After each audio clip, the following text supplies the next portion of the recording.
Yes, everyone, very good evening to all of you. How much we are going to learn, this will be enough for your exam. I'm telling you that, okay? Minimum number of questions which you can be expecting in forensic medicine. Number of questions will be approximately 10 to 12 and you can solve all the questions, 100%. Okay? All right, so we are starting with the basics and after that we are going to learn each and every topic in detail. All right? Chalo, fine. So first of all, I'm showing you some pictures and after seeing the picture, please understand this much point here. Like one word is called as antemortem. Okay, all of you, please start writing also. See, along with me, start writing also. One is called as antemortem and the second word is called as postmortem. Right? Antemortem and postmortem. When I say postmortem, postmortem means after death.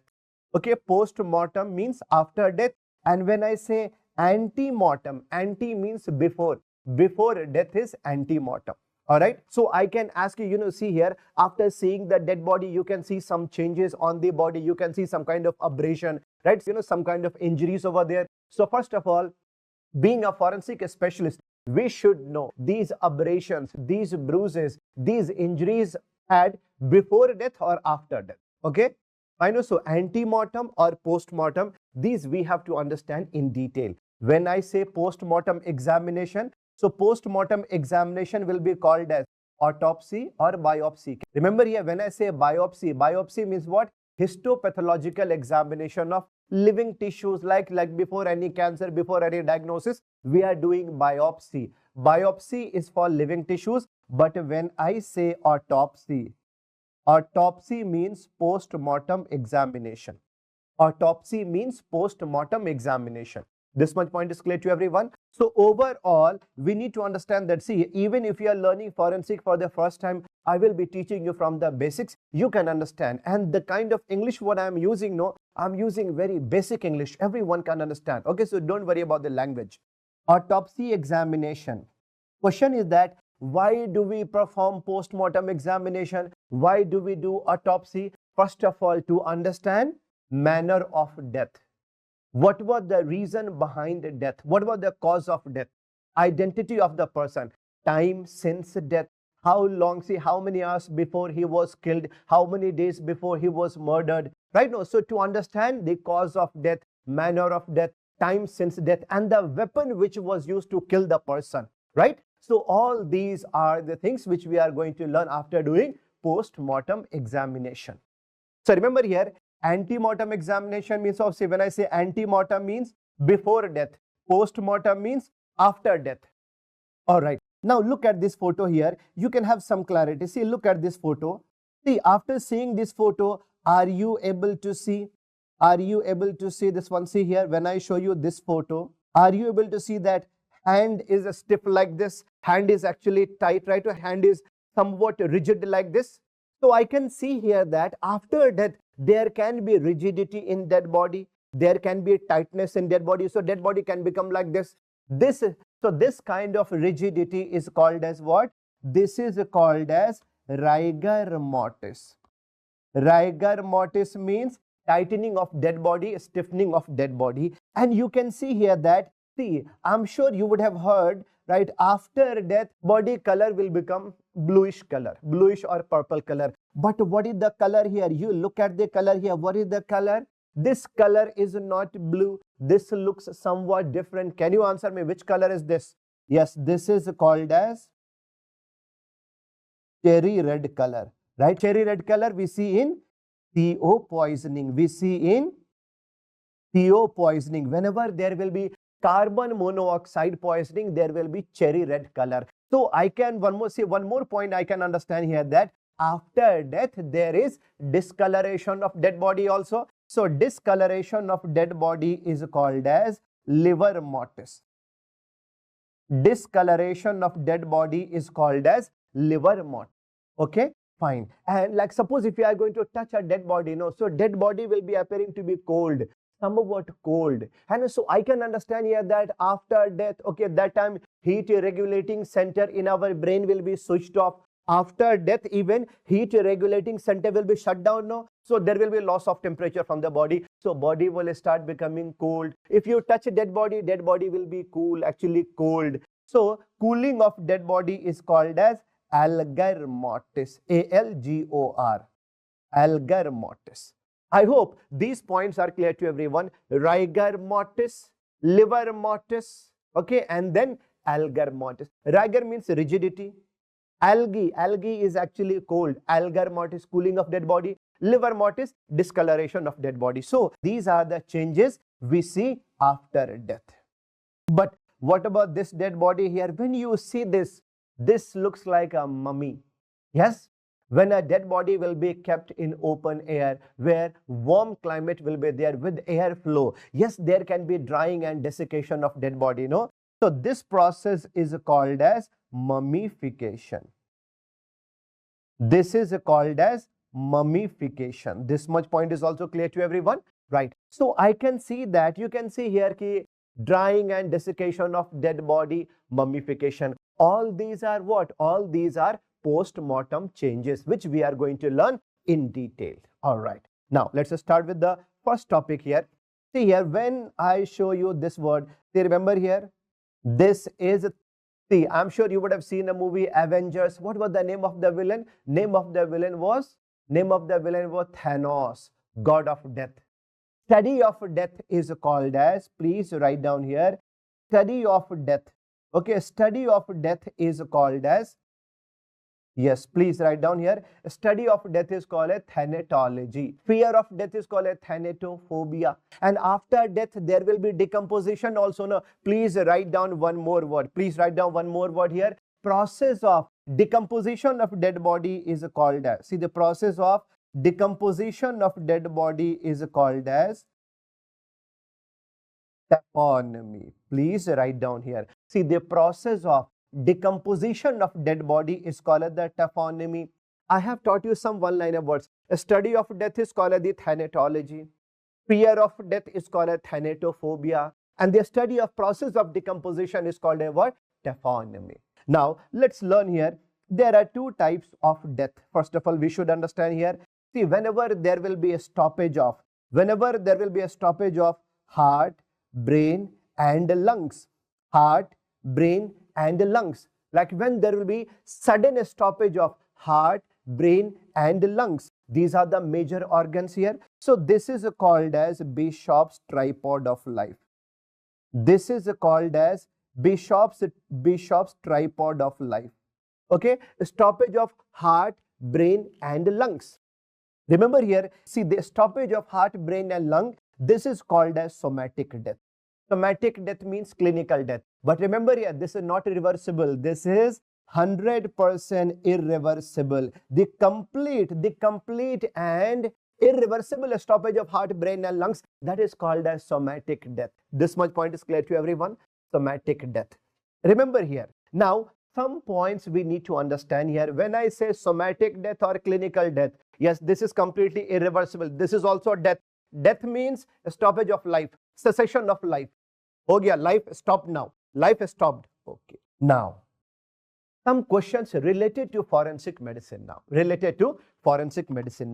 During somatic death, all aerobic processes will be stopped. All aerobic processes means all the organs, all the tissues which were able to survive only in the presence of oxygen will be stopped now. But anaerobic processes will still be functioning, will still be working. What does it mean? The tissues which are able to survive even in the absence of oxygen for a few minutes, these tissues will be alive now.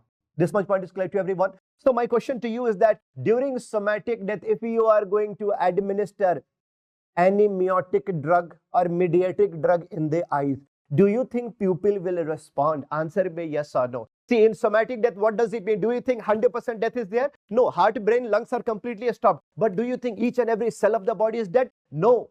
Wait here. Some tissues are still alive. So my question to you is that if I administer a meiotic drug or mediatic drug in the eyes, my question to you is that eyes will be responding or not? Yes, all of you, please write down in chat box. See, you have to keep on interacting. Yes, please remember here, if I administer any meiotic drug or mediatic drug in the eyes, Yes, pupil will respond. Pupil will respond. If I shift the patient to ventilator, okay, so do you think muscles will respond? Muscles will also respond. Muscles will also be responding now. Muscles will also be responding now. Yes. This is the first point which we have learned here. Remember here, stoppage of heart will be causing what? See, stoppage of brain will be causing heart. See, heart stop, okay, now patient will be in syncope. Okay. Brain, now patient is going in coma. Okay, coma. And lungs, now patient will be having what? Asphyxia. Right? So no supply of oxygen over there. All these points are clear to everyone. But now, after a few minutes, remember here, after a few minutes to few hours, I would say, after a few minutes to few hours, now when each and every cell of the body will be dead, no. When each and every cell of the body will be dead, now it will be called as molecular death. After half an hour, after 1 hour, when each and every cell of the body will be dead, okay, then I will be calling it as a case of molecular death. So during molecular death, remember here, aerobic processes, anaerobic processes, all are gone.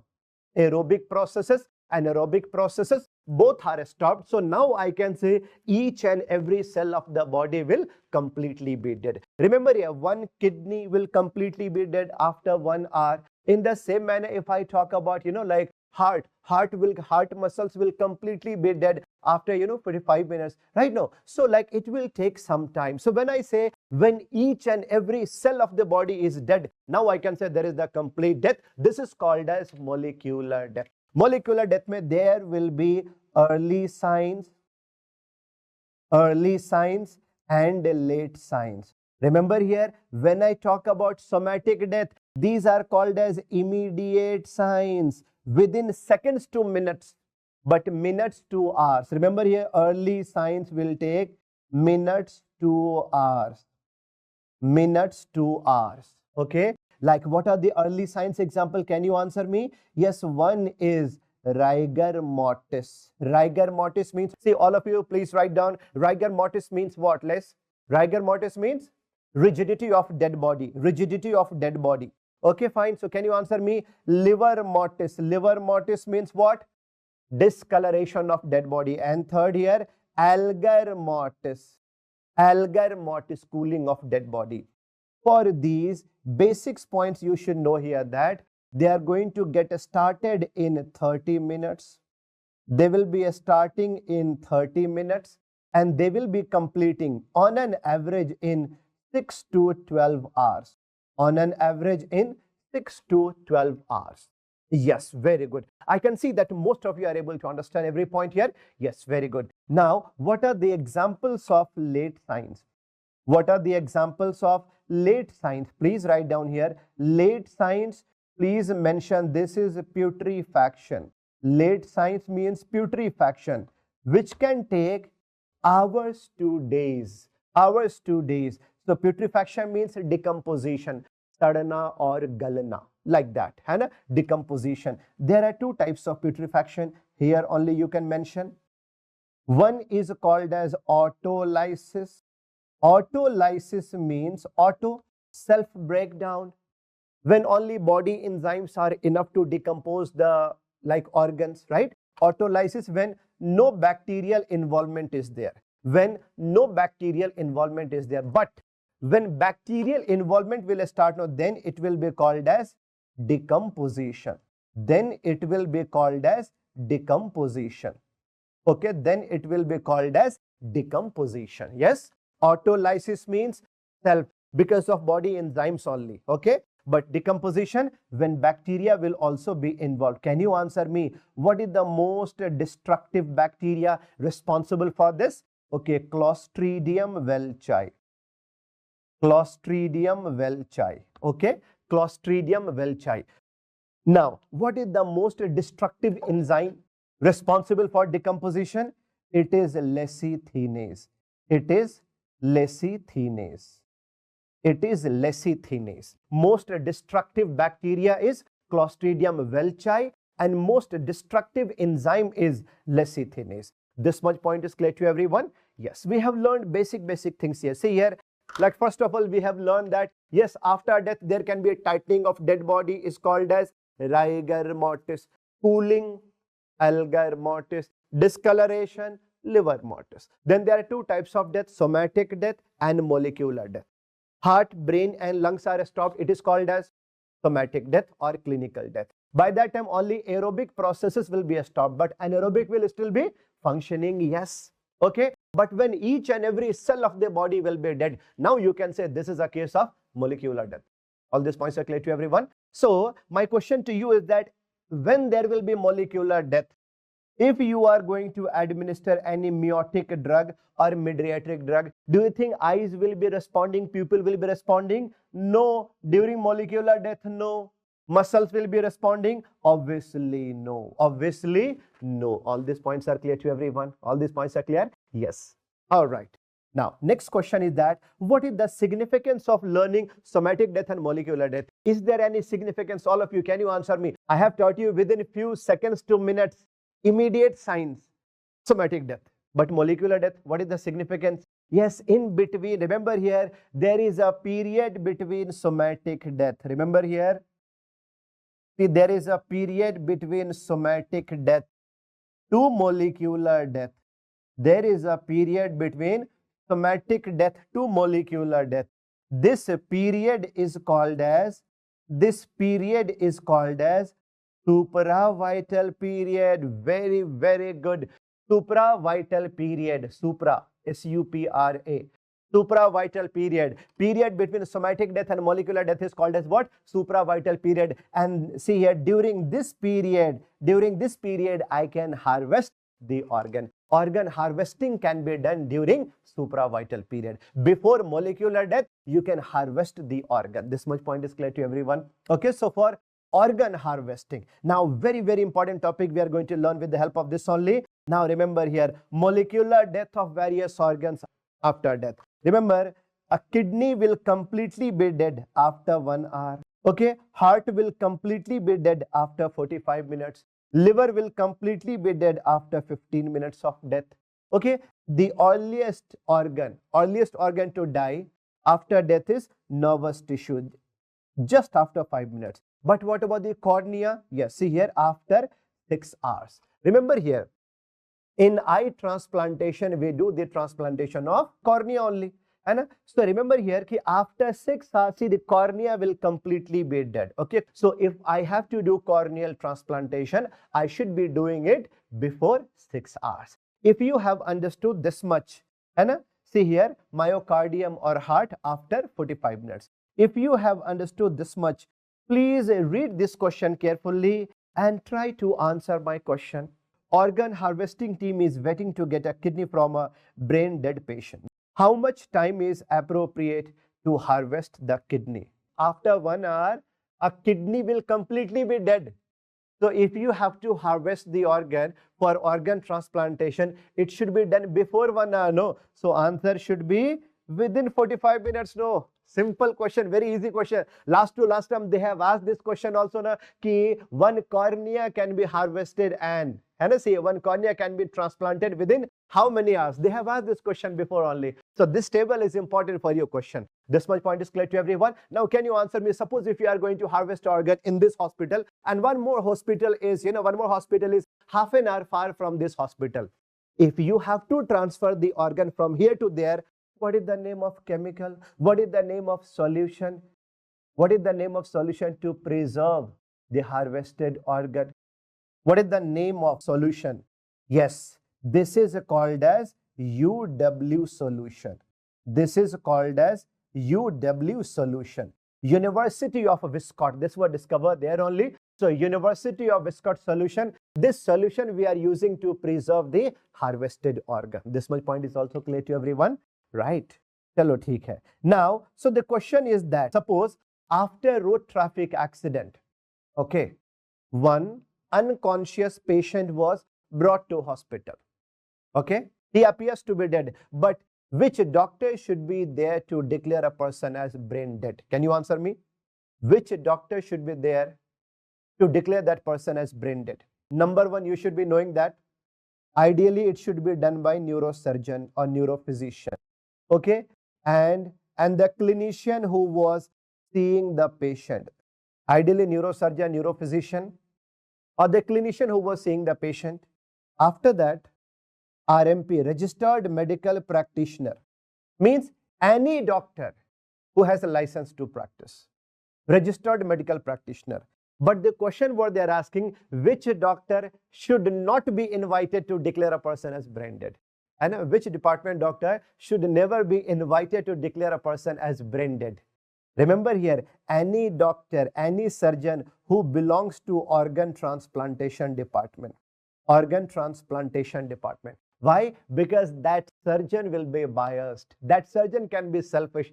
Suppose if I am a neurosurgeon, I have a patient waiting for one kidney. I have a patient waiting for one kidney. He does not have any donor. I have requested in the organ transplantation department that I have a patient who is waiting for one kidney. If there will be any patient or any, like unconscious patient, or if there will be a brain dead patient, okay, please invite me to harvest the organ. Suppose if they invite me there, no. Even if that patient is not brain dead yet, I can declare him, because at that time I could be a selfish doctor.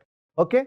So remember here, a doctor who belongs to organ transplantation department should not be invited to declare a person as brain dead. This much point is clear to everyone, right?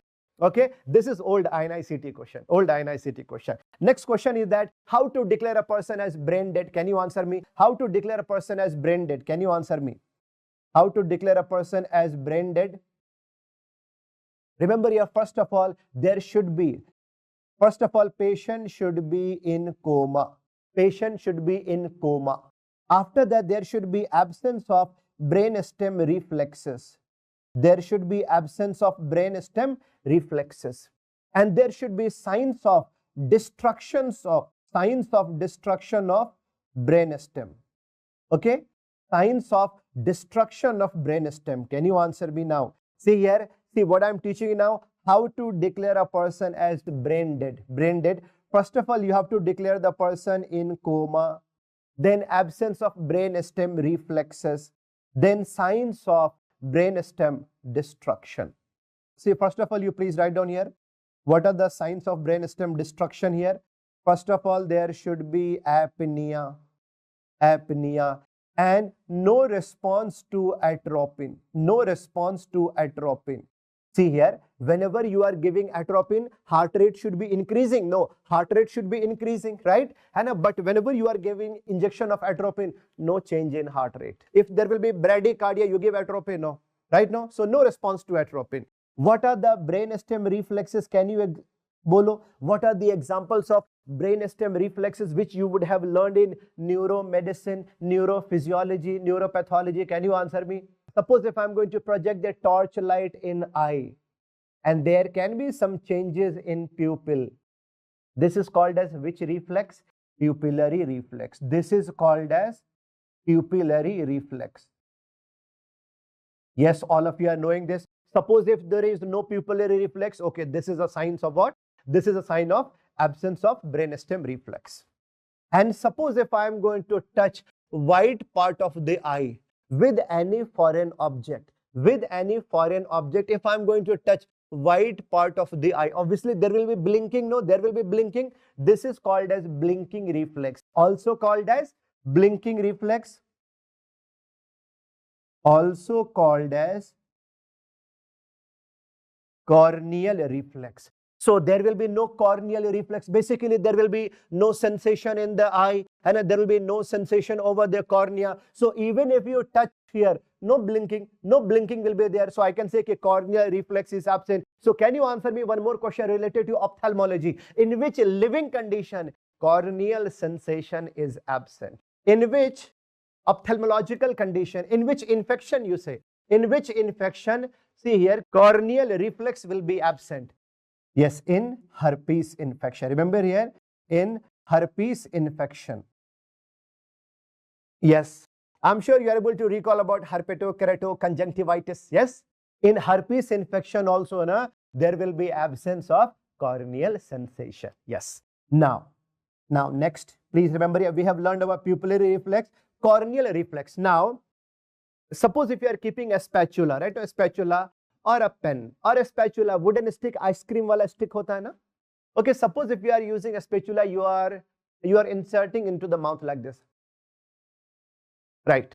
And in this manner, if you are going to touch the posterior most part of hard palate, there can be, yes, okay, there can be the contraction of neck muscle. What is this? Pharyngeal reflex. This is called as pharyngeal reflex. This is called as pharyngeal reflex, which is also called as gag reflex.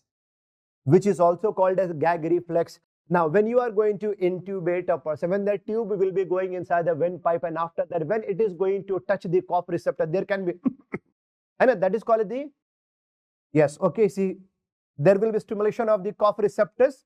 So, this is called as which reflex? This is known as, yeah, this is known as the tracheal reflex. Now, suppose if you are going to hold the body of someone, hold the head of someone like this, and after that you are going to move from left to right like this. See, left to right, my eyeballs are fixed like doll's eye, right? This is called about doll's eye reflex. Doll's eye, eyeball will be fixed only. Right? So, doll's eye reflex is called as oculovestibular reflex. Oculovestibular reflex. Oculovestibular reflex. This much point is also clear to everyone. Remember here, when these reflexes are absent, you can say person is actually brainstem dead. But one more point you have to see here, coma. Can you answer me? If you have to declare a person in coma, what is the name of the test? Is there any test? Is there any neurological examination? Can you answer me to declare a person in coma? Is there any examination? Yes, that is called as Glasgow coma scale. Glasgow coma scale. But in surgery, in pathology, you would have learned about Glasgow scoring system. Where can you answer me? Glasgow scoring system. Be careful about the word here. I am mentioning here again. I am mentioning here. This is what I am saying. What? One is Glasgow. Glasgow. GCS is Glasgow coma scale. Okay, coma scale. But Glasgow scoring system is used for acute pancreatitis, right? Acute pancreatitis. So, a scoring system is different. Okay, name is same, Glasgow. Be careful about the language of the examiner. Examiner can mention Glasgow coma scale, that is for coma, but Glasgow scoring system is for acute pancreatitis. Be careful. Okay, yes. So, when I talk about GCS score, no, how much is the total score? So, can you answer me? What do you check in Glasgow coma scale? What do you check? Machine, EVM machine सुना होगा सबने, अभी election का time है. EVM, you have to see eye response, verbal response and motor response. Maximum score for eye is 4, verbal for 5, motor response for 6. Can you answer me? How much is the total score of Glasgow coma scale? The total score of Glasgow coma scale will be 15 and minimum score will be 3. After how much score? Can you answer me? After how much score you can declare a person in coma? Please remember here, when GCS score will be equal to or less than 8. Equal to or less than 8. Remember here, when GCS score will be equal to or less than 8, then you can declare a person in coma. Okay? After how much GCS score, you have to ventilate a person. You have to intubate a person. Can you answer me? Mechanical ventilation support should be given after how much GCS score? They are also equal to or less than 8. This much point is clear to everyone. I hope all these points are clear to everyone. Be careful about all these questions. These are very, very simple things. See here, I have started teaching you from basics of forensic medicine. Okay? Yes? So far, are you clear about everything? So far, are you able to understand everything? Yes? Next, we are going to learn about what? Autopsy, post-mortem examination. Autopsy means what? Post-mortem examination. Autopsy means post-mortem. Now, some questions related to post-mortem. Okay. Now, suppose if you are doing post-mortem examination, how many copies you are going to make of post-mortem examination? The number of copies should be 3. 1 copy should be given to like investigating officer. 1 copy should be given to magistrate office or superintendent of police, magistrate office. and 1 copy, see the third copy should be kept for office use, for hospital. So how many post-mortem copy, how many post-mortem report you are making here? You have to make 3 copies. Okay. Question is that post-mortem report should be given to the party or not? No. Post-mortem report should not be handed over to the party. This is a legal document which should be kept only in the hospital or in the magistrate office or in the police station for what? Like investigating officer. This much point is clear. Minimum duration for which you have to preserve it. Minimum duration for which you have to preserve it, right? Minimum it should be preserved for 3 years, right? Minimum it should be preserved for 3 years. This my point is also clear to everyone, right? All this point, minimum I'm saying minimum up to 3, maximum you can go up to 10 years also or beyond also, depends upon the case. But minimum it should be preserved for 3 years. All these points are clear to everyone. Second important point, do you think post-mortem can be done in late night also? Late night में आराम से कर लोगे क्या? Night time में? Please remember here, no. Post-mortem should be done only in daylight. Post-mortem should be done only in daylight only. So you can ask, sir, if there will be very, very good light in night time, why can't we perform in night time? Remember here, night time only for 1 minute light can be switched off and all evidences can be destroyed. Yes, all evidences can be destroyed. But do you think, see here, Kena, see every time we have to do only in daylight with open windows. This is the rule actually. Before sunset, we have to complete it.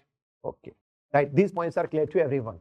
We cannot perform in night time. My question is that, do you think for all the cases, so do you think for all the cases post-mortem examination is must? No. Post-mortem examination should be done only in suspicious cases. Suspicious cases or unnatural death. Okay? Unnatural death like road traffic accident, poisoning case, murder case, suicide case, rape case, homicide case. Okay, no. Unnatural death and suspicious death, we have to do post-mortem examination. Post-mortem examination will be must. This much point is also clear to everyone. I hope all these points are clear to everyone. Okay, chalo, let's learn here shape of incision first of all. Most common incision that we are giving, that is eye incision. Eye incision is a most common type. Eye incision, see just below the chin to pubic tract, eye incision, shape of eye. But suppose if I am giving incision from acromion to acromion and then I am going down, this is called as T-shaped. This is called as T-shaped, which is also called as bucket handle shaped, which is also called as bucket handle shaped. Bucket handle shaped. Okay. Now, suppose if I am giving incision like this, acromion to xiphoid process, acromion to substernal notch, like acromion to substernal notch. After that, if I am going down, this is called as Y-shaped. This is called as a Y-shaped. If there will be a dead body of a female dead body, so because of the breast, because of the cosmetical part, we can give incision like this also. है ना कि just below the breast. This is also Y-shaped only. Y-shaped only, right? Okay. Now, second important point here is that Y-shaped we have learned. But if there will be a case of hanging and ligature strangulation, if I have to do post-mortem examination, especially of neck, then I will be giving incision just around the neck like this. And then I will be going down. This is called as modified Y. This is called as modified Y. Remember here, all these incisions we are giving over anterior part of the body. Anterior part of the body. Modified Y. This much point is also clear to everyone. Remember here, modified Y incision we are giving in hanging case. Okay, hanging case. But suppose if examiner is asking you, if there is a case of the custodial death, then what will be the shape of incision that we should be giving? Remember here, in the custody, police will be beating mostly over the backside, no? So over the backside from acromion to gluteal region like this, we have to give incision like this. Then in a case of the custodial death, shape of the incision will be X-shaped. Remember here, this shape of incision is called as X-shaped incision. This will be given over posterior part of the body, X shape. So in a case of the custodial death, we are giving incision over the backside like this, and after that we are going to take out the organs. This much point is clear to everyone. Easy to understand. Shape of incision, most common is I shaped, easiest. All right, now look at the photos and answer me. See, देखो यहाँ पे picture number 1, picture number 2, picture number 3. Can you answer me what are the shapes of incision? All of you, shapes of incision, can you answer me? Picture number 1, you can say, okay, this looks like Y. Picture number 2, you can say modified Y. And picture number 3, I shaped of incision. This much point is also clear to everyone. ये भी बहुत, ये तो now this is very easy to understand, right? Chalo. Now what about this one? Can you answer me? What about this picture number 1 and picture number 2? Bolo. Picture number 1 and picture number 2. Can you answer me? Picture number 1, which shape of incision?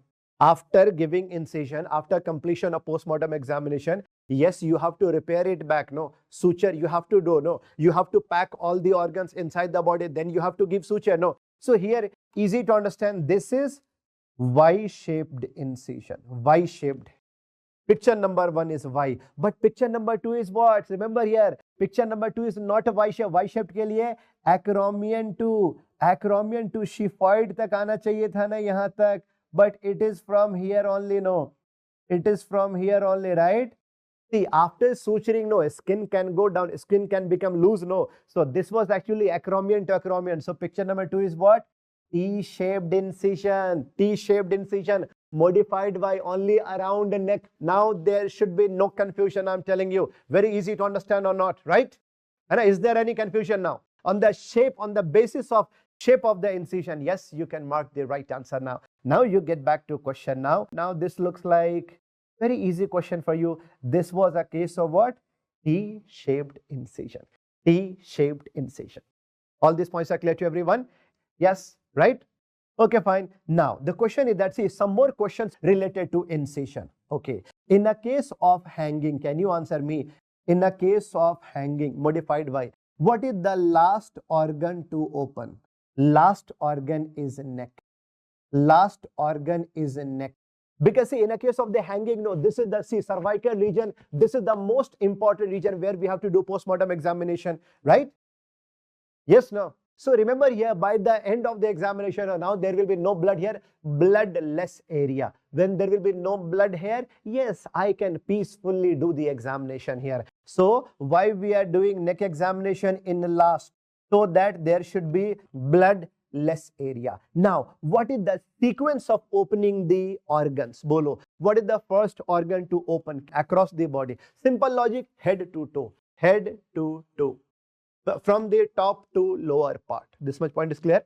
So please write down here, sequence of opening the dead body organ. Sequence of, number 1 should always be, number 1 should always be the brain. First organ to do examination. See, I'm asking you overall, what is the first organ to be examined? What is the first organ to open to do post-mortem examination? First is always brain. First of all, you have to open the cranium. After that,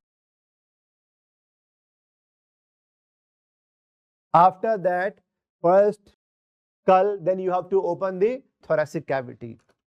And then you have to open abdomen. You have to open abdomen. Okay, this is the sequence. Every time this is the sequence. Okay, fine. Question is, they're asking why brain is first.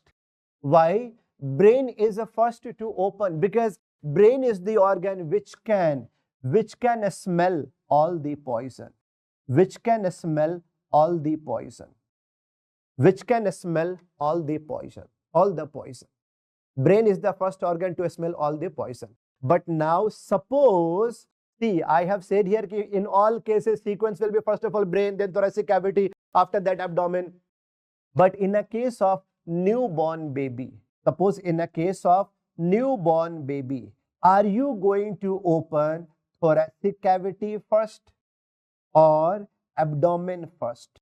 bolo. Now this is the question here. In a newborn baby, in a case of newborn baby, you should be opening abdomen first or thoracic cavity first. Remember here now, this will be opposite here. Now this will be opposite here.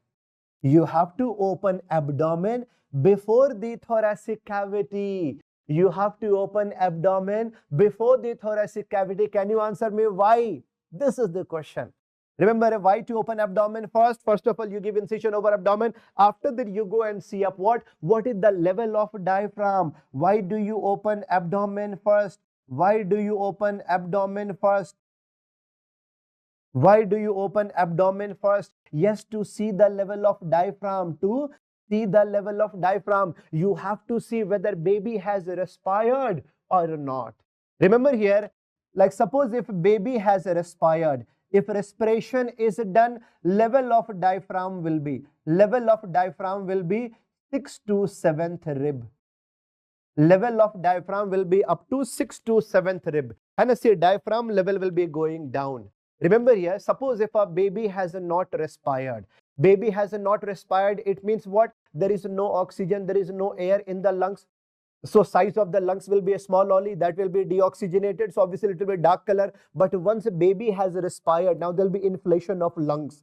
Size of lungs will become bigger and bigger. After that, see, lungs can go down also, right? And see, what will be color? Oxygenate. Now it will be pinkish color. And after respiration, diaphragm will go down up to 6 to 7th rib. But suppose if baby has not respired, without respiration, level of ribs will be 4 to 5th. Level of diaphragm will be at 4 to 5th ribs. All these points are clear. Very easy to understand. There should be no confusion now. Okay? These are fact-based questions only. This much point is clear to everyone. All these points are clear. Yes? All right. Next. Now we are going to learn different methods. So here all methods of autopsy, different. Suppose if I am removing organ one by one, all organs I am taking out one by one, like heart separately, lungs separately, heart separately, lungs separately, stomach separately, spleen, gallbladder, all separately. One by one is Virchow's method. But I am giving incision like eye incision here or any kind of incision. See, with my right hand, I am holding the posterior part of tongue. With my left hand, I am holding the rectum part. And I am taking entire GIT organs outside like this. After doing examination, all organs I am keeping inside at the same time. So, removing all the organs at the same time, en masse or all together. This is called as Latune's technique. This is a very rapid technique. All organs together, all organs inside. But if I am removing organ block by block, like cervical block separately, see the thoracic block separately, now see the abdominal block separately, urogenital separately, block by block is Gon's technique. But suppose before death, if person was actually a known case of HIV positive, hepatitis B, hepatitis C, or even COVID-19, or whatever, like severe infectious. Now, when you do post-mortem examination, there will be a risk of infection to doctor also, na? So there we do not take out all the organs outside. We do in situ dissection. This is called as a rocket and sky technique. If there will be risk of radiation hazard, like severe infection, and even we do fetal brain dissection, yes, rocket and sky technique. So I have taught you 4 methods of autopsy. One is called as Virchow's technique, Latune's technique, Gon's and rocket and sky technique. Can you answer me? See, without seeing the notes, all of you please start writing in chat box. I am removing organ one by one. Bolo answer. One by one. All organs one by one I am keeping out. I am taking out. Virchow's technique. I am taking all the organs at the same time, all together or en masse. Latune's technique. I am taking organs block by block out. Block by block. Gon's technique. Okay? In situ dissection, risk of infection, radiation hazard, even for fetal brain dissection also, na, rocket and sky technique. Names you have to memorize. Very, very good. Yes, can you answer me? What are the 5 shapes of incision I have taught you? I-shaped. Dekho, I-shaped. Ye kaun sa hai? T-shaped. See, acromion to Schifite process, then going down. Y. Around the neck, modified Y. Backside, X. So can you answer me in a case of hanging?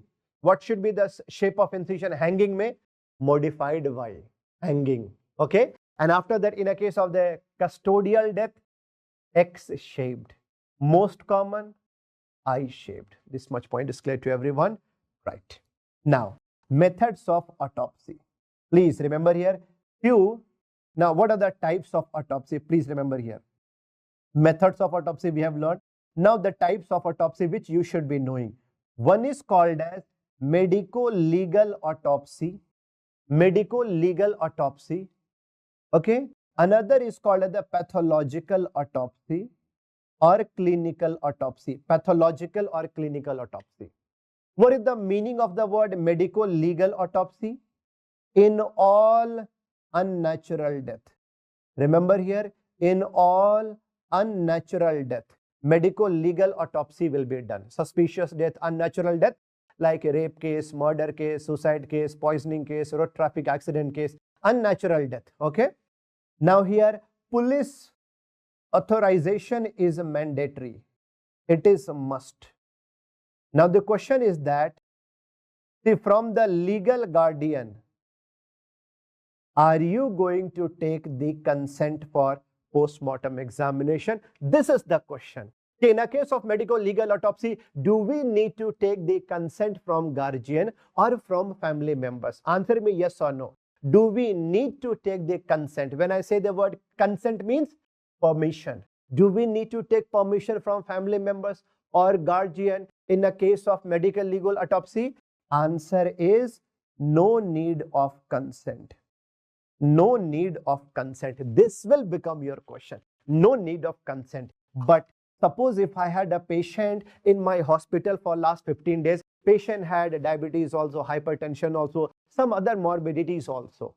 I have given multiple drugs. I was sure that patient will survive. But after 15 days, patient died. But now I want to do research. Was there any drug reaction? Was there any problem? Was there any secondary complications? And now I want to do research. For this, please remember here, for this, are you supposed to take the consent from family members? Yes. Here you have to take the consent. Here, see, pathological autopsy or clinical autopsy for research purpose, for hospital purpose. Okay, fine. Yes, you have to take the consent. You have to take the consent. This much point is also clear to everyone. Now, next, one more type of autopsy. Suppose if there was a case of building collapse, and we have recovered a dead body from the, like after the building collapse. So there were actually multiple bone fractures. To open the dead body, right? To open the dead body and giving incision and all. This looks very difficult or impossible. So in these cases, no, I can do what CT scan or MRI images. More than 1,000 images will be taken from the, like more than 1,000 images can be taken from the radiological, radiological images like CT scan, MRI. Okay. After seeing all the things, yes, we can understand what was the cause of death. Can you answer me? This virtual autopsy is called as what? Virtual autopsy is called as vitropsy. Please write down here. Vitropsy means virtual autopsy. Vitropsy means virtual autopsy where we are doing CT scan or MRI. CT scan or MRI. Yes, this is being performed in AIIMS. And we talk about pathological autopsy or clinical autopsy. Yes, this is being performed in PGI Chandigarh. Yes, it is being performed. All these points are clear to everyone. CT scan, MRI, virtual autopsy. But suppose if there was a suicidal case. And now I'm going to ask some questions from the family members of deceased. What kind of person he was, what kind of emotions he had, right? When I'm asking only questionnaire from the family members. This is called as psychological autopsy. This is called as psychological autopsy. Just asking questions from the family members. Okay. So I have taught you 4 types of autopsy just now. Medico-legal autopsy and clinical autopsy. After that, virtual autopsy and psychological autopsy. Overall, what is the reason why we are doing autopsy? Why do we do post-mortem examination? Just to understand the cause of death, right? A manner of death. But remember here, in approximately 2 to 5% cases, right? In approximately 2 to 5% cases, no, even after complete examination, we may not be able to understand cause of death. So where you don't know the cause of death, no, then you, okay, this will be called as negative autopsy. Negative autopsy, where you could not understand the cause of death. All these points are clear to everyone? Yes. Now, see here. Now, how do we do postmortem examination of different organs?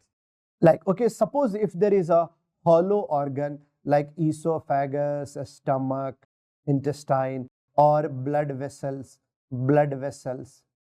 okay, blood vessels, or if there is solid organ like liver or heart, solid organs. Remember here, hollow structure में, hollow organ में, how will you give incision here? A straight incision, straight incision. This is called the cut open. Okay, cut open. But if there will be a solid organ like liver, heart, solid hai na? So here you have to cut like slices. You have to cut in slices. This is called the parallel cuts. You have to cut like the parallel cuts. Okay, same like loafing of bread. Okay. Now, how to open heart? How to open heart? Heart may, I'm sure you know this fact that 4 chambers are there in heart. 4 chambers are there in heart. 4 chambers. Okay.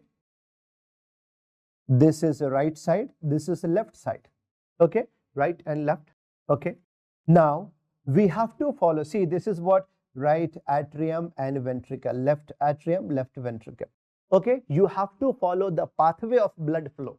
You have to follow the pathway of blood flow. See, so first incision you have to give like this. You have to follow inflow of the blood and then outflow. And then outflow. First incision over the pathway of inflow, then outflow. This is called as inflow-outflow technique. For heart dissection, we have to do what? Inflow-outflow technique. But suppose if there is a 19-year-old boy, dead body is there, and family members are saying, sir, heart attack aa gaya. Suspicious case, you know, suspicious. So post-mortem examination, can you tell me? Like, see, you know, family members are saying, sir, heart attack, MI type, myocardial infarction. Okay, all right. We can do post-mortem examination. We can check if there was infarction or not. Can you answer me which chemical we are using to detect infarction? Bolo, old question. In last, 5 or 6 question paper, 5 or 6 examination, 2 times they have asked, what is the name of the chemical which we are using to detect infarction? Yes, this is called as TTC. Yes, very, very good. Please write down here. Name of the chemical is TTC. What is TTC? Full form is what? TTC is what? TTC is called as, this is called the triphenyl tetrazolium chloride. Please write down here. Please write TTC full form is triphenyl tetrazolium chloride, TTC. Remember here, very, very important. Remember, wherever there will be infarction, there will be, you can see here. So TTC you can use to detect, right? To detect infarction. This much point is clear. So what is the name of, what is the method of doing post-mortem examination for heart? Inflow-outflow technique. Now, what is the name of fixative agent for the brain? What is the name of fixative agent for the brain? Please be careful. Most of the time, brain will be examined in fresh state. But sometimes if we have to use a fixative agent, then we can use a formalin. Formalin. Formalin is used as a fixative agent. Okay, fixative agent for brain. Okay, sometimes we can use what? Acetic acid also in a child. Acetic acid. All right. Now, suppose if you have to open the brain, first incision you should be giving over, like over the forehead or lateral side or just behind the earlobe. See here, there will be frontal bone will be there. No? So difficult to open. No. So remember here, first incision should be given over mastoid, just behind the earlobe. First incision behind earlobe. Normally, we do not examine a spinal cord. But if there will be hanging case, ligature strangulation case, if we have to do a spinal cord examination, we can reach a spinal cord from the anterior way also, from the posterior way also. Better approach is posterior. Now, suppose if there will be a poisoning case, so obviously the poison can get deposited here. Now, the poison can get deposited inside the stomach. So now we have to do post-mortem examination of a stomach. Remember, we have to preserve the poison, no? So first of all, we should ligate here at first opening and second opening. We are ligating at 2 openings. Why do we ligate at 2 openings? So that whatever content is there, it should not be, like this should not be wasted, like this should not be going up or down. Okay. So ligating at 2 places is called as double ligation method. But the question is that first incision in a case of stomach, double ligation method, okay, should be given over lesser curvature or greater curvature. First incision should be given over greater curvature here. And because most of the time the poison will be coming down like this manner, and this will be following like the lesser curvature here. Okay, lesser curvature here. So remember here, all these points are very, very easy. First incision to be given over greater curvature of stomach. This much point is also clear to everyone. I hope these points are clear to everyone now. We have learned basic things only. And before we solve this question, can you answer me? Like in the anatomy lab, you would have seen a dead body for sure, right? And that dead body is artificially preserved. Artificial preservation of dead body is called as embalming, which is also called as thanatopraxia. Thanatopraxia. Please write down here. Artificial preservation of dead body is called as embalming, which is also called as thanatopraxia. Okay, so when you enter anatomy lab, no, you will not see foul smell. You will not be experiencing bad smell. See, there will be the pungent smell. There will be pungent smell because of formaldehyde, formalin. But it will not be bad smell. Foul smell will not be there. You will not see pus collection there. You will not see pus collection also. Because if there will be pus collection, or there will be decomposition. So you cannot preserve the dead body for longer duration. Yes. So actually we are using some of the chemicals so that there should be no infection, so that there should be no foul smell, so that there should be no blood clotting. This will become your question here. So name of the preservative, please write down here. What is the name of the preservative agent? Formaldehyde. We are using formaldehyde. And to preserve this in solution, we are using methanol. Okay. Next, what is the name of germicidal agent? Okay, name of germicidal agent is phenol. Phenol is germicidal agent. Okay, we are also using glycerin. Right? Glycerin to maintain the moisture. Fourth, anti-clotting agent, sodium citrate or potassium oxalate, right? Sodium citrate or potassium oxalate. Anti-clotting agent. Okay.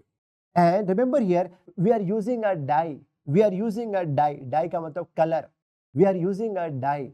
So that dead body should appear to be like natural color, like brown color or pinkish. What is the name of dye? Dye name is eosin. Dye name is eosin. Eosin we are using here. Eosin is dye. Eosin we are using. This is dye. Dye matlab color. Okay. Now see, normally there will be pinkish color or brownish color. But the question what they have asked in INICD, the kind of question what they have asked, just before death, person had jaundice. So after embalming in that patient, what will be the color of dead body? In that case, if patient had jaundice, then in that dead body, there will be green color. This question you can anticipate in upcoming FMGE exam. Okay, green. Normally there will be brown or pinkish color here, but if patient had jaundice, now green color. All these chemicals we are mixing in a vehicle. That vehicle is called as, okay, that vehicle is called up to 10 liter water. Remember here, all these chemicals we are mixing in the water, and we are, see here, these are actually what? These are the components of embalming fluid. The fluid is supposed to be injected inside the body. Can you answer me which blood vessel we are using to inject the fluid? Remember here, we are using artery. We are using artery. Please write down here. We are using which blood vessel to inject the fluid? Carotid artery. Lower part, femoral artery. Femoral artery. And see here, only one time injection will not be sufficient. No. Only one time injection, no. In anatomy lab, you will be seeing that dead body will be there for more than 6 months, more than 1 year. And so for many, like for longer duration, if you have to preserve, no, you have to do what kind of injection? Can you answer me? Discontinuous injection. You have to do what? Discontinuous injection. You have to do what? Discontinuous injection. Okay, no, you have to keep on doing injection. Discontinuous injection. Yes, discontinuous injection. What should be the pressure? Please write down here. You have to inject at high pressure. You have to inject at high pressure and low flow. High pressure and low flow. Discontinuous injection, and you have to inject at high pressure and low flow. All these points are questioned. Now, my second question to you is that if you have to do autopsy also, embalming also, you should do autopsy first or embalming first? Answer me. Yes. This is the question. This is the question. Remember here, autopsy should always be done. Autopsy should always be done before embalming. Before embalming. Embalming should be done in last, because if you do embalming before autopsy, no, you can destroy the evidences. You can destroy the evidences. This is the question. Please keep in mind, even if you are sleeping, you should be keeping this point in the mind that autopsy should be done before embalming. Autopsy should be done before embalming. This is important question. Okay, this is anticipated question in upcoming FMG exam. All right, what are the 4 methods of autopsy we have learned? Virchow's technique, Latule's technique, Ghon's technique, and Rocky-Tensky technique. Rocky-Tensky technique. Chalo, all these points are clear to everyone. Now see this question, and we are going to learn some more aspects of these topics. Which of the following are legally permitted in India? Legally permitted in India. See, legally permitted in India. Swap donation. What is the meaning of the word swap donation? Swap donation means what? Suppose if there are 2 patients, suppose if there are 2 patients, patient A and patient B. Both have their own donor. Both have their own donor. A has C, B has D. Okay. So before organ transplantation, you have to do compatibility testing. No, you have to do compatibility testing. But remember here, C is not compatible with A and D is not compatible with B. Means like, so they are not compatible with their own recipients. But on examination, it was found that A was compatible with the donor of B and B was compatible with the donor of C. It is legally allowed in India. Yes, it is allowed. Now, what is the meaning of the word euthanasia? Can you answer me? Meaning of the word euthanasia. Euthanasia means mercy killing, painless death. My question to you is that euthanasia is legally permitted in India or not? No, it is not allowed. It is not permitted here. See, you have a right to live in India, but you don't have right to die. Why? Why don't you have right to die? Yes, you don't have right to die because you are Indian property. You cannot harm Indian properties. We are human resources, right? Okay. So see, like in some countries like Switzerland, New Zealand, okay, euthanasia is legally allowed, but in India, it is not permitted. Okay. So like suppose here, like suppose if a patient is in severe pain, patient is in excruciating pain, patient is begging you, doctor, please kill me, doctor, please kill me, I don't want to live. And you are giving 1 injection of pentobarbital. Okay, you are giving 1 injection of euthanasia drug name I am writing here. This name of drug is what? Pentobarbital. Pentobarbital. Barbiturate. It will cause respiratory depression. 2 to 10 gram you gave injection, and peacefully patient can die in 15 to 30 minutes. Okay. So if patient is begging you, doctor, please kill me, doctor, please kill me, you are giving injection and patient is gone. It is called as active euthanasia. Active euthanasia, right? No, it is called as what? Active euthanasia, which is not allowed, which is illegal.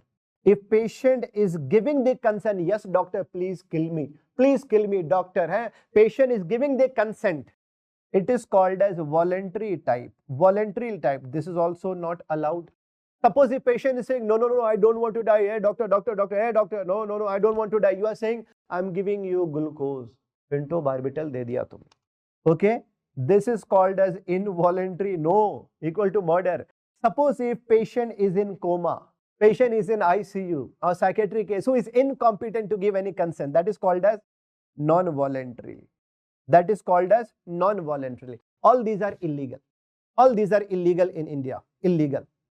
But suppose if a patient was on ventilator for last 7 days, and see, like if patient will be admitted in hospital, no, and patient will be on ventilator for many hours, no, for many days. Yes, like in between we try to detach and we try to see if patient can survive, like heart can beat on its own or not. Weaning out type. But you can understand patient is no more. So one type of euthanasia is called a passive euthanasia. Passive euthanasia. What is the meaning of the word passive euthanasia? Detachment from life supporting devices. Detachment from ventilator. You have to counsel the family member and yes, you can detach. This is called as passive euthanasia. This is allowed. Passive euthanasia is legally allowed. Okay. This is legally allowed. Organ transplantation at the private hospital. Yes, having said that the private hospital should have ICU facility. Now, MTP, medical termination of pregnancy, irrespective of marriage. Yes, earlier, see here, like there are some conditions where MTP can be performed legally if there will be a risk of mother's life. And then there are some circumstances where it is allowed, which I will teach you. I will teach you separately. And so earlier, now remember here, earlier it was only for the marriage, only for the married couple. But now remember here, now it is allowed MTP irrespective of marriage. Irrespective of marriage, yes, allowed. Embalming should be done only after autopsy, yes. So all are correct. Now, what are the post-mortem changes we are going to learn now? Post-mortem changes may rigidity, rigor mortis, cooling, algor mortis, discoloration, liver mortis. Eye changes are also the post-mortem changes and post-mortem changes. Okay, let's learn this. First of all, see what do you see in eyes? What do you see in eyes? First of all, vitreous medium, vitreous changes we see, and best is potassium. You can see the level of potassium also, lactic acid also, vitamin C also. See, after a death of a person, yes, now the blood circulation will be stopped, stagnant blood circulation. So after that, there can be hemolysis, there can be breakdown of RBCs, and after that, more and more, see here, now there will be more and more release of potassium, so there will be hyperkalemia. So even potassium can get accumulated in vitreous humor also. And remember here, see here, why potassium is considered as best? No, because this will be increasing, this will keep on increasing even after 4 to 5 days also, 4 to 5 days of death also. And please remember here, how much is the normal level of potassium? Overall, how much is the normal? Normal level of potassium is approximately 3.5 to 5.5. Okay. Every 1 hour, remember here, after death, every 1 hour, 0.17 to 0.24 millimole per liter. 0.17 to 0.24 per hour will keep on increasing. Remember here, after death, there will be more and more accumulation of potassium, and this will keep on increasing up to 4 to 5 days after death. So every 1 hour, there will be increase of 0.17 to 0.24 millimole per liter. So you can calculate time since death. And you can calculate time since death. Very easy to understand. Remember here. So potassium is the best medium to detect. Now, what is the earliest sign after death? Okay, earliest sign after death. See, I'm saying what? Earliest sign after death is what? Loss of voluntary movement. Loss of voluntary movement is earliest sign after death. I am not asking you eye sign. Overall, what is the earliest sign after death? It is what? Loss of voluntary movement. Loss of voluntary movement. Movement khatam. Okay. But if examiner is asking you what is the first eye sign, then answer will be Kevorkian sign. Please remember here, This is the first eye sign. First eye sign after death. Okay. So now what is this actually? Let's learn this. What is this? See, I'm sure you would have seen, you know, IV fluid तो देखा होगा ना, normal saline bottle or Ringer's lactate bottle, है ना?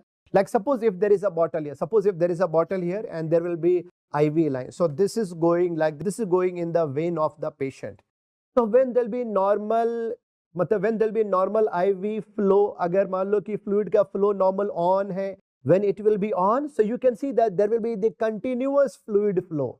Right? No, you will see there will be the continuous flow here, continuous, no gap in between. But if you are going to rotate the wheel, if you are going to stop circulation in between, no, you can see there will be a gap in between.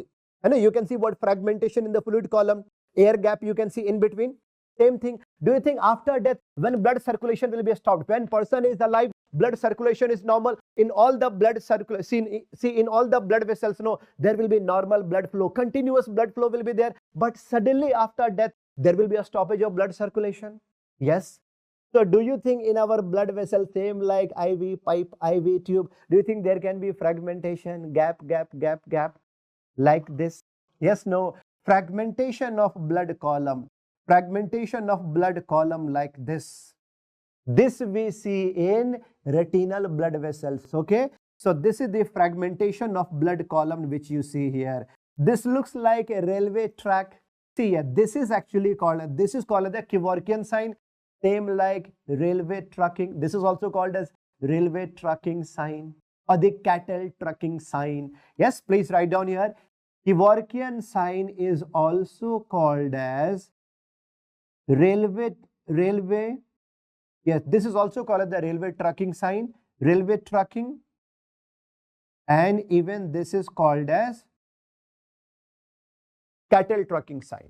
Okay, remember here, this is called as Kevorkian sign. Please remember here, earliest eye sign after death is Kevorkian sign. But remember, this you cannot see with the naked eyes. You have to use ophthalmoscopy only. Ophthalmoscopy only, then you can see fragmentation of blood column in retinal blood vessel. Okay, first eye sign. This will start appearing within a few seconds, and this will be there up to 1 hour.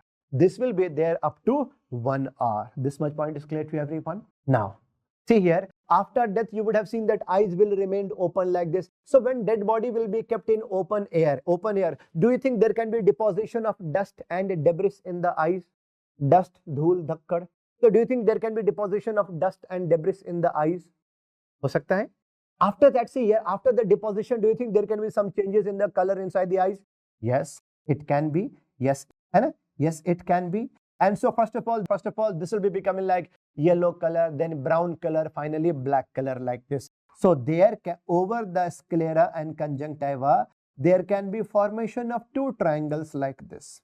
There can be formation of two triangles like this over a sclera. This is called a tachynoia sclerotica. This is repeatedly favorite image-based question in FMG exam. Okay, this is called as tachynoia sclerotica. This is due to deposition of dust, right, in the eyes. Okay, brownish color, blackish color. This is image-based question. Very, very important question. Please remember, this is called a tachynoia sclerotica. And when you see this, how much is the time since death? You can easily understand that time since death will be approximately 3 to 4 hours.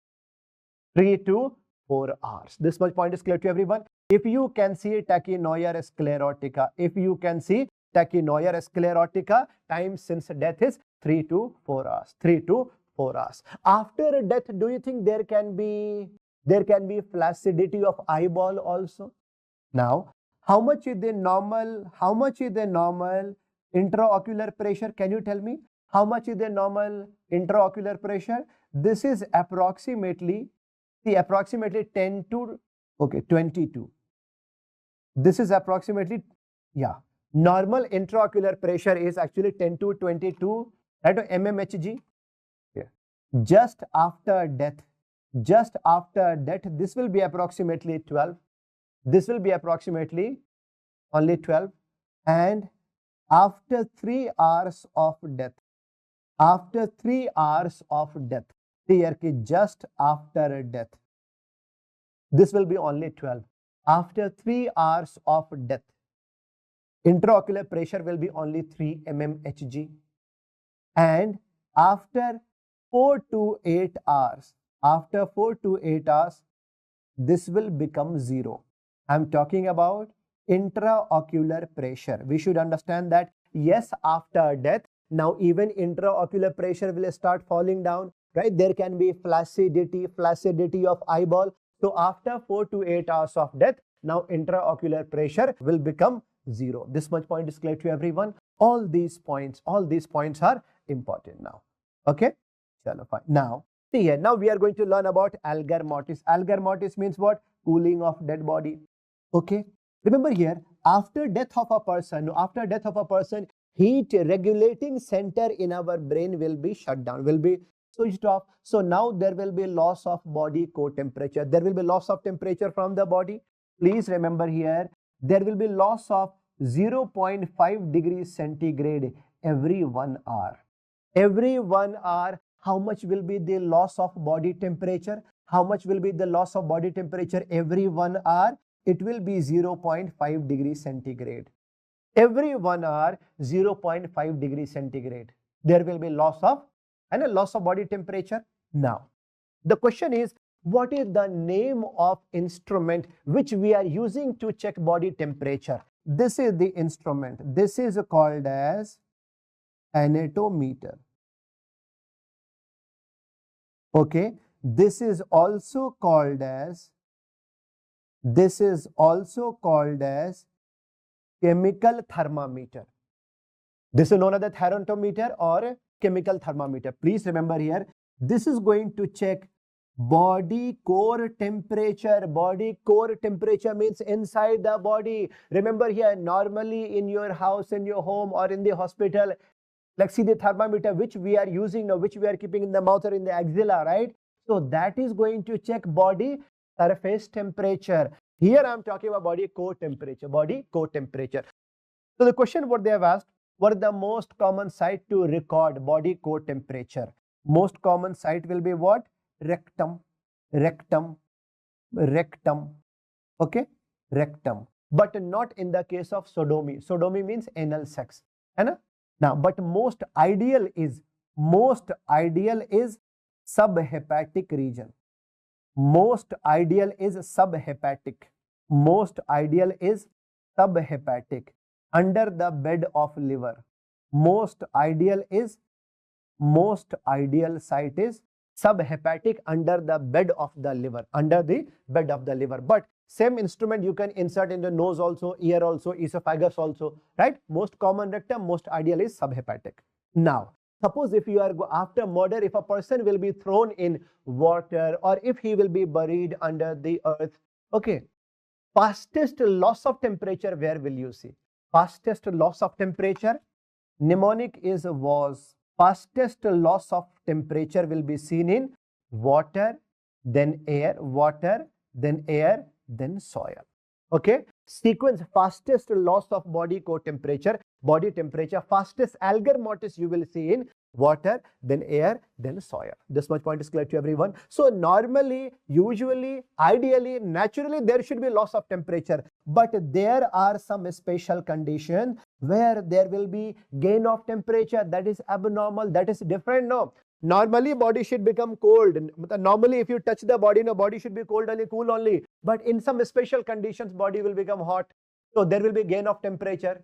There will be gain of the calorie, gain of energy after death is called as post-mortem. This is called a post-mortem caloricity. Post-mortem caloricity. Remember here, this topic they have not asked in FMG exam in last 5 years. But earlier this topic used to be the important.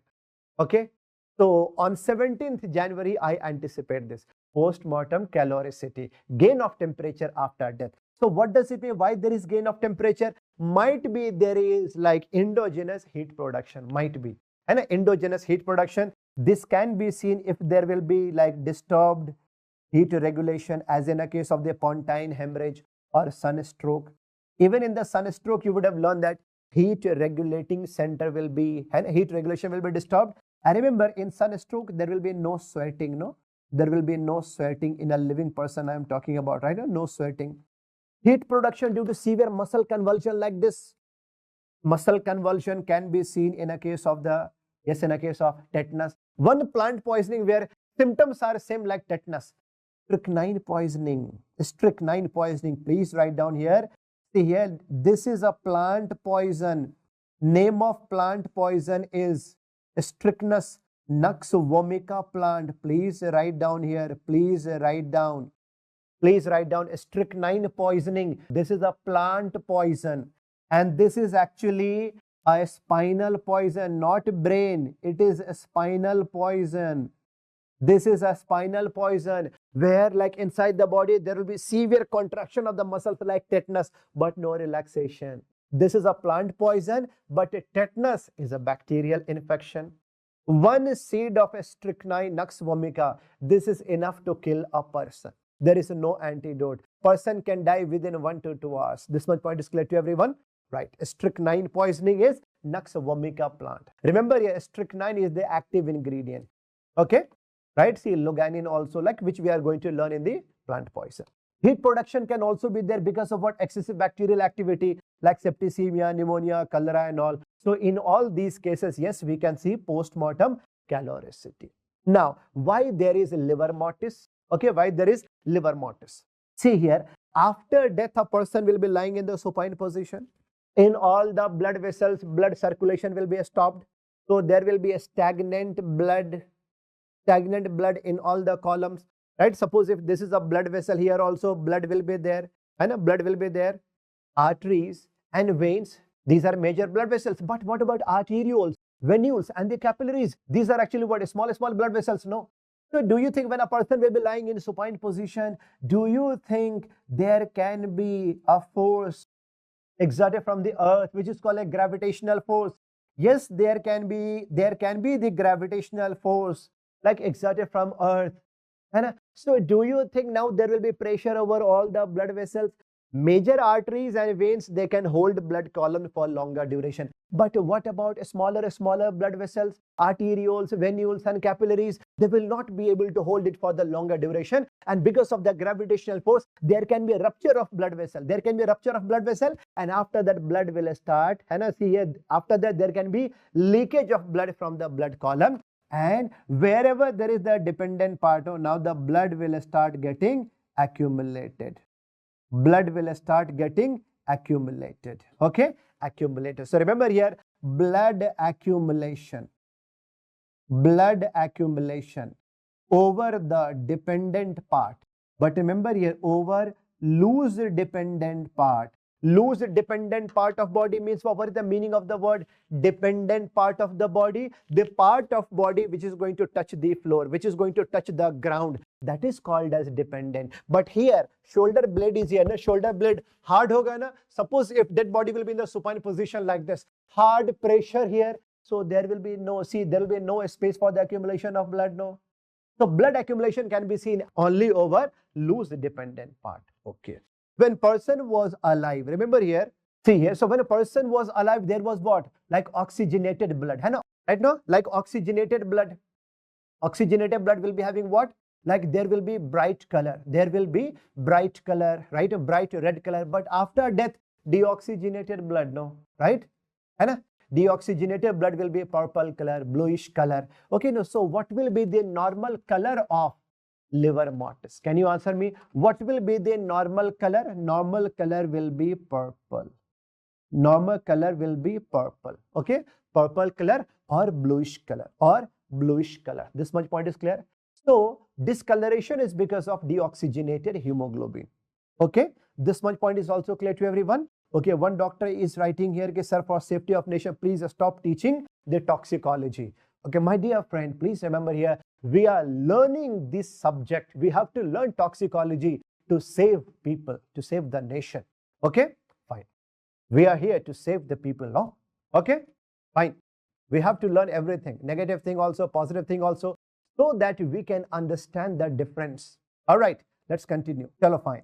Now, what are the synonyms of liver mortis or post-mortem staining? Synonyms come, यहाँ पे liver mortis means staining, and staining means different color. So this is called, this also a lividity, hypostasis, darkening of death, or cadaveric lividity. Vibices might be disturbing you. Vibices. Vibices means, see, remember here, all these are what? All these are what? Synonyms of liver mortis only, no? Synonyms of liver mortis. Okay? So, vibices means linear pattern of liver mortis. Linear pattern. Linear pattern. Vibices. See, okay, just before death, if a person was wearing belt, ya mangal sutra, wristwatch, so do you think there can be a linear pattern of, discoloration also? Vibices, yes. है But if there will be the patchy death, है patchy bruises type, that is called as sigillation. Remember here, you have to memorize sigillation, vibices, these are.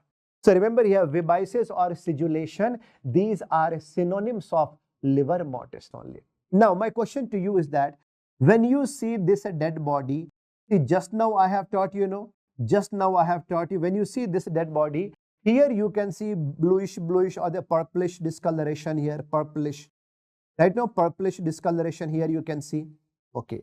So can you answer me, during the time of recovery, at the time of recovery, this dead body was in supine position or the prone position? Supine means when you are facing towards the sky. And uska opposite ho jayega prone position, when you are facing towards pillow, that is prone position. Okay, prone. See, there can be deposition of blood over the dependent part only, no? Over the dependent part only, no? Right? Dependent part. Supine means when you are facing towards the sky. And prone का मतलब क्या है बताओ? Prone का मतलब जब आप उल्टा लेटे हुए हो, उल्टा.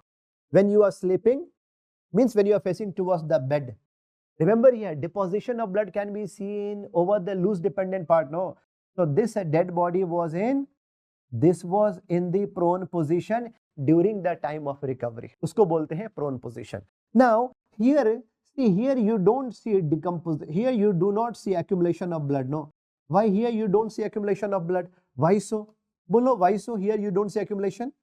ये white area जो दिख रहा है, basically no deposition, no accumulation of blood. Why? It means there was some kind of heavy pressure. He was in the prone position, no? Might be hand was like this. Hand was like this. So over the pressure, yes, heavy pressure part, there will be no accumulation of blood. This much point is clear to everyone? Right. Okay. All these points are clear to everyone?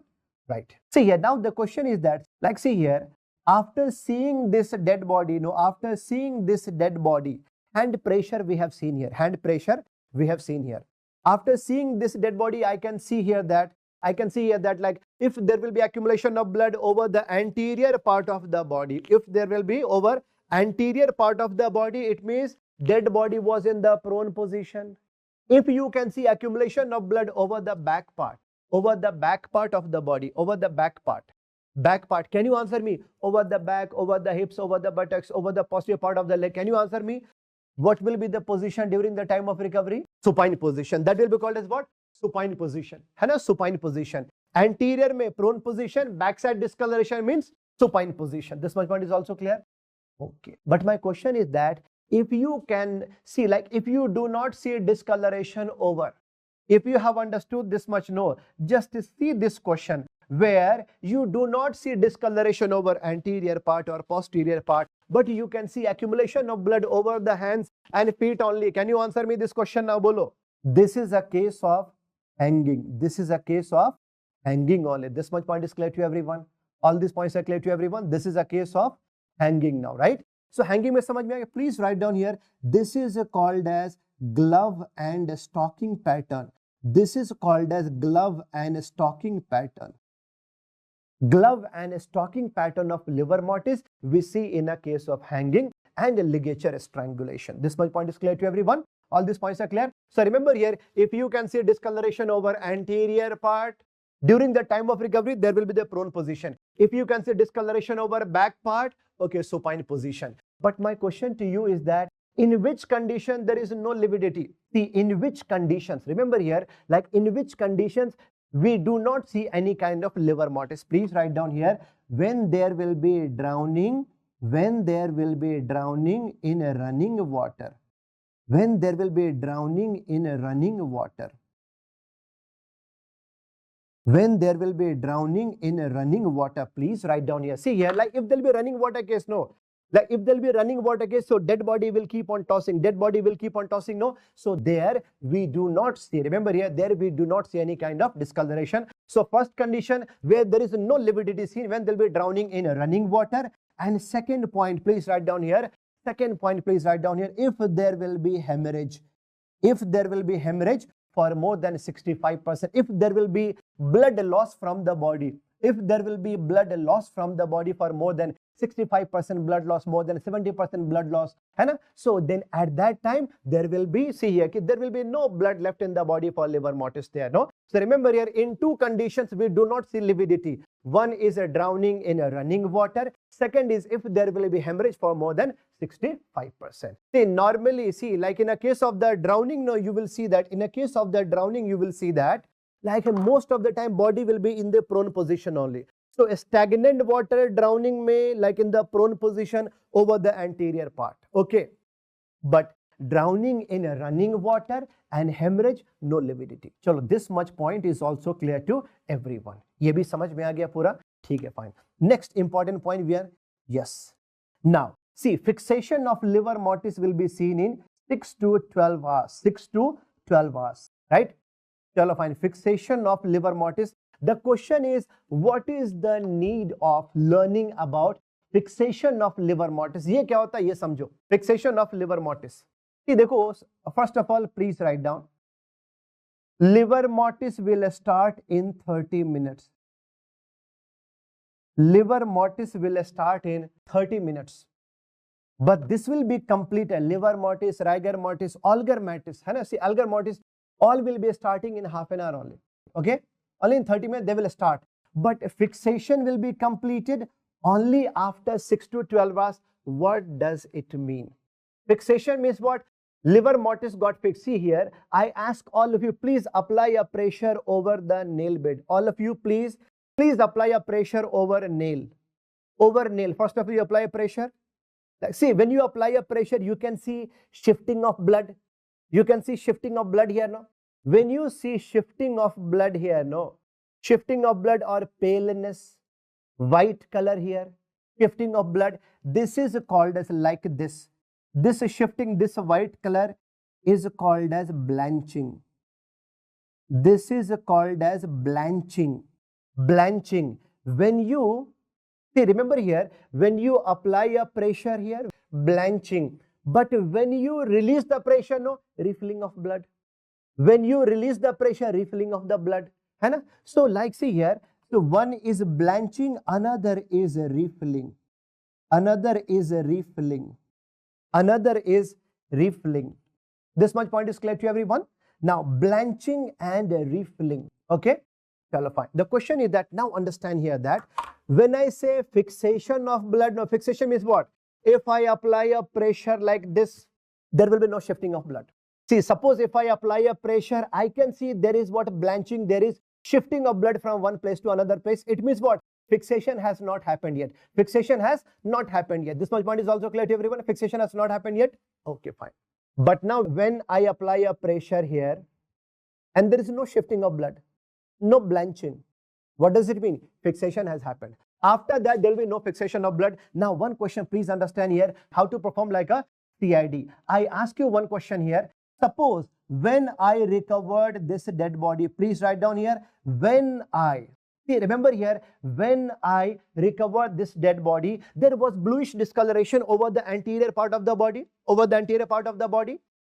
See here, so when I recover, see here, so this was in the prone position, no. When I turn the body like this, after that from the anterior part, no, so now the blood started coming from the, like from the anterior to the lower part, anterior to the lower part. My question to you is that fixation has happened or not? See, blood has a shifting from anterior to posterior part. Fixation has happened or not? Fixation has not happened yet. This much point is clear to everyone. Fixation has not happened yet. But same dead body, when I turned like this, this was in the prone position. When I'm going to turn this in the supine position, after that also, now the blood is here only. Blood is not shifting to the lower part. Can you answer me? Fixation has happened or not? Now fixation has happened. Fixation has happened. So fixation can be happening only after 6 to 12 hours. Fixation can be happening only after 6 to 12 hours. After 6 to 12 hours, no, there will be no shifting of blood. Means blood staining, blood will get fixed at one place. Now you solve a one CID question. Police has recovered a dead body from a car. So there was a silent road. There was a silent road. Silent road was there. There was a car and police has recovered a dead body from the car.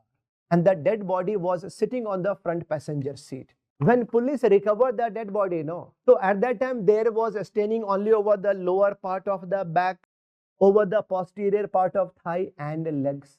Okay.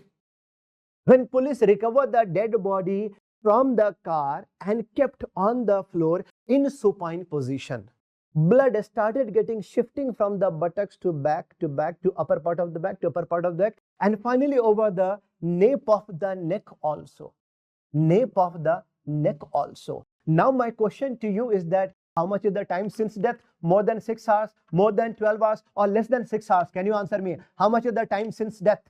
Time since death is less than 6 hours. Now you can suggest the police that, and I see here being a forensic specialist, you can suggest a police that CCTV camera dekh lo last 6 hours ka.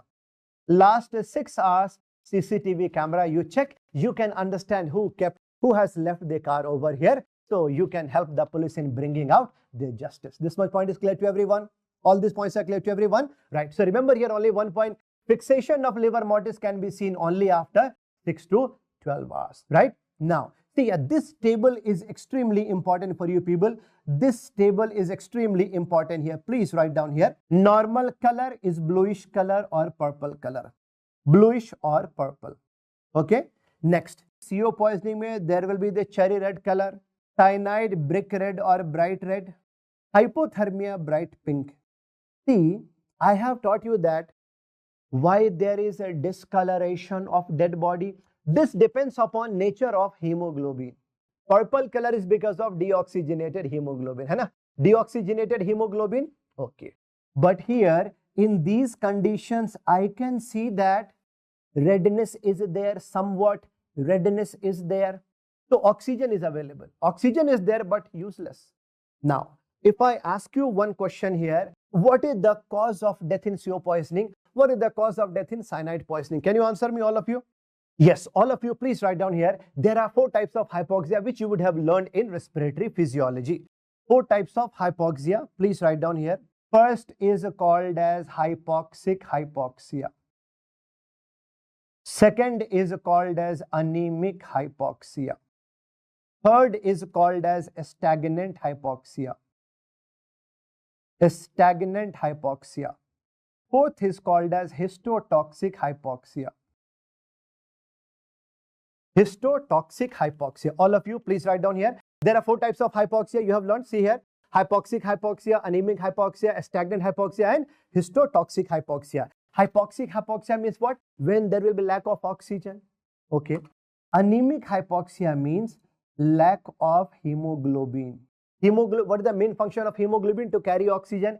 Stagnant means lack of blood flow. And histotoxic or cytotoxic means what? Remember, oxygen is there, but tissues are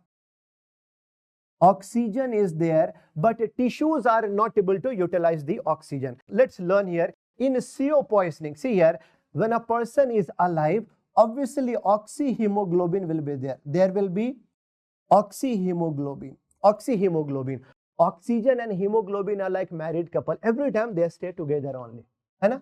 Okay. But remember, CO, in a case of CO poisoning now, in a case of CO poisoning, when CO will enter the body, no, CO is like ex-boyfriend who had maximum affinity. Remember here, when CO will enter the body, no, CO will take away hemoglobin. CO will take away hemoglobin from the oxygen. Oxygen will be there, but same like Sholega Thakur, he will not be able to do something. He will not be able to do anything. So in a case of CO poisoning, I can say what? Deficiency of hemoglobin. So CO poisoning, can you answer me? What is the cause of death? Anemic hypoxia. Please write down here. In CO poisoning, what is the cause of death? Anemic hypoxia. Okay. Please write down here. Here you see which color here? Cherry red color here, anemic hypoxia. But cyanide, can you answer me? Cyanide blocks which metabolic pathway here? ETC, electron transport chain. Which complex? Complex number 4. Which enzyme will be blocked here? Cytochrome oxidase. Cytochrome oxidase. Cytochrome oxidase enzyme. Remember here, this enzyme is important for, see, in the presence of this enzyme only, no? Remember here, the tissues will be able to utilize the oxygen, okay? So when cyanide is going to block cytochrome oxidase, oxygen is there, but tissues are not able to utilize it, no? So what is the cause of death in cyanide poisoning? Histotoxic hypoxia. Histotoxic hypoxia. All these points are clear. I'm sure you would have learned in biochemistry also. Hypothermia means oxygen will be entrapped in the subcutaneous fat. So remember here, that's why in hypothermia means hypothermia when low body temperature will be there. Less than 35 degrees centigrade will be there, right? Okay, fine. So there will be bright pink color, bright pink. Remember here, what about, like, suppose when I talk about this one, potassium chlorate, aniline, nitrate, nitrite, and sodium chloride. Here, like formation of methane. So methemoglobinemia, brown color, chocolate brown. Sometimes in aniline, there will be deep blue color. H2S, hydrogen sulfide. Remember here, hydrogen sulfide, when it will get mixed with hemoglobin. So this can form what? Sulfur hemoglobin, no? Please write down here, this is sulfur hemoglobin. This is sulfur hemoglobin. Sulfur hemoglobin will be in what? Bluish green color. This will be in what? Bluish green color. Green. So hydrogen sulfide poisoning, there will be what? Greenish color only. Septic abortion, bronze color. But opium poisoning, opium may black color. Remember here, see, all of you, please make a circle here. This table is extremely important. I think every time they are asking in CO poisoning, which color? Cyanide, which color? Every time they are asking. What is the cause of death in CO poisoning? Anemic hypoxia. Cyanide poisoning, histotoxic hypoxia. All these are important questions. Okay, all these are what? Important questions. We have learned all these. Now, see here, now look at the picture and can you answer me here? See picture number 1 here, picture number 1. Here you can see purple discoloration, purple here also. But in between, like butterfly, you do not see. Why? Because of heavy pressure. I said in the beginning that the accumulation of blood will be there over the loose dependent part, not over the tight dependent part. This is called as pressure pallor or the contact pallor. Okay. After seeing this photo, do you think he was wearing belt? Or here also like some heavy thing was there? Vibices. Yes. All these points are clear to everyone. Now, look at this photo. Can you answer me? This is a case of suicide or homicide. See, suicide means self-killing. But when I say homicide, no. Homicide means murder. Homicide means murder. Suicide means self-killing. Homicide means murder. Homicide. Okay. So here, like some of you might be thinking that this is a case of homicide or this can be a case of suicide. But please understand here that we are going to learn something that is called as rigor mortis. Like all of you, please write down here, there is something called as rigor mortis. I hope you are able to understand the meaning of rigor mortis. Okay, chalo. Like before I teach you this suicide or homicide, first of all, rigor mortis. Can you answer me? See, dekho yahan pe, first of all, rigor mortis. Question is, why there is a rigidity? Why there is a rigor mortis? Remember, due to depletion of ATP. Due to depletion of ATP. This is the rule. Due to depletion of ATP. Now, why there is a depletion of ATP? First of all, let's understand a rule. Very, very important rule to understand a concept. See, dekho, whenever there will be a death, after death, first of all, see what will be the first change in the body?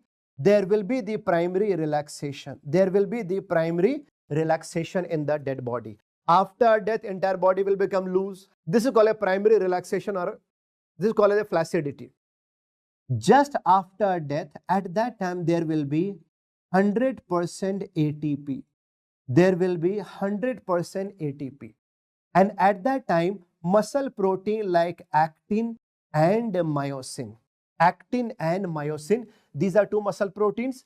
Right? Okay, so they will be living at their own normal places, no problem. But after certain minutes, after a few minutes or few hours now there will be depletion of ATP. Now ATP will start declining. ATP will start declining. When ATP will start getting declined, actually, like from 80%, 70%, 60%, 50% ATP in the body, now what will happen? Now actin and myosin muscles, see here, these muscle proteins, like they will become imbalanced and they will come close together and they will make one component like this.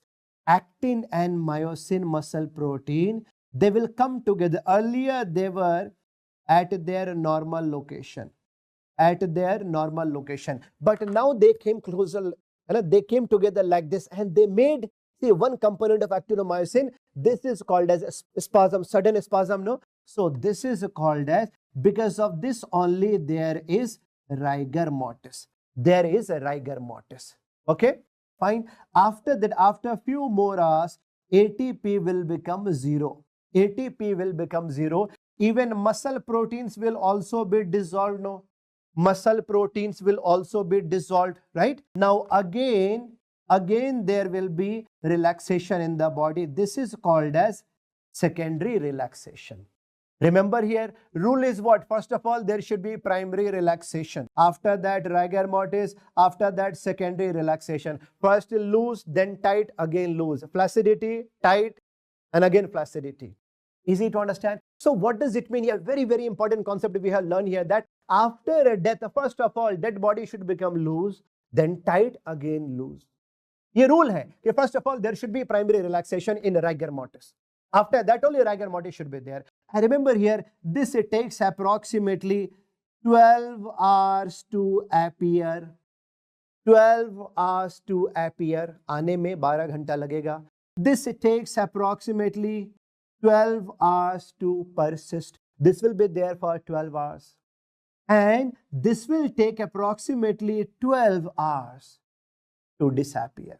12 hours to appear, 12 hours to persist, and 12 hours to disappear. This is called as, please write down, this is called as rule of 12. This is called as rule of 12.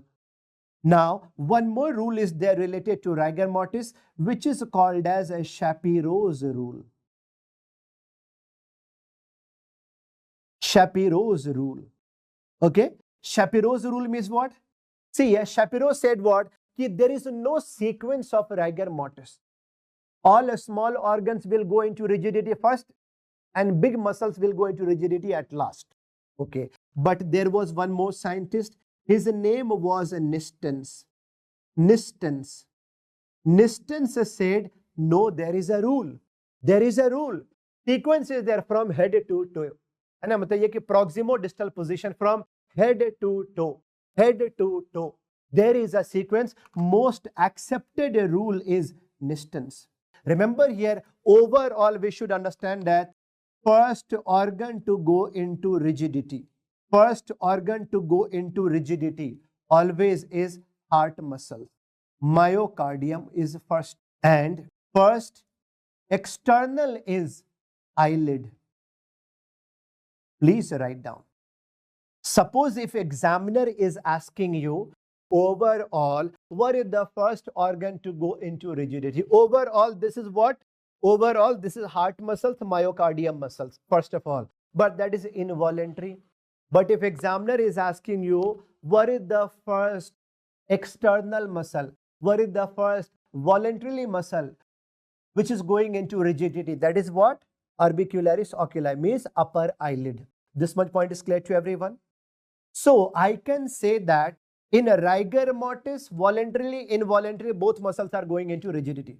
Both muscles are going into rigidity, both. Voluntarily, involuntary, both. Okay, fine. But Nisten said there is a sequence. First of all, head to toe. Remember here, first he said what? Eyelid. After that, neck. After neck, jaw muscles will be. So remember like this. First, they go first eyelid, then neck. After neck, jaw muscles and face muscles. But 7 steps you have to keep in mind. Head to toe, first of all, eyelid, then neck, and then chest. After that, upper limb, and then a stomach, and then lower limbs, at last finger and toes. Sequence, please write down, very, very important. Niston's rule, please write down here sequence. Niston's rule. First of all, eyelid, then neck, and then, okay, chest, then upper limb, then abdomen, then a lower limb, then at last fingers and toes, at last fingers and toes. So remember here, sequence of appearance and disappearance both are same. Sequence of appearance and disappearance both are same. Please remember here, Niston's rule is very, very important. Niston's rule is very, very important. This much point is clear to everyone. Niston's rule. Okay. So I have taught you rule of 12, Shapiro's and Niston's rule. Now get back to this photo. Like some of you said, right? There can be what? Suicide also, homicide also. Suicide also, homicide. Now let's learn here. Same symptoms like rigor mortis. But remember here, like suppose if a person is going to kill himself, like this, right? So my question to you is that, like in this position, in this posture, which organs are at maximum activity? Only hand muscles. Only hand muscles, no? Right? No? Only voluntary group of muscles. So remember here, there is a condition where only a voluntary group of muscles which were at maximum activity, which were at strenuous activity. Like see, just before pulling the trigger, suppose if I'm about to kill myself like this, so there can be fear also now. So just before pulling the trigger, what happened? Oh, suddenly only a group of voluntary muscles went into a spasm. And even after pulling the trigger, no, even after death, this will be into a spasm. This is called as, yes, please write down here. This is called as cadaveric spasm. This is known as the cadaveric spasm. Please remember here, in the cadaveric spasm, only a, please write down here, only a voluntary group of muscles, only a voluntary group of muscles which were at maximum activity suddenly went into a spasm. But this happened in ante-mortem time, just before death it has happened, just before death. But this will be continued even after death. And so remember here, so the finger position will be like this only, and artificially you cannot produce. Artificially you cannot produce it. Okay, this is called the cadaveric spasm. Artificially you cannot produce like this. Okay. So what is the use of learning about cadaveric spasm? You can understand last posture before death. If there'll be a weapon in hand, or even after looking at this photo, this is a case of the drowning only, no? This is a case of the drowning. Yes, after seeing this photo, you can easily understand that, yes, like at the time of the drowning, person was struggling, like he wanted to hold something, but he could hold only few plants, right? Only few plants in his hand, right? Okay, so remember here, so like a weapon in hand, even in a case of the drowning, you can see cadaveric spasm. All these points are clear. Remember, artificially you cannot produce like this. So if you see this photo, you check hand. If it will be loose, then someone else would have killed him and he would have kept a revolver in his hand. Or if this will be tight, like a spasm, then mostly suicidal case only. Suicidal case only. So how to differentiate cadaveric spasm and rigor mortis? This will become your question. Can you answer me here? When I talk about the cadaveric spasm, ante-mortem or post-mortem? It is ante-mortem. Are we going to see primary relaxation here? See, directly a spasm. No primary relaxation like rigor mortis. So, no primary relaxation. Muscles involvement, only voluntary. Okay, this table is important for your exam. Please remember here, see the cadaveric spasm. Again and again, I am telling you, this is an important topic. See, the cadaveric spasm is an important topic. Okay, now after seeing this photo, you can understand here that when a person will be exposed to heat,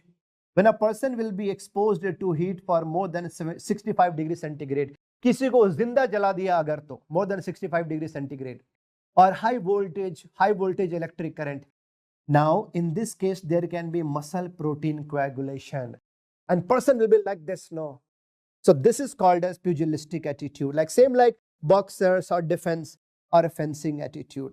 This is called a boxers, fencing, defending attitude. This, see here, this picture is important. This is called as what? Pugilistic attitude. What is the root cause of this? Muscle protein coagulation. This much point is clear to everyone. Muscle protein coagulation. किसी को जिंदा जलाया गया तो ऐसा posture हो जाएगा. And remember here, this can be there even for many weeks. This can be there up to decomposition, है ना. But rigor mortis, what does it mean? Rigor mortis will, like, this will be appearing within 12 hours. This will be persisting for 12 hours, and this will be going away like in next 12 hours. So I can say rigor mortis will come and go in 36 hours. But pugilistic attitude will be there up to decomposition. See, the cadaveric spasm will be there up to many hours. There is no limitation like that. So we can easily differentiate rigor mortis, cadaveric spasm, pugilistic attitude. This much point is clear? Right. Yes. Next is that, see here, so do you think like in our GI there are so many bacteria are there? So bacteria will be producing so many gases? No. Important hai. See, bacteria will be producing so many gases, maximum hydrogen sulfide, ammonia, carbon dioxide. So even after death, do you think there will be so much of bacterial production in GIT? Yes.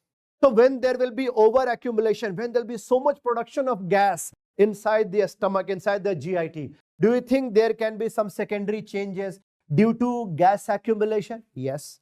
What will be the changes? Please write down.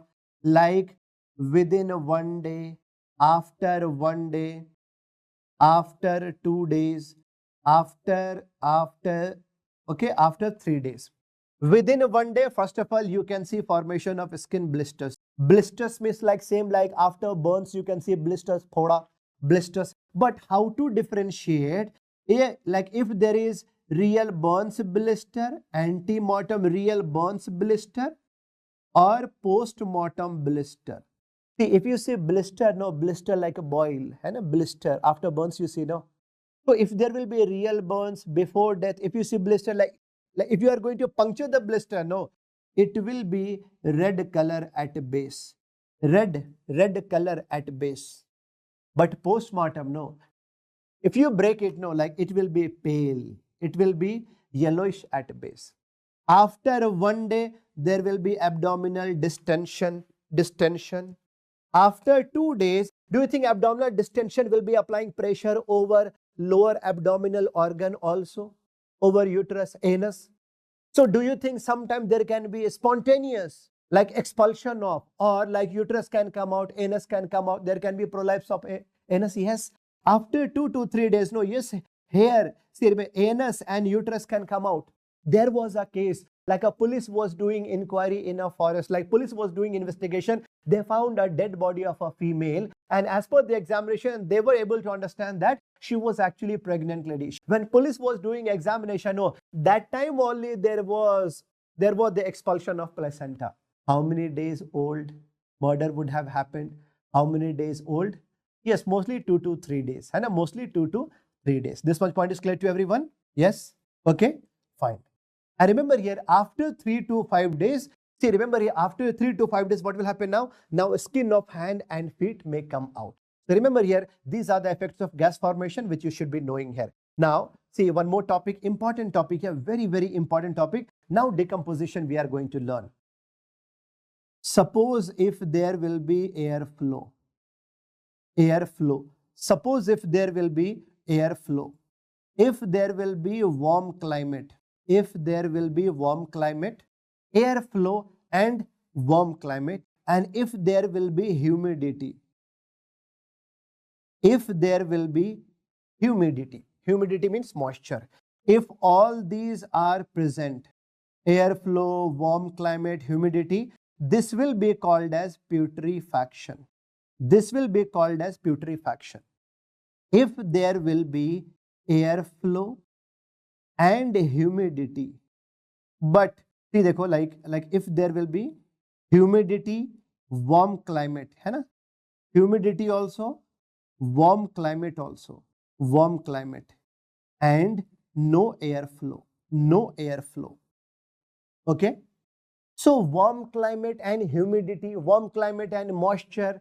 See, if you visit any place where there is so much of moisture, so much of humidity, so do you think you can get sweating and, like sweating and sticky things can be there? If a dead body will be there in this kind of climate for more than 1 day, more than 1 week, more than a month, more than few weeks, So do you think now adipose tissue can get, like adipose tissue will start changing into like something like soap-like structure or Vaseline-like or wax-like? Yes, that is called as adipocere formation like this. Okay, that is called as adipocere formation like this. This is adipocere formation. This is also called as what? Saponification. Please write down here, adipocere formation. This is also called as saponification. This is also called as saponification, or a wax in a grave. This is also called as grave wax. This is also called as grave wax. This is also called as grave wax. Remember here, adipocere, saponification or grave wax. These are same names. Okay? So what should be the favorable temperature for them? Warm climate and moist climate. Suppose if there was airflow, and warm climate but no humidity, warm climate, airflow. So do you think like from the body there can be evaporation of water from the dead body? Evaporation? Yes. So do you think there can be drying and desiccation of dead body? Yes. In this condition, this will be forming mummy. This will be forming mummy. Okay. This is a case of what? Mummification. Mummification. Do you think there can be weight loss here? Yes, there will be weight loss. Yes, there will be weight loss here. This much point is clear to everyone, right? And so here there should be what? Very, very important here. So remember here, when I talk about adipocere formation, foul smell like ammonia, like a smell, or if there will be, you know, like rancid butter smell, bad smell. But mummification, remember here, mummification, there will be no smell. And this will take minimum 6 months to 12 months. But adipocere formation, you can say within 3 weeks to 6 months. 3 weeks to 6 months. This much point is clear to everyone. All these points are clear to everyone. Remember here, adipocere formation and mummification, these are important. Now you look at these photos and can you answer me here? Do you see some changes in picture number 1? See here, like in this photo, when I talk about adipocere formation, no, what is the medico-legal importance? Remember here, medico-legal importance is identity will be preserved. Identity will be preserved. Identity will be preserved here. And second important point, this will not be seen in less than 7 months old fetus because of lack of adipose tissue. Okay, next. Chalo, what do you see in this photo here? Here you can see some kind of greenish discoloration here. No, please write down, all of you write down. Greenish discoloration is first sign of greenish discoloration over right iliac fossa. Over right iliac fossa. Greenish discoloration over right iliac fossa is the first external sign of decomposition. Okay. But what is the first internal sign of decomposition? Discoloration in aortic intima. Discoloration in the blood vessel wall. Discoloration in blood vessel wall. But remember here, first external sign is greenish discoloration over right iliac fossa. Right iliac fossa. This much point is clear. Question is, why greenish discoloration? Why greenish discoloration, all of you? Why greenish discoloration? Because of sulfa hemoglobin. Because hydrogen sulfide gas will be produced by the bacteria that will be mixed with hemoglobin, that will be forming sulfa hemoglobin, and that blood will be coming in the intestine also, large intestine also. Cecum. Cecum is a free-floating structure nearest to right iliac fossa. That's why greenish color over right iliac fossa. And because of what? Sulfa hemoglobin, sulfa hemoglobin. This much point is clear. Please write down here. How much duration is required for this? Please write down here. In hot summers, see, like in hot summer, this will be taking approximately 12 to 18 hours in hot summer. But in winter, this can take more than 24 hours. In hot summer, like only 12 to 18 hours. So my question to you is that after murder, if a person will be buried under the earth, or if a person will be kept on the, like in the air or in the water, fastest decomposition will be seen in. Can you answer me? Fastest decomposition. Where do we see fastest decomposition? Remember here, mnemonic is air, water and earth. Air, water and earth. Ratio will be here. Ratio will be 1:2:8. Fastest decomposition is seen in air, then water, then earth. Suppose, like see here, rate of decomposition in air is 2 times faster than water and 8 times faster than earth. Suppose if it is going to take 1 week in air, then it will be taking 2 weeks in water and then 8 weeks in earth. This is called as Casper's dictum. Please highlight, please make a circle on Casper's dictum. Please make a circle on Casper's dictum. Casper's dictum is what? Rate of decomposition. Rate of decomposition of dead body in air, water and earth. Ratio is 1:2:8. After that, you see this case here.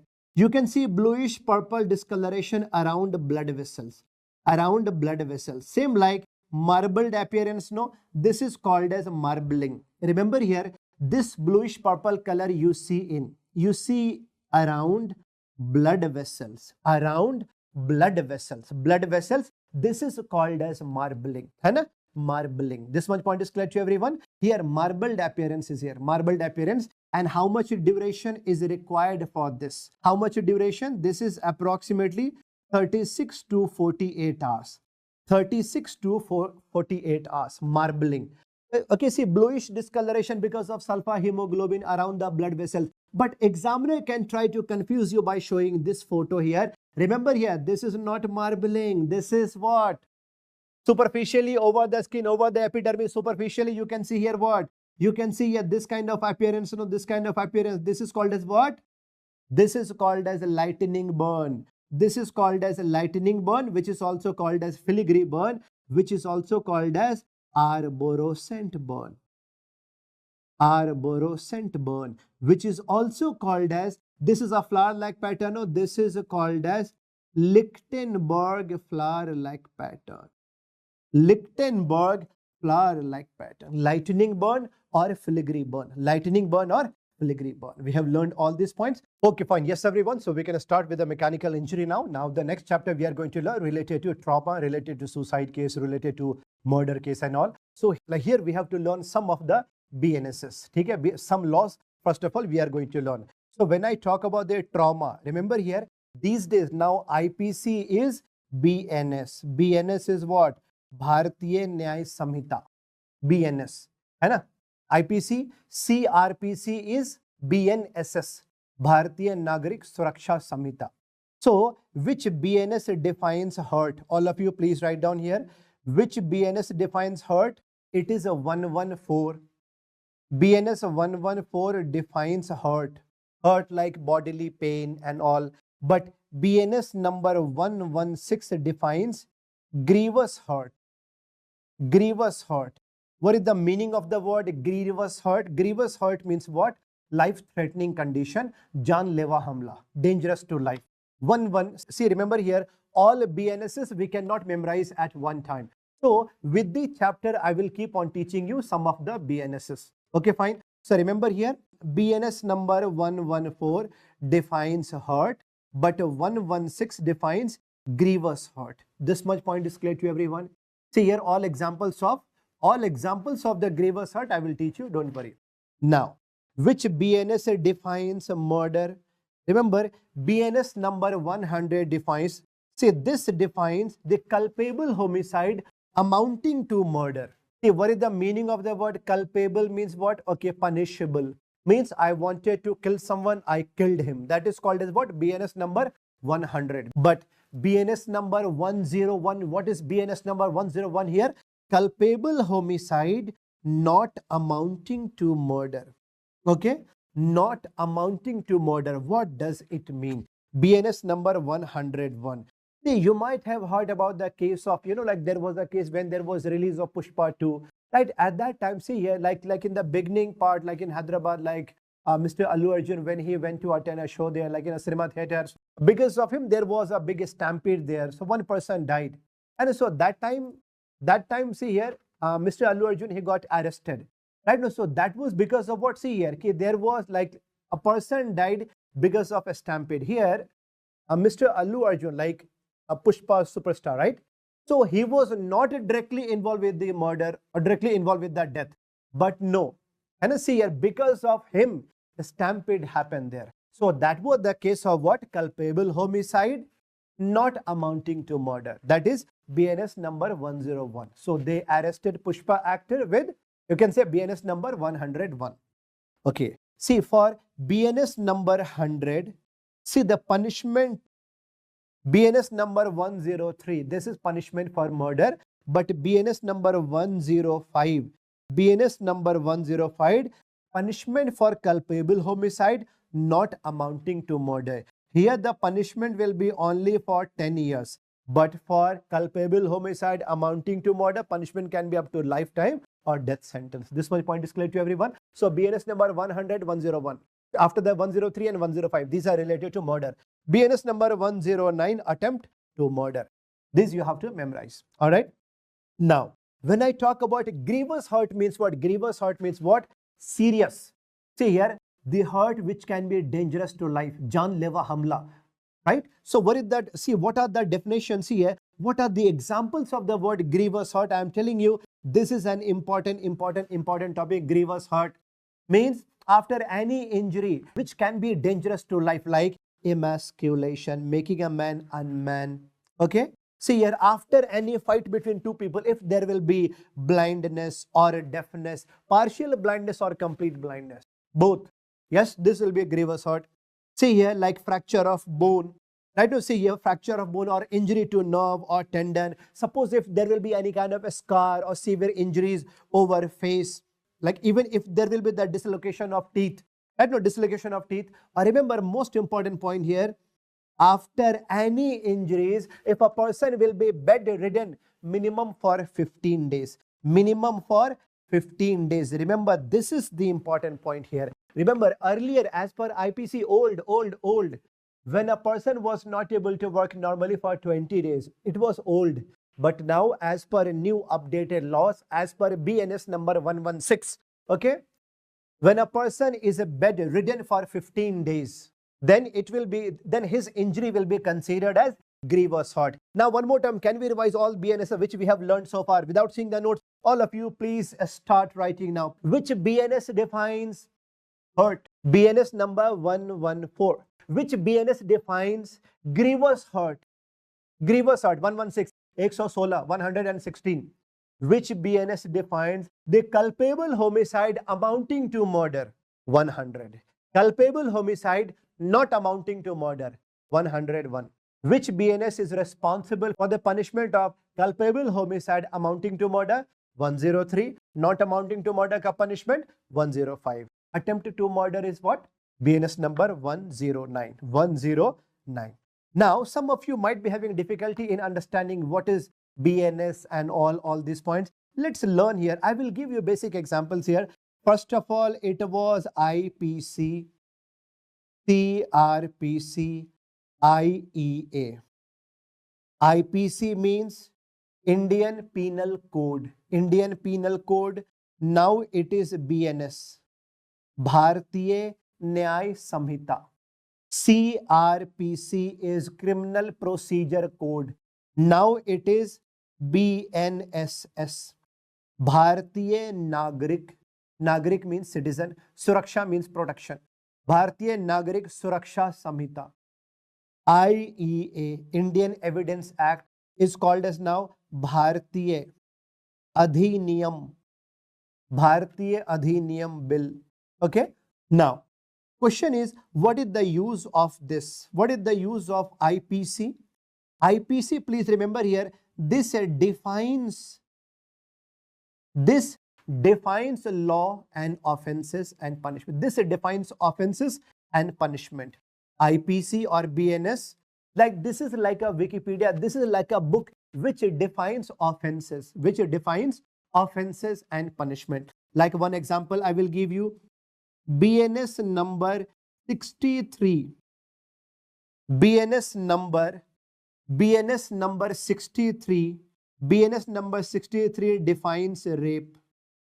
Defines rape, that without consent or without a will of a female, if a man is going to attempt sexual intercourse, it will be called as rape. This is definition. And as per 64 BNS, there will be punishment for rape. And BNS number 70, gang rape. BNS number 70, gang rape. When more than one man is involved in sexual intercourse or rape, it is called as gang rape. So basically what I'm saying here, BNS defines offenses and punishment. BNS defines offenses and punishment. Offenses and punishment. But what about, see here, Indian Penal Code means penalty, penalty. But what about CrPC? CrPC means what? This is called the Criminal Procedure Code. Procedure, how to arrest a person. See, the procedure is called as BNSS, Bharatiya Nagarik Suraksha Samhita. Like one example I will give you. Ki suppose, see, like suppose, when I talk about like suppose, like in a village, a murder has happened. A murder has happened. After that, like obviously some people will be informing local police station, right? Some people will be involving local police station. Ki sir, you come to this village, a murder has happened. So now, first of all, police will be informing the nearby magistrate office, ki sir, I have got a phone call from the nearby village. So like he will be getting permission from there. Now police will be going there to do inquiry. Okay, police will be going there to do inquiry, right now. So he will be called as what? Investigating officer. Ideal ranking should be sub-inspector, minimum should be head constable. Okay. After that, now police will be asking some people, did you see anything? Did anyone see anything? He will be doing inquiry, and now after doing inquiry, no, he will be making a report. He will be making a report. That report will be called as Panchnama. That report will be called as Panchnama. And a punch like panchayat, 5 people. So when police is doing inquiry, police is asking multiple people here, police is making a report. This is called a Panchnama. If you are going to police station and if you are filing a case, that will be called as FIR. Okay. So when you are going to police station, when you are filing a case, that will be called as FIR. When police is coming to the crime scene, police is doing inquiry, police is doing, like police is making a report, that report is called as Panchnama. On the basis of that inquiry, police will arrest a person. Police will keep him in a custody. After that, on the given date, he will be presented to. Now the police is going to present him to court. The police is going to present him to court. See, dekho, after the murder, when police has got a phone call, when he reached there, when he started doing investigation, when he arrested a person, when he presented the person to court, this entire procedure is called as BNSS or CrPC procedure. Okay, so BNSS number 194. BNSS number 194 defines police inquest. When police is doing inquiry. Okay, and BNS number 196 is called as magistrate inquiry. When magistrate is doing inquiry, this much point is clear to everyone.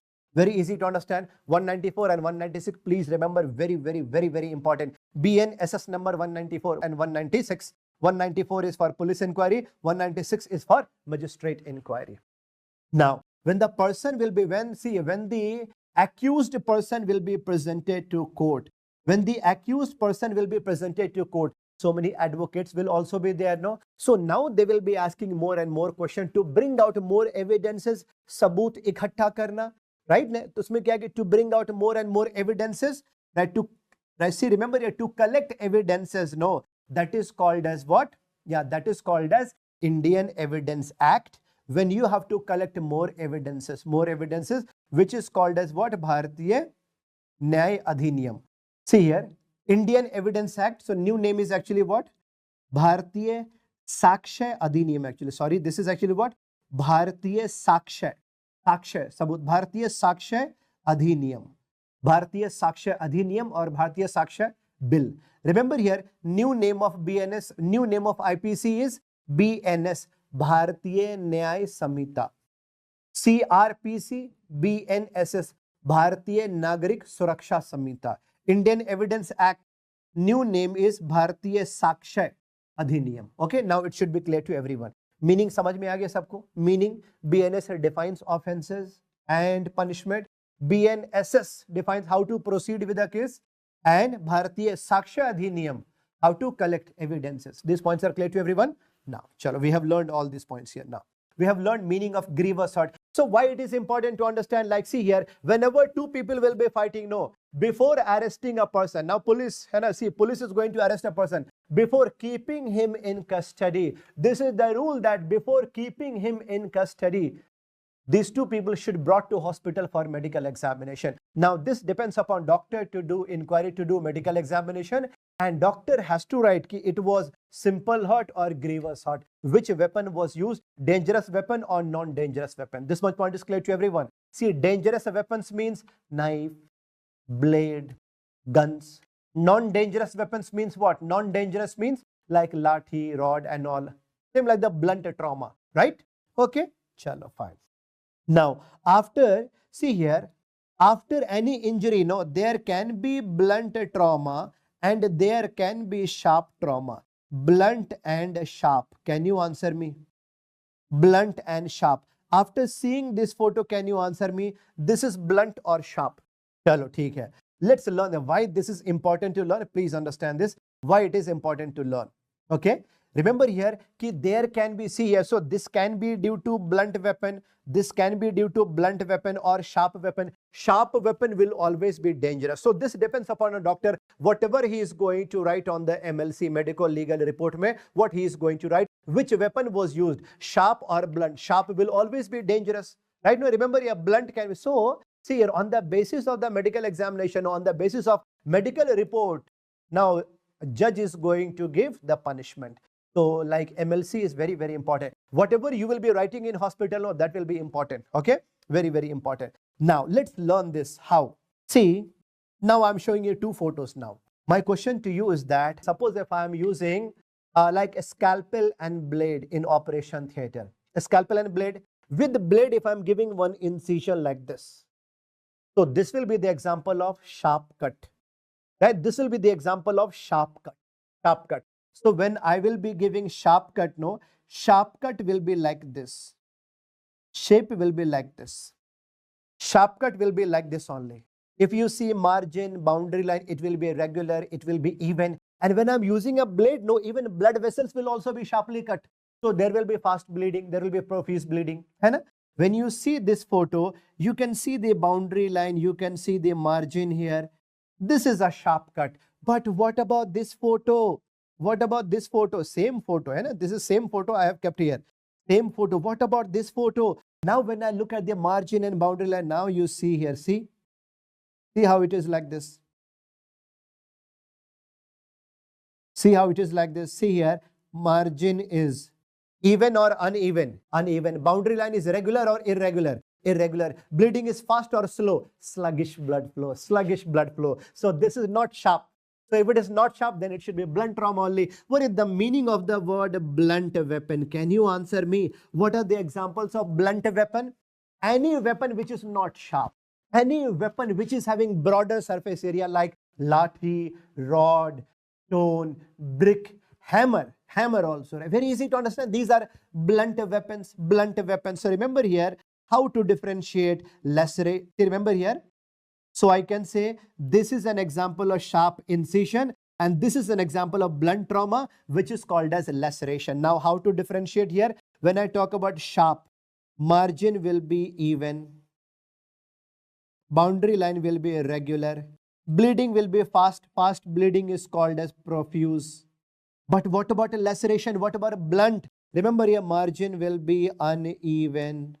Boundary line will be irregular. Bleeding will be slow. Why? Because suppose if I'm going to use a lathi or rod or maybe a mobile phone se bhi kisi ko mara aise. So when I'm using a blunt weapon like this, so when this is going to hit the body like this and it is going away, no? So do you think because of this kind of pressure, even the blood vessels will be fully crushed? After crushing of blood vessels, no bleeding or slow bleeding, no? Slow bleeding. So in blunt weapon, remember here, there will be sluggish blood flow. Sluggish blood flow means what? Sluggish means slow. Slow blood flow. Slow blood flow. Now there is something called the tissue bridge. Tissue bridge. Suppose if I am using a blade, when I am going to cut like this, no, even see underlying or underneath neurovascular bundle. And a neurovascular bundle, underneath neurovascular bundle will also be sharply cut. Will also be sharply cut. You can see a separate, see here, you can see 100% separation of, you can see here what? 100% separation of neurovascular bundle. Okay, no, but laceration mein kya hoga? If a person will be hit like this, so when skin or subcutaneous tissue will be coming out like this, or when this will be coming out like this, so in between, do you think neurovascular bundle can be intact? Can be intact like a bridge of a tissue? This is called a tissue bridge. So tissue bridge you will see in, tissue bridge you will see in, and a blood vessels you will see intact in between blunt trauma only. So please remember here, laceration mein tissue bridge, yes, you can see. Incision mein tissue bridge not seen. Very, very important here. Now you can easily understand here that after seeing the wound only, you should be able to understand which weapon was used, sharp or blunt, sharp or blunt, which weapon was used. This much point is clear to everyone now. I hope this is clear. Okay? Whatever we are learning today, this is for your examination also, and this is for your hospital practice also. Because if you will be practicing in the emergency department, no, yes, you have to see all these and you have to make MLC. So be careful. And be careful, because doctors are supposed to work at a two-edged sword. And you cannot write simple hurt as the grievous hurt. You cannot write grievous hurt for the sake of, for the sake of bribe. And you cannot write grievous hurt as the simple hurt. No. No, many people will try to push you. Many people will try to bribe you in hospital, but you have to be very, very cautious. Okay? You have to be very, very cautious. Chalo. All these points are clear to everyone. Now, see here, what are the examples of the blunt injury here?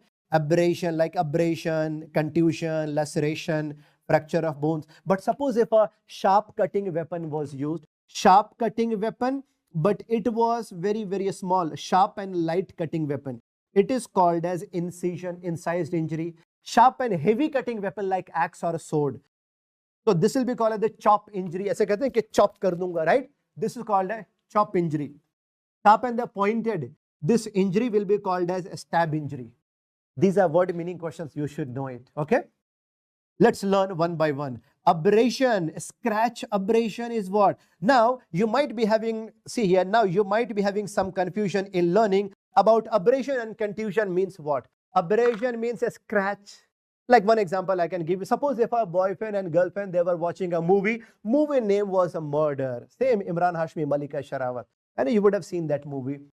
So many different shots are there, hot scenes are there, like that. And okay, fine. So suppose a boyfriend and girlfriend, they are watching that movie here, no? So when like different shot will be there, no, now boyfriend will be gazing. Now he will be staring at the screen. So obviously girlfriend will be like, she will be very uncomfortable. So like out of aggression, she can scratch him like this. No, when she is going to scratch, abrasion. First time she scratched, second time, third time also. Okay, theek hai, out of love, fine. No problem at all. Hai.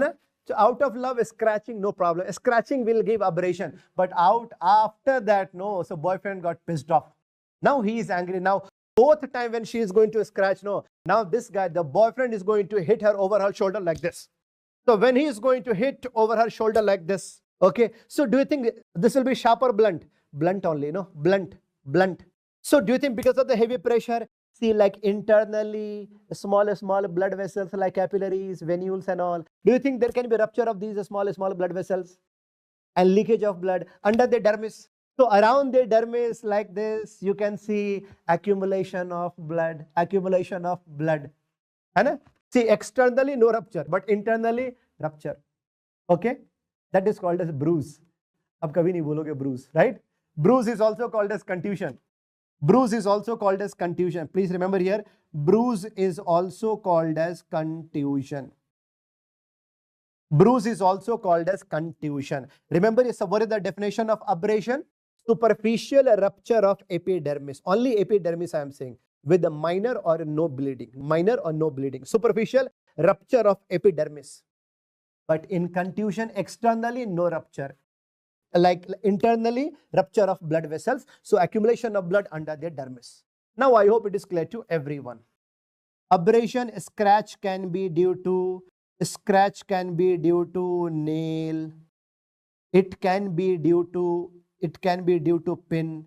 It can be due to this can be due to a thorn. But graze abrasion, when a person will be dragged on the road over the rough surface area, so you can see multiple parallel lines of abrasion. Multiple multiple parallel lines of abrasion.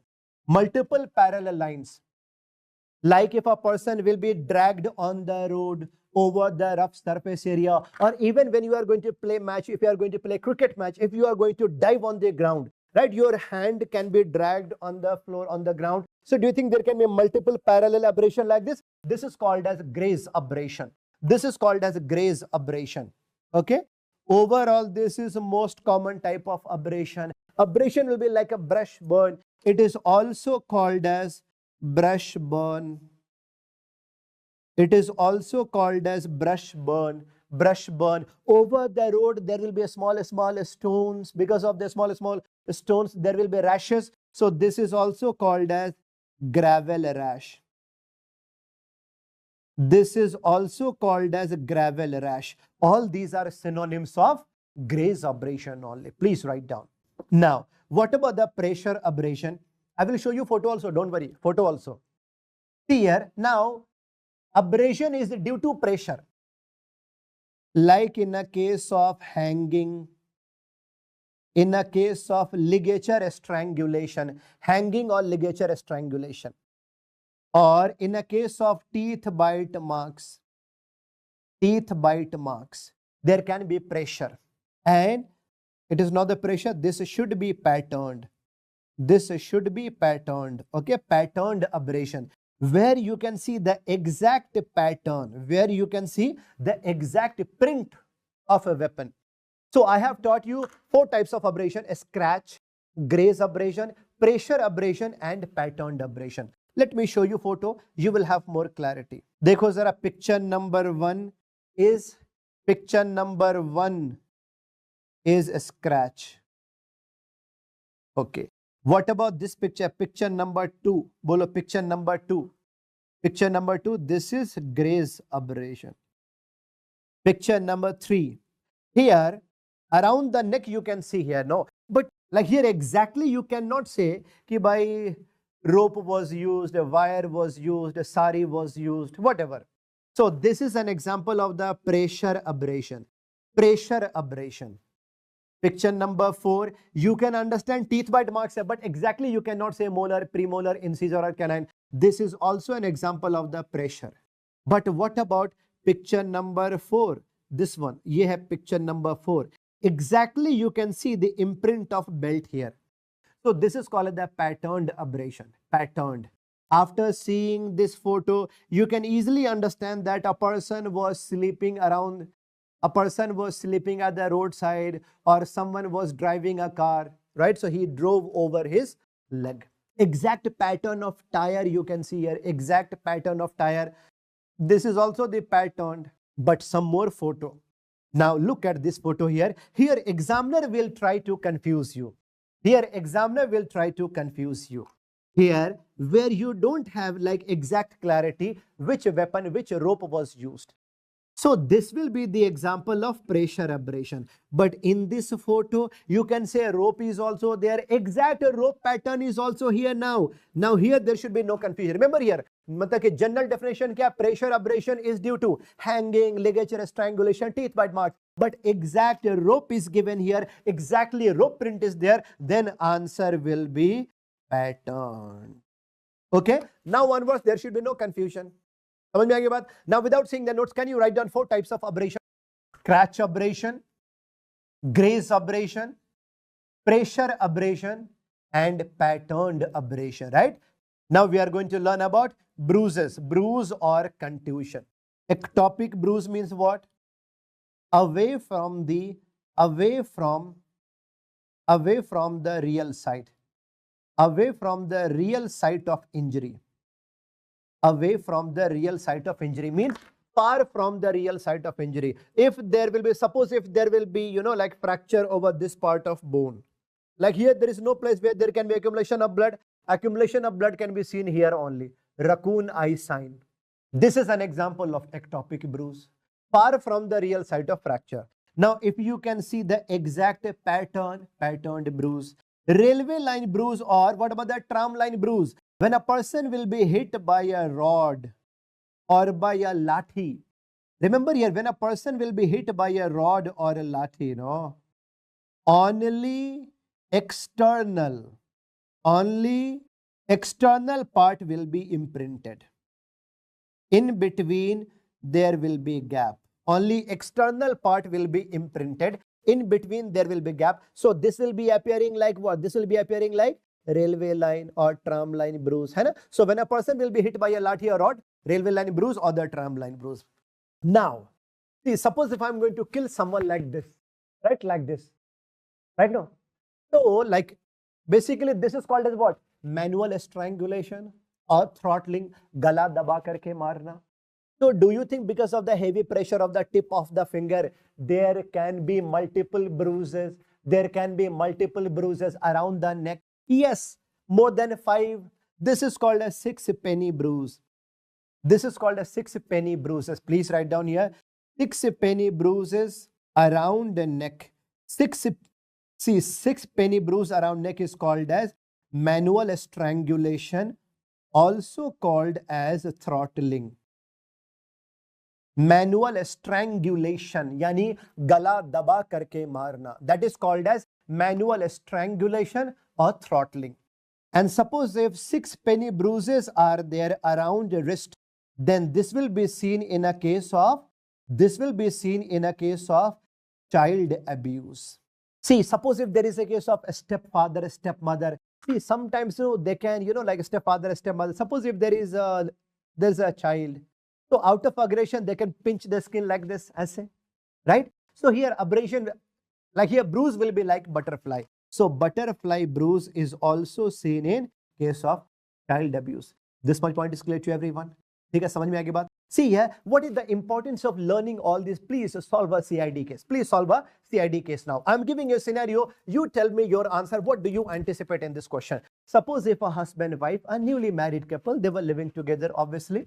Okay. Fine, but what happened today? In the morning time, maid came, Nokrani, a maid came in morning time around 6. Front door was actually closed from inside. She was ringing the bell, but no one opened the door. Since she was an old maid, she went at the back side from the balcony. So there she saw the back door was opened.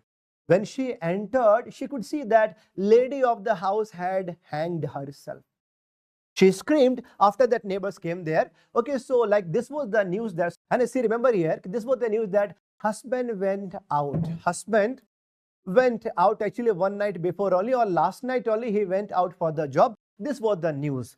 So when she hanged herself, there was a suicide note in her hand also. So when dead body was taken out, when suicide note was taken out, this was written in her own handwriting. I was not happy in my life, so I'm going to kill myself. I'm going to hang myself, and no one is responsible for my death. Okay, fine. So far, what is your opinion? This is a case of suicide or homicide? Bolo. This looks suicide. So far, this looks suicide only. Okay. Suicide only. After that, do you think the dead body will be shifted to hospital for post-mortem examination? Yes. So far, when you have seen suicidal note, mostly this looks like suicide case. Okay. After that, when dead body was shifted to hospital for post-mortem examination, no? So doctors found only ligature marks were there. Ligature marks were there outside. So from like externally, no, suicide only. But when doctor gave incision here, when they removed the skin from here, no, they found that subcutaneously, circular, multiple bruises like this. Multiple bruises subcutaneously around the neck. What does it mean? Before hanging, she was strangulated. Before hanging, she was strangulated. Who will be most suspected person here? Husband only. Husband got arrested. And then after the torture, he accepted, yes, he only strangulated. And he only, so after that, he just wanted to manipulate. But what about her own handwriting? Was your suicide note tha? Husband said, ki 1 month back, I manipulated her, ki we both should write suicide note. We both should be dying like the Titanic, Janam Jina Mana Tere Sang, something like that. Hai na? So after that, I took her suicide note also. I tore my suicide note. I kept her suicide note saved. Okay. So do you think on the basis of the post-mortem examination, we have supported our legal system? That's why it is called as medico-legal system. Remember, doctors do not have judiciary power, but we are supposed to work with the legal system to help, right? To help in bringing out the justice. Yes. Chalo. All right. All these points are clear to everyone. Now, different bruises we are going to learn. See, remember here, I have taught you 5 types of bruise: ectopic bruise, patterned bruise, railway line, sixpenny, and butterfly. Now, suppose if you can see multiple bruises around the neck, multiple bruises, abrasion around the neck, or signs of a struggle around the neck, then it will be called as what? This will be called as, right? Okay, throttling, which is also called as manual strangulation. If you can see bruises or abrasions around genitals or breast, then sexual assault. But if you see bruises or contusions or signs of a struggle around lips, nose, okay, around the chin, so it means he was killed like this. This is called as smothering. This is called as smothering. All these points are clear to everyone? Smothering. Now, look at the photo here. See, please write down your, see, now we are going to learn all different types of bruises here. Whenever there will be fracture of anterior cranial fossa or frontal bone here, then you can see like there can be accumulation of blood underneath. Okay, fine. This is called as a raccoon eye sign, which is also called as, same like the panda's eye, black eyes, black spectacled hematoma. This is called a manukala chashma. This is that black eyes, raccoon sign, important raccoon sign, right? Okay, fine. See, doctor, you are asking, sir, can you differentiate pattern, bruise and abrasion? In abrasion, superficial rupture will be there. Superficial rupture of epidermis. In bruise, superficial rupture will not be seen. You will see only accumulation of blood. That's it. Okay. But if there will be fracture of, suppose like if there will be fracture of, okay, middle cranial fossa or basal head over the backside, you can see accumulation of blood just behind the ear. This is called as a battle sign. Battle sign, raccoon eye sign and battle eye sign. These two are very important for your exam, I'm telling you. Raccoon eye sign, battle eye sign. Please look at the photos here, image based questions, repeatedly ask question. Okay, chalo, fine. Now different types of bruise here. After looking at this photo, easily you can understand. But what is the diagnosis here? No, diagnosis to you can say no, ye to the love bite hai. Okay, fine. I think everyone knows it. But bruise kya hai? This is an example of the patterned bruise. Here you can see the study of lip printing. See, a study of lip printing is called as chyloscopy. Right? This is called as study of lip printing. Study of lip printing is called a chyloscopy.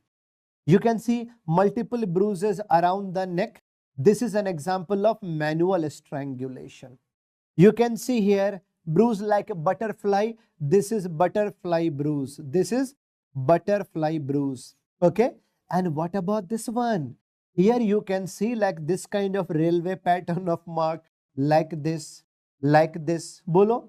Only external part will be imprinted on the body. Railway line bruise or tram line bruise. Lathi se, rod se. Okay, fine. After seeing these bruises, can you answer me what is the diagnosis here? After seeing this picture, can you answer me what is the diagnosis? Option number 1, HIV, Kala-Azar, COVID-19, malaria. Bolo. After seeing this photo, can you answer me? After seeing this photo, what is the diagnosis? HIV, Kala-Azar, COVID-19, malaria. Hey, why are you using so much of your mind? 100% COVID-19 only? No. Lockdown mein he went out. And he got beaten by the police ke lathi se maar kar ke aaya, right? Easy to understand. During lockdown only, right? Railway line bruise. So after seeing the pattern of bruise, no, you can understand. All these points are clear to everyone. And this question was never asked anywhere. Just for the fun I asked you. But I am sure you can understand it now, right? Chalo, fine. Now, we have learned here. See, remember here.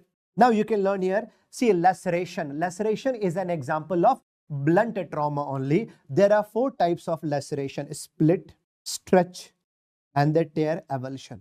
Okay, very important we are going to learn here. Now, look at the photo here. This is an example of See, picture number 1, blunt trauma or sharp trauma. Yes, this photo you can easily understand.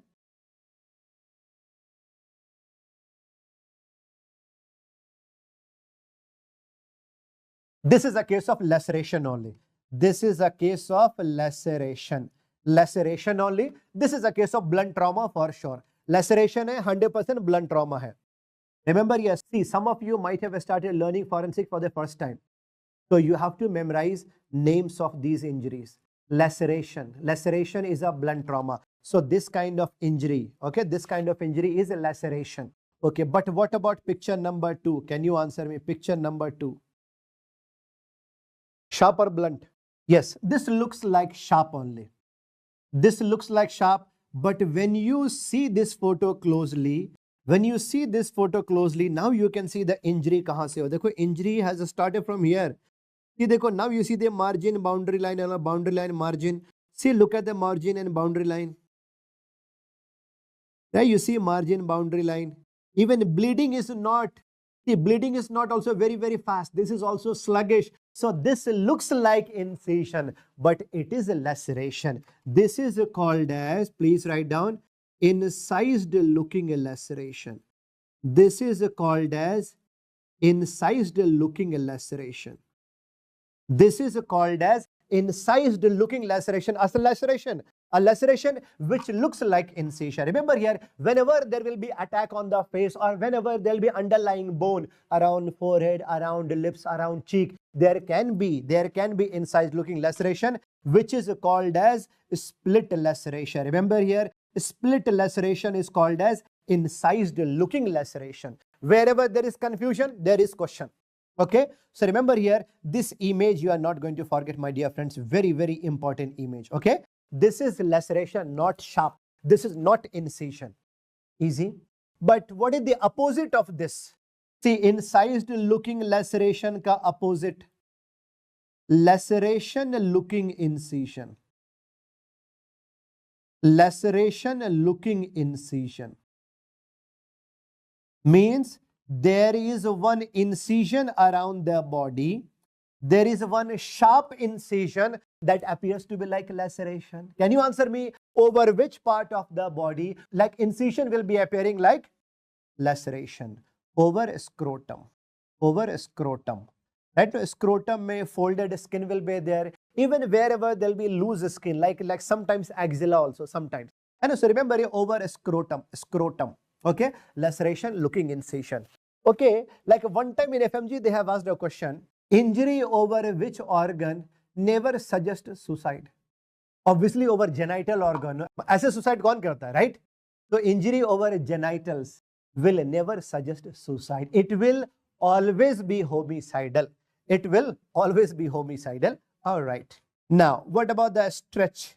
Stretch laceration due to bone fracture. Bone fracture. Like suppose I suffered a road traffic accident and there was fracture of radial bone. So inside the body, you know, like inside the compartment here, like radial bone fracture was like this. Like this. So because of the fractured bone, which did not come out as of now. Do you think because of this now there will be a stretching over the skin, underlying skin, and after a certain interval of time there can be a rupture, there can be a laceration? So this is called as a stretch. Due to local compact, like it is called the tear. But like suppose if a person was standing at the roadside, a car came, suppose if there was a person like this standing here, a fast moving car came across and hit him like this. A car came and hit him like this. So when a car is going to hit a person like this, so do you think there can be laceration? Skin or subcutaneous tissue can come out of the body? Yes. That is called as avulsion. Injury is due to shearing force. This is due to shearing force. Look at the photo. You will have more clarity. Please write down, when only skin will be coming out. When only skin will be coming out, this will be called as a filleting. When only skin will be coming out, it will be called as a filleting. When skin plus subcutaneous tissue, both are coming out like a glove, it is called as a degloving injury. This is important for your exam. It is called as degloving injury. Skin plus subcutaneous tissue both are coming out. But when scalp, skin and subcutaneous tissue both are coming out, this is called as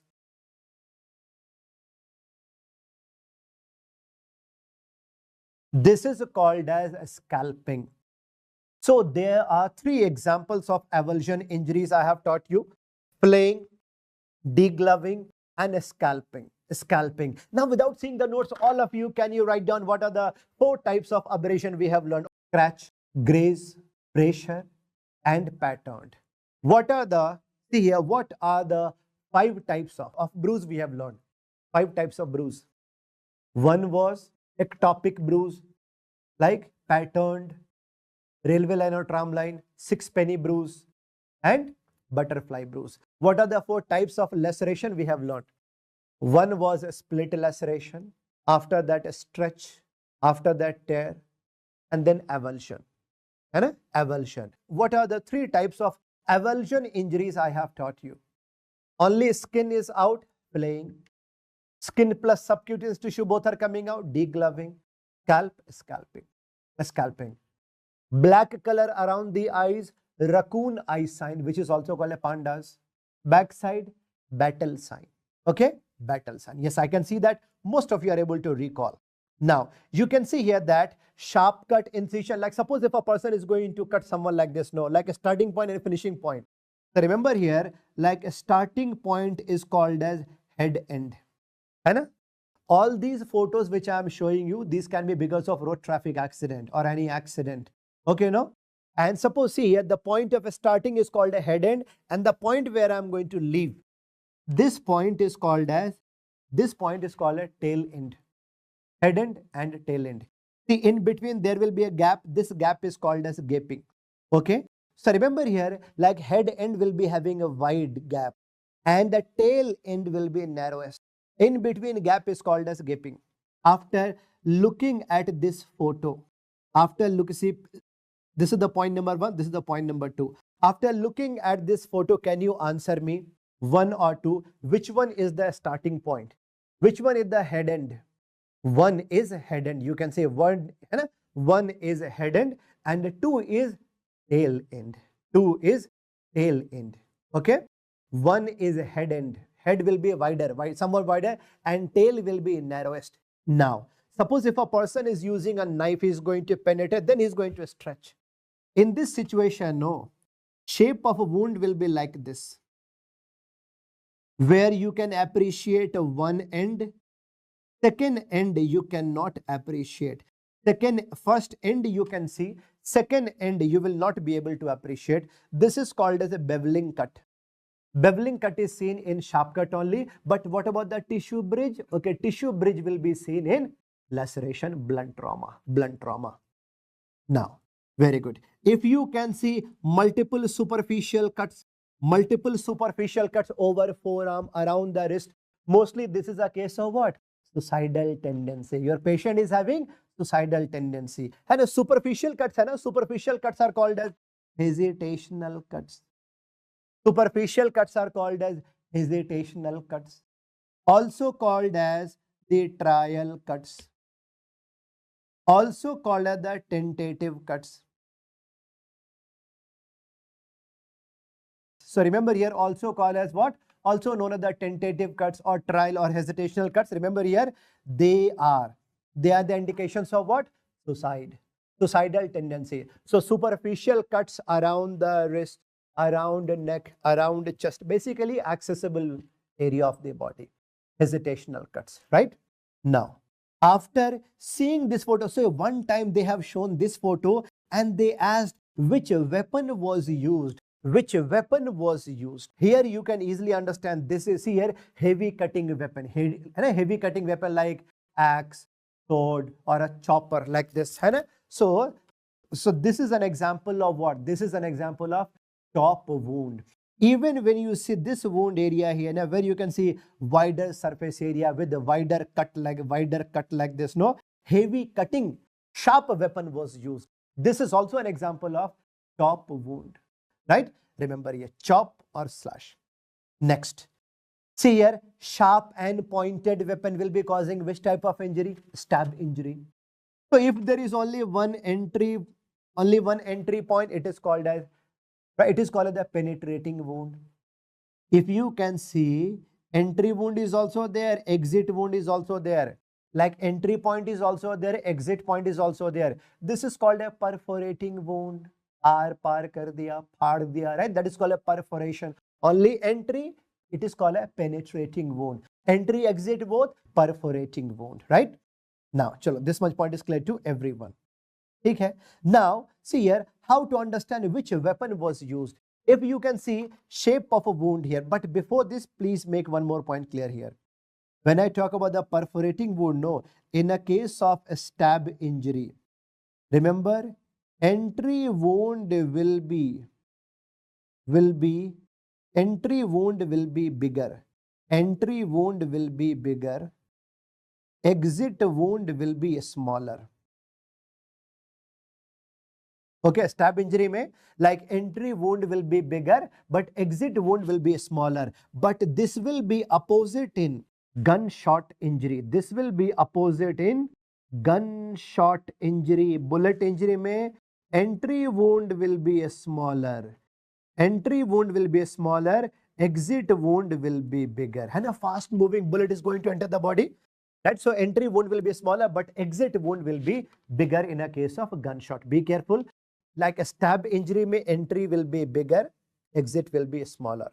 This will be opposite in gunshot injury. Now, on the basis of shape of the wound, if shape of the wound is like a triangle or like a wedge shaped, then single-edged sword was used. Single-edged sword was used. Okay? Single-edged. But if you see, shape of the wound is like this, elliptical like this, elliptical. Like see, two angles will be pointed. Okay? Then actually see a double-edged sword was used. Do dhari talwar. This much point is clear. So on the basis of shape of the wound also, they are asking which weapon was used. You should be careful. Right now, single-edged mein triangular hai, elliptical hai, then double-edged sword. Double-edged sword. Now, if you can see, suppose if a person is going to attack on you like this, if a person is going to attack on you like this, and if you are holding the weapon like this, if you are going to grasp the weapon like this, so there will be wound over the palm around the web spaces here. So this kind of wound is called as, this kind of wound will be called as a defense. Actively you are defending, it is called as active defense wound. It is called as active defense wound. When wounds will be over the frontal part of the palm here. Okay? But suppose if a person is attacking on you, and after that if you are going to, like suppose if you are going to protect yourself like this only, like this, that if there will be a wound around the, if there will be a wound at the back of your hand, at the back, then this will be called as passive defense wound. Passive defense wound. These pictures are important for your exam. I'm telling you, very, very important. Active defense wound, passive defense wound. All right. Now, suppose if you are going to hold the head of someone and you are going to strike against the wall. किसी का sir पकड़ के मार दो दीवार पे ऐसे. Okay. Holding head of someone, you are going to strike against the wall.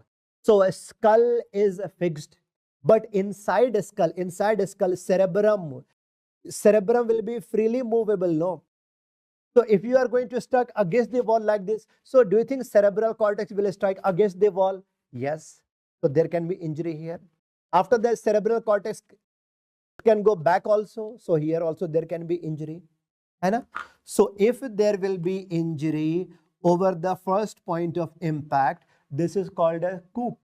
Injury over the posterior part of the cerebral cortex, it is called a counter coup, like this photo. First point of impact pe injury, coup injury, coup. Backside injury, this is called as, this is known as the counter coup. Remember, a coup and counter coup. Coup and counter coup are important.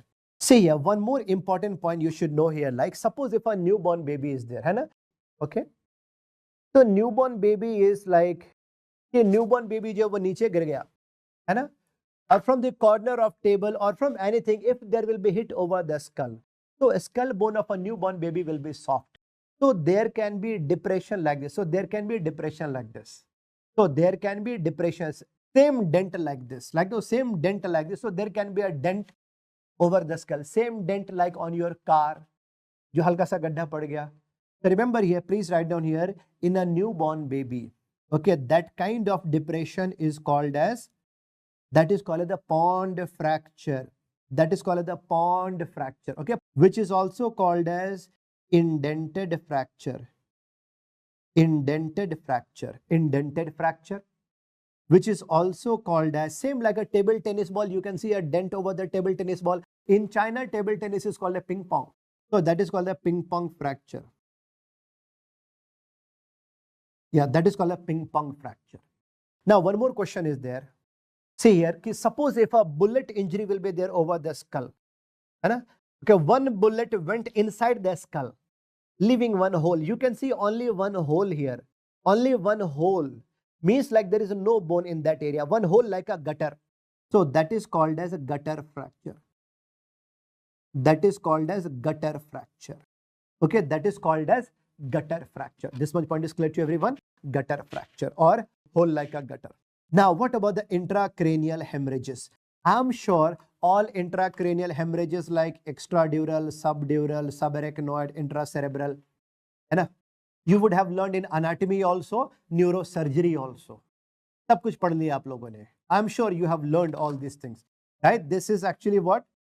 Like this is, suppose if this is the skull bone, and if this is the, like suppose if this is the pia mater, arachnoid mater, dura mater, pia mater, arachnoid mater, dura mater.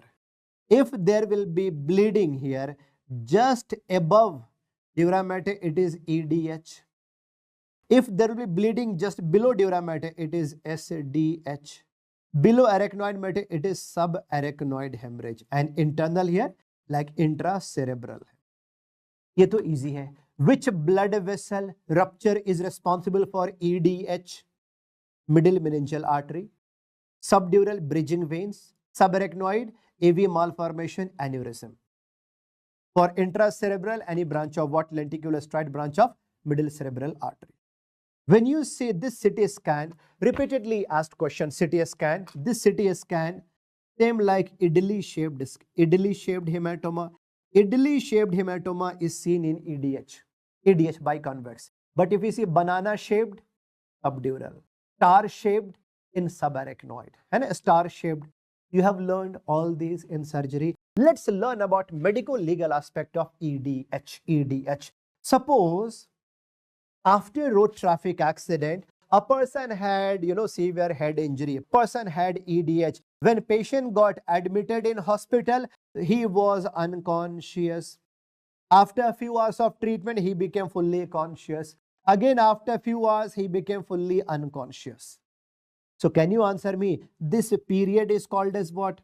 A period of consciousness in between two periods of unconsciousness is called as what? This is called as lucid interval. This is called as lucid interval. Very, very important. Dr. Gola Murli, yes, this is enough for NEET PG also, INICT also, FMG also. Yes. Okay, lucid interval. Remember here, what is the meaning of lucid interval? A period of consciousness in between two periods of unconsciousness. Now, my question to you is that when patient became fully conscious, after EDH, patient was unconscious. After that, he became fully conscious. Okay, fully conscious. He looks normal. Now, he is asking you, doctor, please discharge me. So, can you discharge him from the hospital? Bolo. Patient is asking you, sir, discharge me. I want to go home. So can you allow him? Are you going to discharge him? No, you have to counsel him. No, you are having what? You are having EDH. Again, you can become unconscious. This can be the period of lucid interval. Remember here, without signing any paper, no, if you are going to discharge him, after reaching home, if he will become unconscious, if he will die, doctor will be responsible for this. Can you answer me? Severe Medical Negligence Act. Please write down here. Severe Medical Negligence Act or the Criminal Medical Negligence Act, BNS number 106. Please write down. Medical Negligence Act or any rash negligent act where person can die. Okay, BNS number 106. BNS number 106. Severe Medical Negligence Act. For any criminal negligent act, remember here, doctor will be in jail for 2 years plus minus fine. But for non-medicos, minimum 5 years in jail. And I see here for doctors, there are some kind of leniency. Only 2 years in jail plus minus fine. But for non-medicos, if they are indulged into, like if they become actually, they are associated with a case of what? Like any kind of negligent act, no? 5 years in jail. But for medicos, 2 years in jail. BNS number 106106. So the question is that on which paper you should ask the patient or family members to sign. That paper is Lama or Dama. Either you say Lama or Dama. Leave against medical advice or discharge against medical advice. Okay?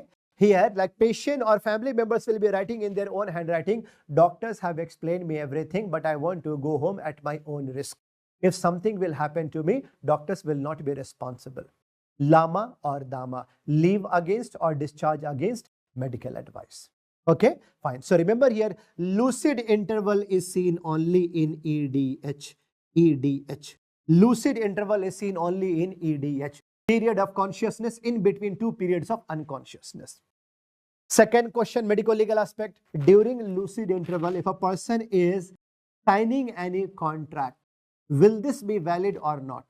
Answer is yes, this will be valid. Yes, this will be valid.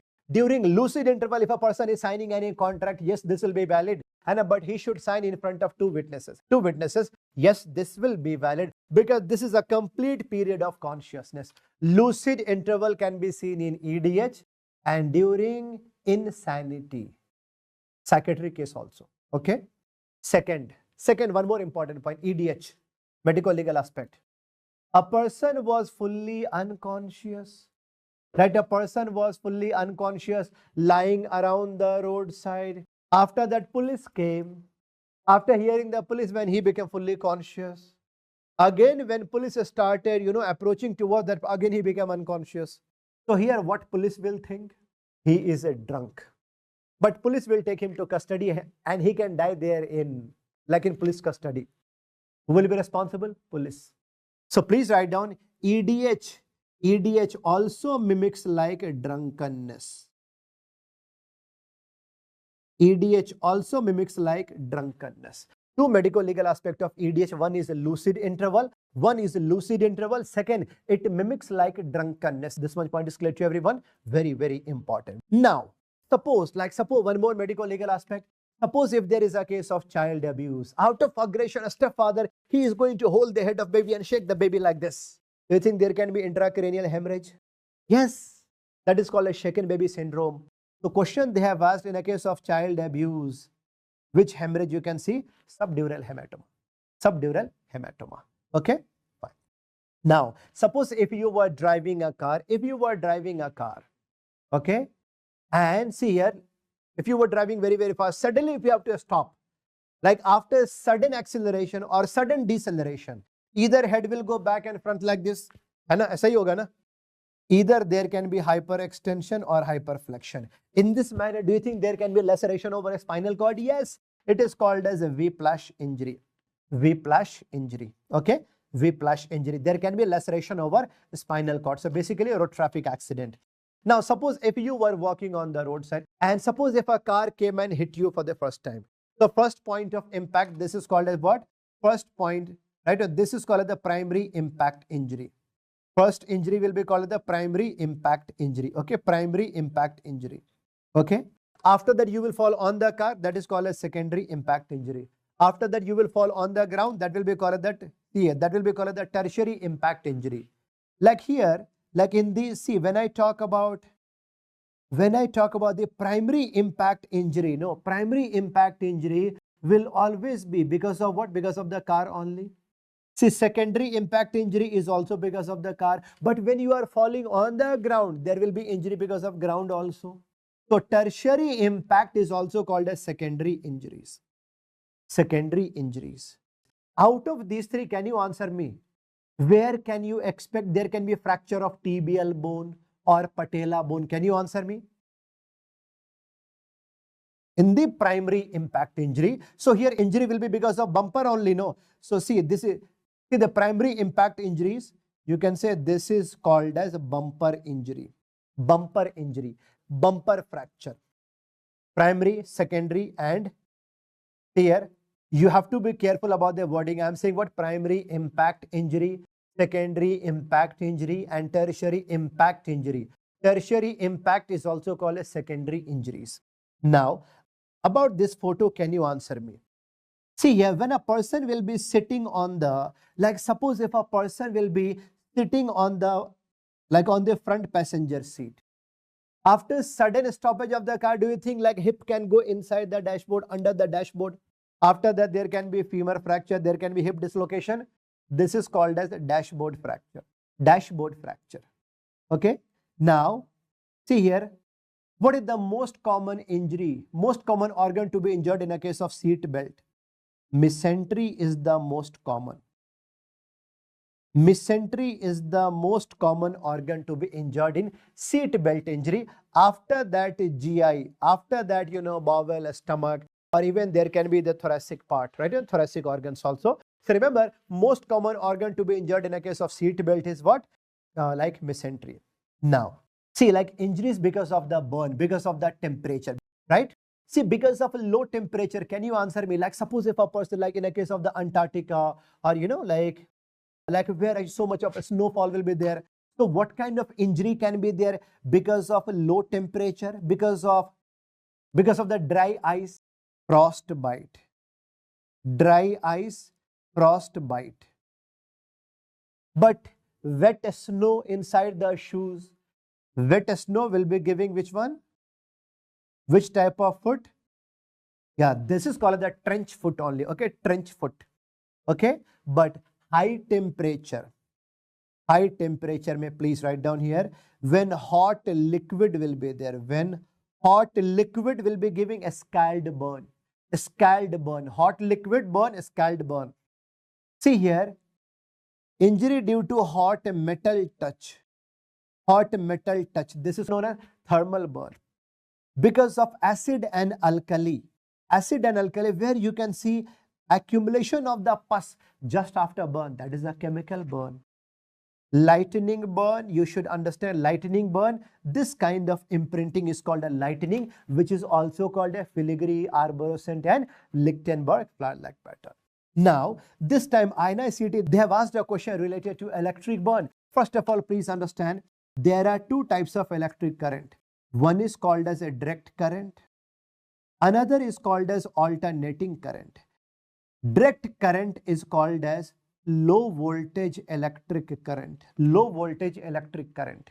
And alternating current is a high voltage electric current. If you see a small entry wound, no. If you see a small entry wound here, okay, so it means low voltage current, like because of a small electrical appliances. But high voltage current, no, remember here, this can damage maximum portion of your body. High voltage, see the question they have asked, after high voltage electric current, no, person will not be able to detach from the electric current until and unless the main switch is getting off. Why? He's not able to detach himself because electric current will produce symptoms like tetany. Symptoms like tetany. Okay? I remember here, see, whenever electric current is going to enter your body, whenever electric current is going to enter your body, this will be following heart impulses. This will be following heart impulses. Okay, no? Wherever heart impulses are going, like electric current will be following that part only. So electric current can cause ventricular fibrillation. So if I ask you what is the cause of death in electric current? Cardiac arrest. What is the cause of death in electric current injury? Yes, cardiac arrest only. Ventricular fibrillation is the cause of death. Okay, some different types. Image-based question you can expect here. This time INICET also, they have asked a question from here. If you can see a small entry wound, okay, this is called a jewel burns. A small entry wound, jewel burns. Form contact with the low voltage. But suppose if an electric wire got detached and this was about to touch your body, but it could not. So something about to touch something like halke chhu ke nikal gaya, right? This is called as a splash burn. This kind of burn is called as what? A splash burn. lose contact with air gap. But this time in INICT, almost a similar picture they have asked. And they asked what is the cause of death here, which burn is this?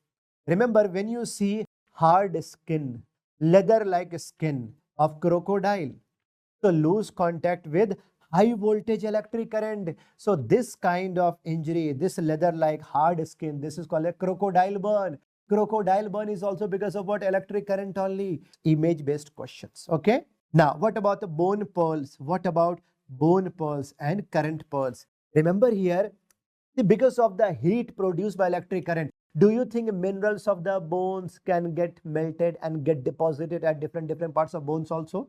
Yes, if you can see different deposition of bones here, and like the bone minerals, these are called as bone pearls. But sometimes even metal electrical appliances, molten metal can also get deposited inside the tissues, which you can see only with the help of electron microscopy. That is called as, that is called a current pearls. So all these are synonyms of electric burn. Now, what about this burns here? Normal burns, Diwali burn, antemortem and postmortem. Remember, I'm sure you would have learned in general surgery burns and burns management. Rule of 9, I'm sure you would have learned how to calculate total body surface area, right? Fluid of choice, Parkland's formula, right? All these you would have learned in surgery, or like this will be revised in surgery also. Okay. This will be revised in surgery, how to calculate total body surface area by using Wallace rule of 9. Okay, how to do antiseptic dressing, right? Fluid of choice is Ringer's lactate, right? Okay, fine. How to calculate fluids, you'll be learning it. Here, I will be discussing only forensic aspect, okay? What are the antemortem signs and postmortem? Antemortem means what? Before killing, before death, he was actually tortured or not because of burns. Okay, so what are the antemortem signs? Means what? The signs when he was alive. So if you do postmortem examination, if you find black color of soot in a respiratory tract, black deposition, and that is actually carbon. It means yes, when he was alive, respiratory burn, right? Okay, CO in blood, yes. Even you can see what, like infection, if there will be yellow sputum, greenish sputum, infection. Before death, he had infection. And one ulcer. There are two types of ulcer. Please remember here, two types of stress ulcer. One is called as curling ulcer. Another is called as Cushing's ulcer. See here, these are examples of stress ulcer in GIT. In burns, there will be shape of ulcer like a curl. So remember here, see, these two are examples of what? Stress ulcer in GIT, stress ulcer. So in burns, you see curling ulcer. But after head injury, you see Cushing's ulcer. In Cushing's ulcer, please write down here, root cause is after head injury, there will be hypersecretion of hydrochloric acid in a stomach. But in, see here, after burns, what is the root cause of formation of ulcer? Remember, decreased mucosal defense. Decreased mucosal defense in GIT. Decreased mucosal defense in a stomach. Okay, that's why curling ulcer. So see here, when I talk about the curling ulcer, it will take some days to form. So 100% antemortem sign. Black soot in respiratory tract, black deposition, 100% antemortem sign. But what about pugilistic attitude, boxer's defense, postmortem sign? Now, bomb blast injury. Remember here, due to bomb explosion, when like there will be injury because of blast wave, it is called as, this is known as the primary blast injury. Some people are making bombs while using nails also. Nails होता है कीले, nails. So after bomb blast, there will be flying projectiles also. Na? So injury because of the flying projectiles will be called as secondary blast injury. There can be victim displacement also. Person can be displaced from here to there. So victim displacement, it is called as the tertiary blast injury. After bomb blast, building collapse can also be there. This is known as the quaternary blast injury. Okay. After that, see, there can be injury, like injury due to secondary radiations and chemicals. Even after many days of bomb blast also, there can be release of chemicals and radiations. Right now, yeah, that is called a quaternary blast injury. After seeing this photo, you can easily understand because of blast waves, primary blast, flying projectiles, secondary blast, due to victim displacement, tertiary. Out of these three, can you answer me where can you expect bone fracture or a skeletal fracture will be seen in the tertiary blast injury? But because of the flying projectiles, do you think around the body, around the face, around everywhere? So do you think there can be abrasion also, laceration also, contusion also? Yes, because of the flying projectiles, there can be abrasion, there can be contusion, there can be laceration. Abrasion, contusion, laceration. So this is making a triad. This is making a triad. Can you answer me? What is the name of this triad? This is called as Marshall's triad. Marshall's triad. Okay. Please write down it. This is called a Marshall's triad. This is old question, very important question. Marshall's triad is seen in secondary bomb blast injury. Marshall's triad is seen in, please remember here, this is seen in secondary bomb blast injury. This is important, very important, I am telling you. Like if you say 10-year question paper, no, minimum 7 times they have asked bomb blast injury. Now, due to blast wave, repeatedly asked question, what is the first organ to get damaged? Normally, first wave is going to enter through ear, no. First of all, like injury, first of all, tympanic membrane, and then major organ में lungs, then GIT. ये तो simple है. Like suppose if there's what is the first major visceral organ, then it will be lungs only, lungs. But first overall ear, tympanic membrane. The bomb blast can happen underwater also, na. Underwater when head is above water level, wave is going to enter through rectum. So first GIT, then lungs, then ear. When head is also under the water level, then first like entry point will be ear and rectum, ear and GIT first, at last lungs. Most common organ to be damaged because of bomb blast wave, no, please remember it, very important. I am telling you from here also, see here, from here also repeatedly asked question. Now some of the torture methods.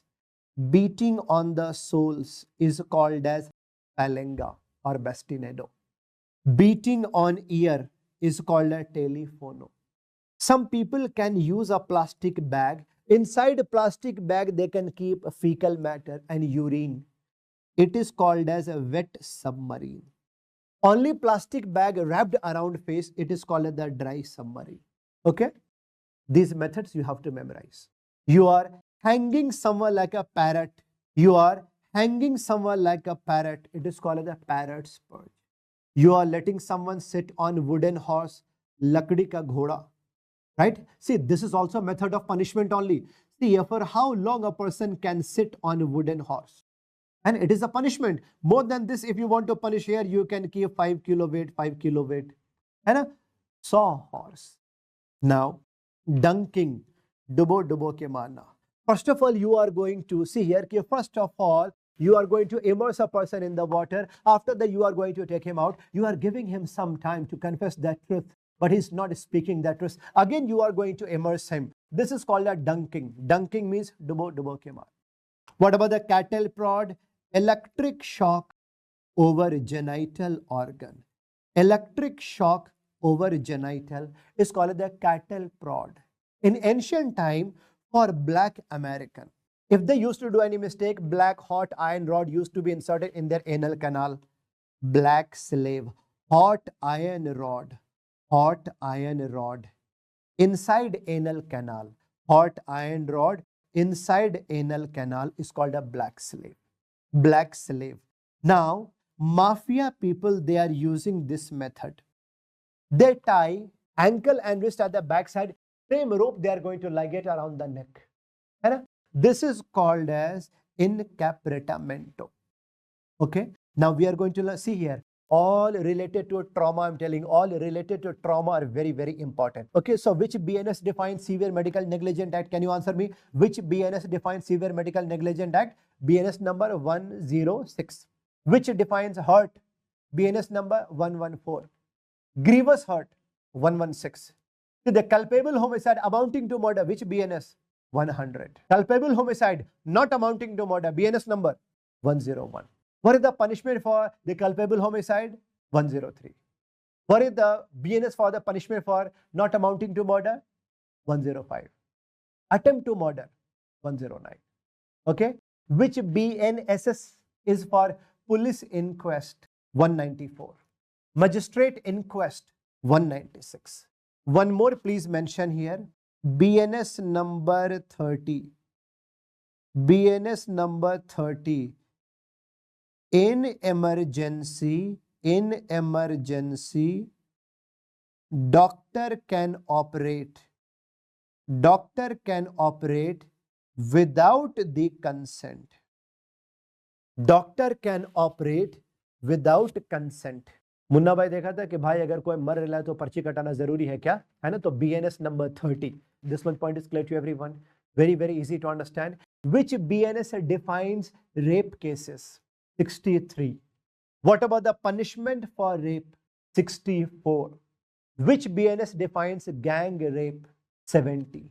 Okay, remember all these are important. All these are important. Now we are going to learn about asphyxial death. See, asphyxial death may, please remember here, asphyxial death may, when there will be, like suppose, like if a person is, see, now asphyxial, see overall, what is the meaning of the word asphyxial death? The asphyxia means what? Pulselessness, difficulty in breathing in and out, सांस लेने में दिक्कत, breathing in and out, literal meaning is pulselessness, asphyxia. Okay, when there will be, see, please write down, see here, number one, we are going to write number 1, number 2 and number 3. If there will be, see here, like suppose, like if a person will be hanged, if there will be suspension of body, if there will be suspension of body in air, with neck constriction, suspension of body, okay, this is called as hanging. If there is no suspension,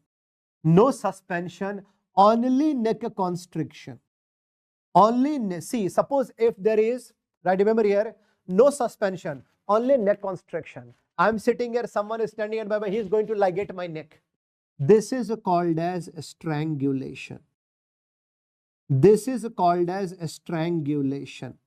Only neck constriction is called as strangulation. So suppose if a person is using any ligature material, rope, wire, then it will be called as ligature strangulation. If a person is using his palm manually, it is called as manual strangulation, also known as throttling. Okay, now case number 3, no suspension, no neck constriction. Still person is dying because of asphyxia. Now this will be the example of what? Suffocation death. This will be the example of suffocation death. This one point is clear to everyone. Hanging, strangulation and suffocation. All these are clear to everyone. These are word meanings only. Very, very easy to understand. Now we are starting with hanging. Hanging में देखो now on the basis of knotting. See, this is called as, ये जो दिख रहा है ना, this is called as, ये जो दिख रहा है यहाँ पे, this one is called as knot, है ना, knotting. Question is, on the basis of knotting, hanging can be called as a typical and atypical. When a knot will be placed exactly over a back, exactly over occiput, over the back, over nape of neck, it is called the typical hanging. Okay, but when knot will be placed away from the occiput, like below chin, at angle of jaw, so these are examples of atypical hanging. Okay, remember here, So picture number A, picture number B, and picture number C. Picture number A is the example of typical hanging. B and C are examples of atypical hanging. Remember here, judicial hanging is picture number C. Judicial hanging is picture number C. As per judicial hanging, knot should be placed at angle of jaw, angle of mandible. But most effective is submental position. Most effective is if a knot will be placed just below the chin. This much point is clear to everyone. After seeing these photos, you can easily understand that after hanging, yes, there will be ligature mark. Yes, there will be ligature mark around the neck. Hoga na, rassi ka mark to aayega na, ligature mark will be there for sure. Remember, wherever there will be knotting, no, knotting area will be loose. Knotting area will be loose. Okay? Knotting area will be loose. So ligature mark will be absent there.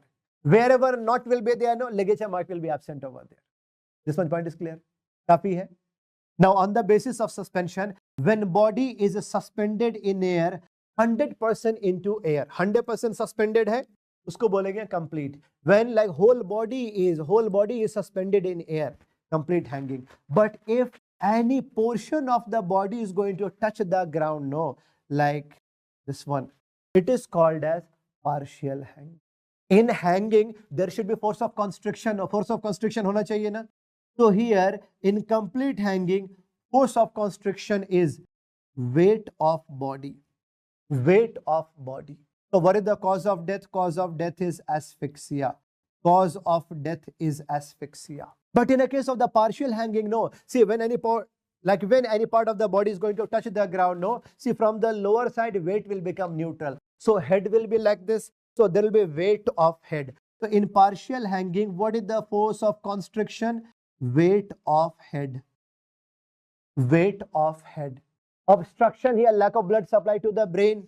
So here, most common cause of death is ischemia. Ischemia. If examiner is going to ask you overall what is the cause of death in hanging, then answer should be asphyxia with ischemia. Asphyxia with ischemia. This much point is clear to everyone. How much is the fatal period time? Why judge has to say hang till death? Remember here, in hanging, fatal period time is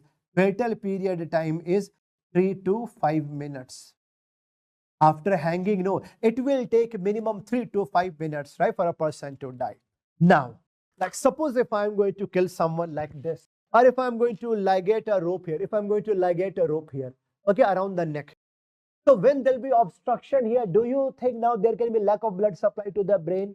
Yes or no? Yes, there can be lack of blood supply to the brain. Yes. So do you think there will be cyanosis now, bluish color? Yes. Heavy congestion? Yes. Cyanosis, heavy congestion.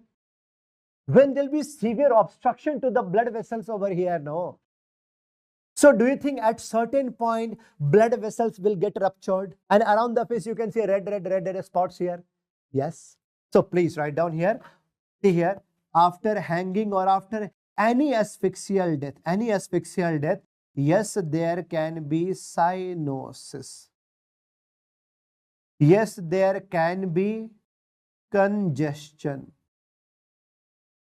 Okay. And yes, there can be red spots. को क्या बोलते हैं? That is called the tardive spots. That is known as the tardive spots. That is known as the tardive spots or ecchymotic sign. है ना? Ecchymotic signs. All right. Or you can say petechial hemorrhages, right? No, petechial hemorrhages. Remember here, cyanosis, congestion, tardive spots or petechial hemorrhages. This is the triad of asphyxial death. This is the triad of asphyxial death. Whenever there will be asphyxia, yes, bluish discoloration you can see. Petechial hemorrhages you can see. This much point is clear to everyone. Tardive spots and all. Right. So now what will be the ligature mark here? Now look at here. Say, look here. Hanging means what? Like this. Like it is going up. Right? It is going up. Right? It is going up. So ligature mark, can you tell me? This will be suprathyroid or infrathyroid? Suprathyroid, right? Suprathyroid. Now see here. So this will be oblique or horizontal. oblique only. Where not will be there, they'll be complete or incomplete? Incomplete. So please write down here, in a case of hanging, ligature mark will be IOS,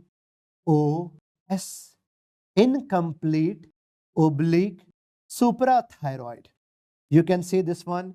This is suprathyroid and going obliquely like this. Obliquely like this.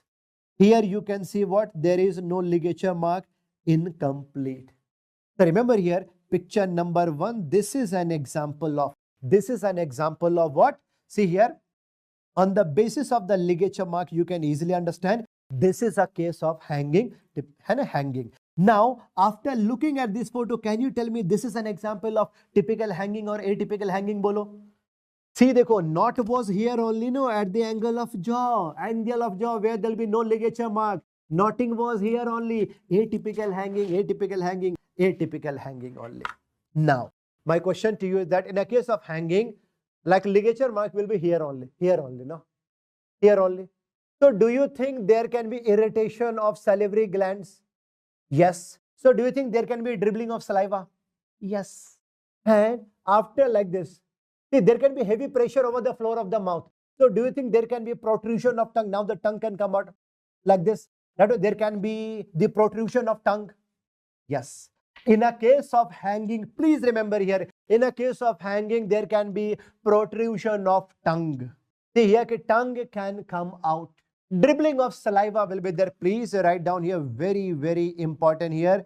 Dribbling of saliva. Dribbling of saliva. Dribbling of saliva is most common or most pathognomic, I would say, most pathognomic sign of antemortem hanging. I would say most pathognomic. Remember here, please write down here, dribbling of saliva is the most pathognomic sign of antemortem hanging. When he was alive, then only there was irritation of the salivary glands. No. So remember here, dribbling of saliva is the most pathognomic sign of hanging, antemortem hanging. Now, if knot was here at the lateral side, so do you think there can be compression of like this? Yes. Do you think there can be compression of cervical sympathetic chain? Cervical sympathetic chain. Yes, there can be compression of the cervical sympathetic chain and there can be the protrusion of tongue and same side eye will be remained open. This is called as lymphashi-sympathetic. This is called as lymphashi-sympathetic. Remember here, lymphashi-sympathetic. Lymphashi-sympathetic, this is also a, remember here, lymphashi-sympathetic, this is also antemortem sign. This is also antemortem sign only.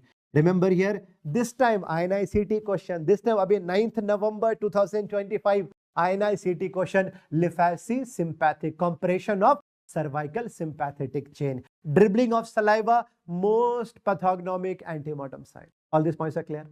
Okay? Now, hanging may, what is the ligature mark here? IOS. But if a person is standing at my back and if he's going to ligate my neck like this, suppose if he's going to ligate my neck like this, no. So obviously my head can go like this, no. So now ligature mark, you tell me, suprathyroid or infrathyroid? Obviously infra. So this will be oblique or horizontal?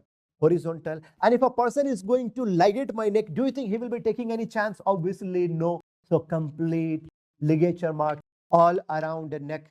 So in ligature strangulation, remember here, in ligature strangulation, what will be the ligature mark?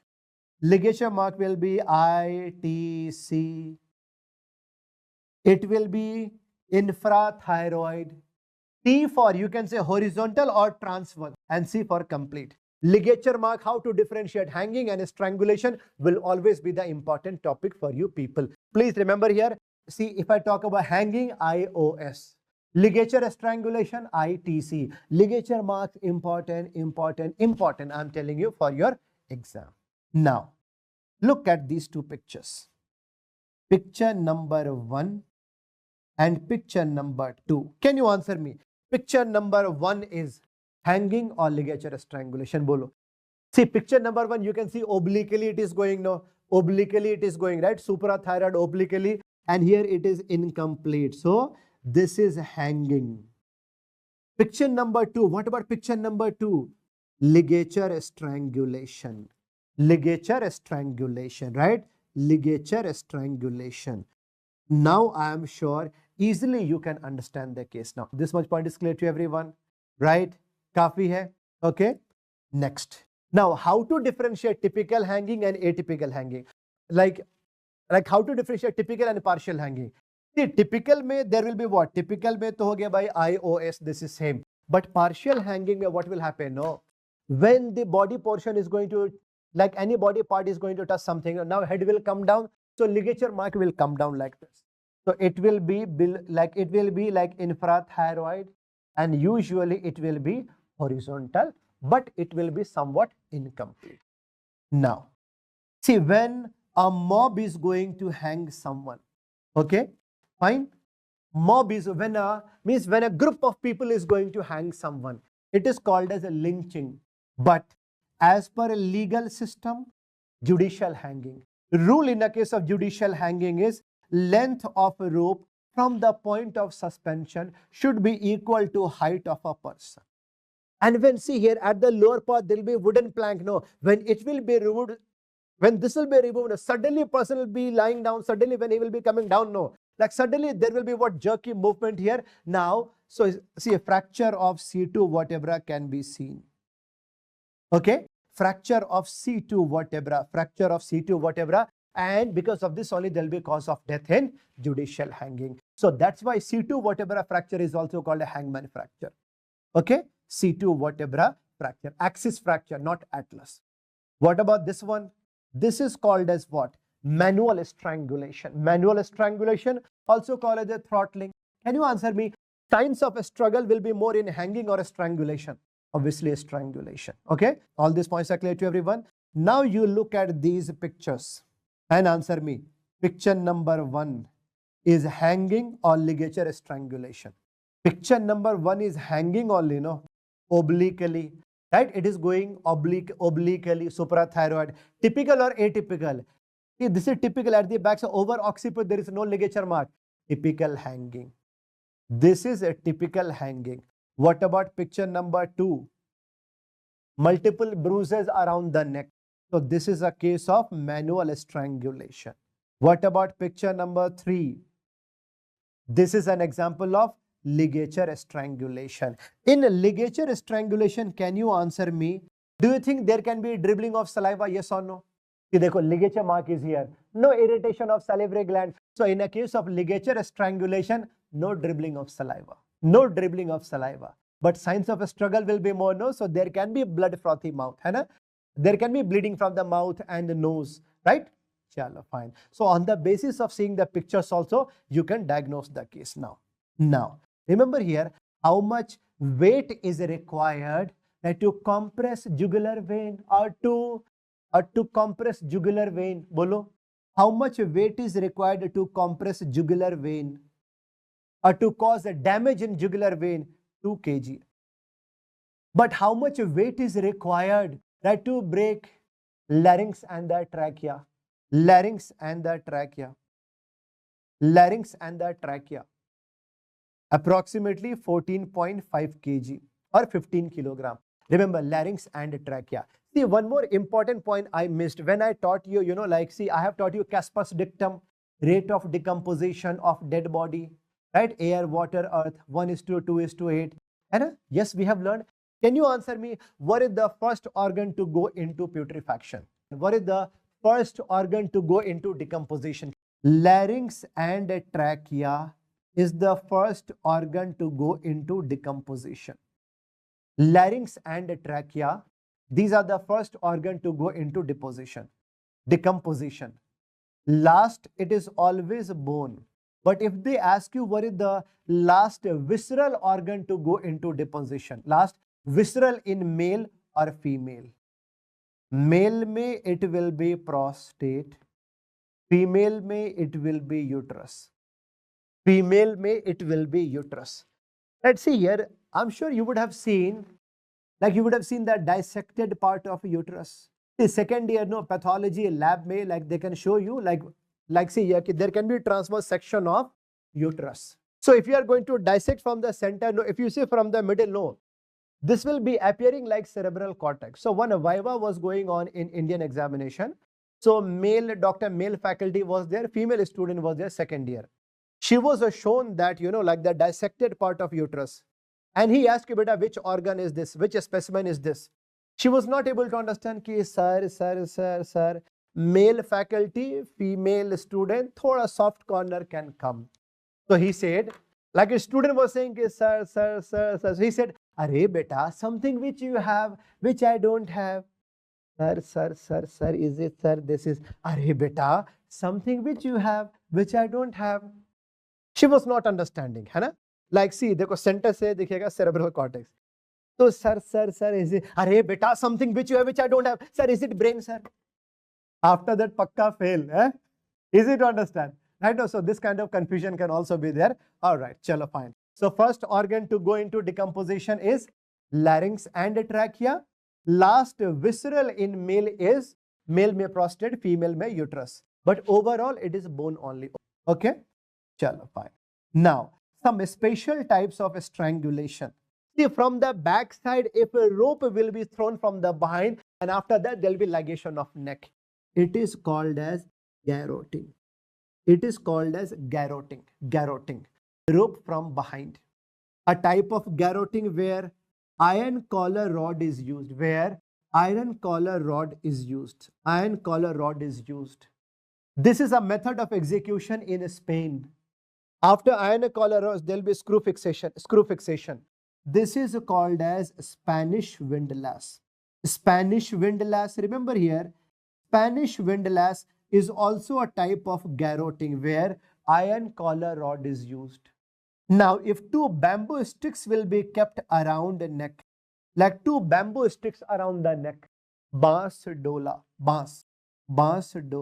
If you are going to kill someone under the bend of your elbow, it is called as mugging. Remember here, when I talk about garroting, this is a special type of strangulation, you can say. From the back side, if a rope will be thrown around the neck, and then there will be ligation. Now, suffocation death. If you are going to block external respiratory passage, smothering. There can be blockage of internal respiratory passages also. Na? Accidental hai, then it will be called as choking. Homicidal inside, if you are going to push paper roll inside mouth cloth, then it will be called as gagging. I'll show you photo, you will have more clarity. This is called as smothering.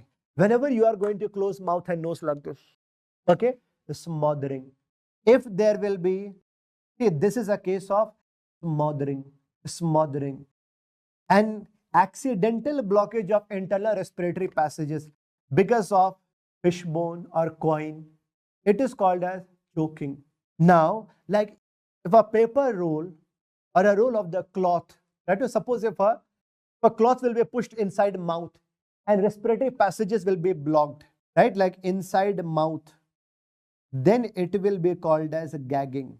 Now, in a case of building collapse, heavy object over the chest, after road traffic accident, railway accident, even after a stampede also.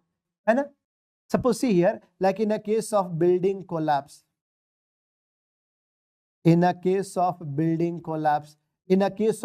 RTA, in a case of what? RTA or a stampede, right? A stampede. When heavy object will be there over the chest, like suppose if there will be like 70 kilogram or 100 kilogram over the chest. So do you think there can be obstruction in blood supply? There can be obstruction blood supply to the brain, right? The brain mein. So do you think around the neck and face there can be cyanosis, or same like ecchymosis? And same like this. This is called as, you see here, this is an example of what? Mask ecchymotic sign. This is called as mask ecchymotic sign. This is called as a mask ecchymotic sign. This is called as mask ecchymotic sign. Mask ecchymotic sign you can see in what? asphyxia due to trauma. This is called the traumatic asphyxia. This much point is clear to everyone, right? यहाँ पे देखो meaning of a gagging. See, a smothering means like this. Accidentally, like internal respiratory passages block हुआ, choking. But if you are pushing, suppose if you are going to keep a paper roll or cloth, मुंह में like a कपड़ा ठूस के मारना, that is called a gagging, right? No, see here a cloth inside the mouth. Okay, asphyxia due to trauma is called the traumatic asphyxia. Now there is a combination of now see, suppose if there will be now there is a combination of a smothering and asphyxia due to trauma. Asphyxia due to trauma, it is called as Burking. 1 year back, FMG question only, Burking. Burke and Hare, they were two friends. So whenever they wanted to kill someone, they used to invite the person. They used to offer the victim alcohol. After intoxication, Burke used to sit on the chest and he used to close mouth and nose. And Hare, his friend, he used to pull his leg and he used to drag him all around the room till the time he used to die. This method of killing is called as Burking. Now, आसमान से गिरा tyre में अटका, like this. Okay. See, देखो, now due to position inside the tire, now because of this position, he will not be able to breathe in and out. This is called a positional asphyxia. See, it is suggested that mother should not be sleeping with the newborn baby because accidentally she can overlie over the baby. It is called as overlying. There can be suffocation, asphyxia. Now, suppose if a person was enjoying lunch, like enjoying lunch in a restaurant, he had alcohol also. And after that, what happened? Bolus of food got obstructed in larynx. So there will be stimulation of laryngeal nerve ending. Suddenly, see here, vagus nerve is supplying your heart also now. So suddenly there will be, see here, like sudden inhibition of our timing, there will be severe pain in the chest. That person who was enjoying lunch with alcohol, now suddenly he will have severe pain in chest, he will fall on the ground. What others will think? He had a heart attack. In a cafe, symptoms like coronary artery disease. It is called a cafe coronary syndrome. How to help? It is called as Heimlich maneuver. This is called as Heimlich maneuver. Okay. Now, drowning. When water is actually entering your lungs and replacing the air. This is also a case of suffocation death, asphyxial death. When water is actually entering the lungs, it is called a wet drowning or typical drowning. When water was about to enter your lungs, when water entered airway because of parasympathetic supply, what happened here? Because of that, like suddenly there was what? Like suddenly there was like this laryngeal spasm. Water could not enter the lungs. It is called the dry drowning, atypical drowning. Simple. Now, out of typical drowning, wet and dry drowning, can you answer me? You would have seen after drowning, there can be frothy discharge, like white frothy discharge are coming from mouth. White frothy discharge. This will be seen in a wet drowning or dry drowning. Wet drowning. You can see, remember here, you can see, yes, you can see the frothy discharge. Frothy means jhag ana, jhag, white frothy discharge from the mouth. See, when water is going to enter the lungs, inside the lungs, lung surfactant will also be there, a phospholipid like lecithin, sphingomyelin. Like water will get mixed with that, soap-like structure will be coming outside. That is called a frothy discharge. So frothy discharge will be seen only in wet drowning, only when water is actually entering the lung, not in the dry drowning. So typical drowning, two types: freshwater drowning like a river, salt water drowning like ocean, salt water drowning, freshwater drowning and salt water drowning. So now the question is that, remember here, what is the cause of death in freshwater drowning? Make a small table, all of you, please write down.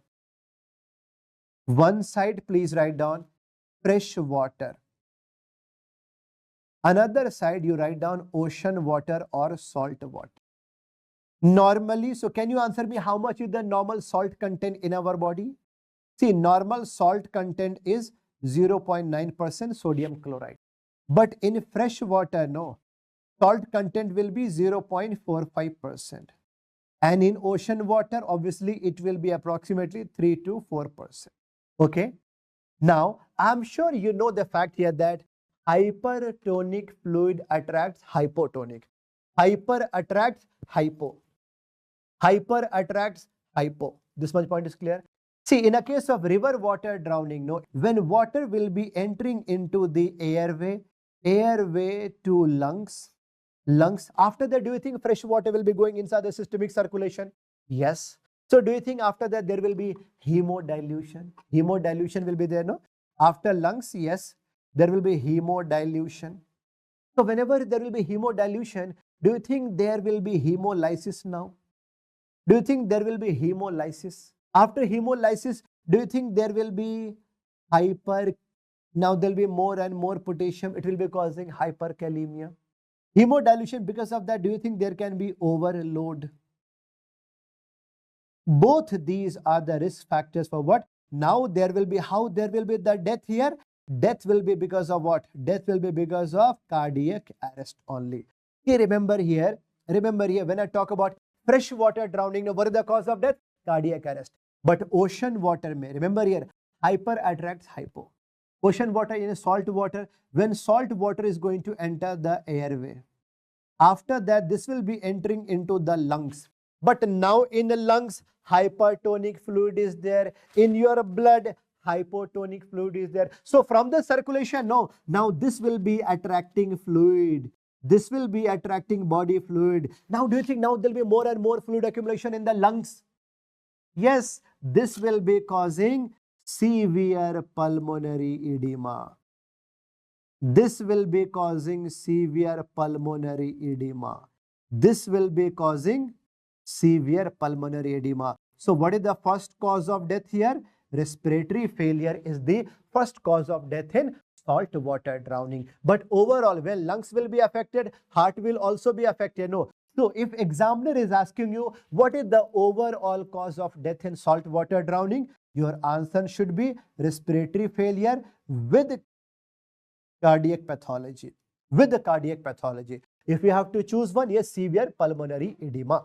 I'm sure you can easily understand here. You can easily understand all these points here. See, what is the cause of death in freshwater drowning and saltwater drowning? But if I do post-mortem examination, suppose if a dead body was recovered from, like ocean or river, I don't know. Suppose if there was a case of drowning, do you think after post-mortem examination, I can easily understand whether this body was recovered from fresh water or salt water? Do you think so? Is there any test? Yes, there is a test. Can you answer me? Yes, there is a test. That test is called as Gettler's test. That test is called as Gettler's test. This is an important topic. Please write down Gettler's test. Gettler's test. Gettler's test क्या है यहाँ पे समझो now. Now one more time, make a small table like this. One side you write down fresh water drowning. Another side you write down ocean water or salt water drowning. Now, how much is the normal? See here, normal. When I talk about normal level of salt content, no. Normal level of salt content is 0.9%. Fresh water में 0.45%. Salt water में 3 to 4% sodium chloride. Sodium chloride. One more basic physiology, you know that there will be movement of solute from higher concentration to lower concentration. This is what we have learned. Higher to lower, movement of solute, movement of salt from higher to lower. Now, this is a normal human blood. If a person will be thrown in river water, fresh water, if a person will be thrown in river water, fresh water, do you think there can be salt movement from human blood to river? Human blood to river? Yes. 100% yes. Yes, no. So if I do post-mortem examination, if I check level of sodium chloride, especially we have to see the level of Cl minus. Okay, chloride content, chloride content in blood. It will be more than normal or less than normal in human blood. Bolo. When I do post-mortem examination, now see level of the chloride will be lesser than normal. Lesser than normal. This much point is clear. Now, if a person will be thrown in ocean water, salt water, so do you think from the ocean, salt can move to human blood, higher to lower? Human blood में आ जाएगा salt. Now, if I do postmortem examination, see, level of the chloride will be more than normal or lesser than normal now. Now, here it will be more than normal. More than normal. We keep a target of approximately 25%. There can be 25% more or less. So if I do postmortem examination, if I have to see the level of chloride is, if I can find lesser than normal, freshwater drowning, more than normal, saltwater drowning, this test is called as Gettler's test. Easy to understand. याद आ गया, समझ में आ गई बात, right? One more test is there, diatoms. Diatoms test. One more test, diatoms test. Diatoms test.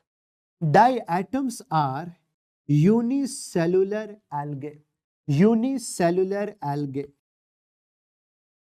These are very, very small, micro small. Size will be 60 micron. These are actually inert. Algae hai, these are inert. Means they will not be degraded also. These are this much small that they can enter human blood also. And they can go inside, like inside the bone marrow circulation or bone marrow also. Okay. So suppose like if I have found a decomposed dead body, suppose if I am going to do bone marrow aspiration of a femur bone, and inside femur in bone marrow, if I can identify any diatom, 100% this was the case of drowning. So related to drowning, two tests are there, Gettler's test and what? Diatoms test. Remember, diatoms test will be positive only in those conditions where water can easily enter inside the body. Wet drowning mein, typical drowning mein. This one point is clear to everyone? Right. Okay, fine. Chalo, we have learned all these. Now, what about atypical drowning? First of all, the dry drowning, where water cannot enter. Water cannot enter. Okay. And suddenly there was a laryngospasm. So it is called a dry drowning. It is called a dry drowning. So in a case of the dry drowning, what is the cause of death? Laryngospasm. Immersion syndrome. When a person will be thrown in cold water. When a person will be thrown in cold water. Okay? In cold water. See, injury due to electricity, it is called as electrocution. An injury because of cold water is called as hydrocution. This is called as hydrocution. Hydrocution.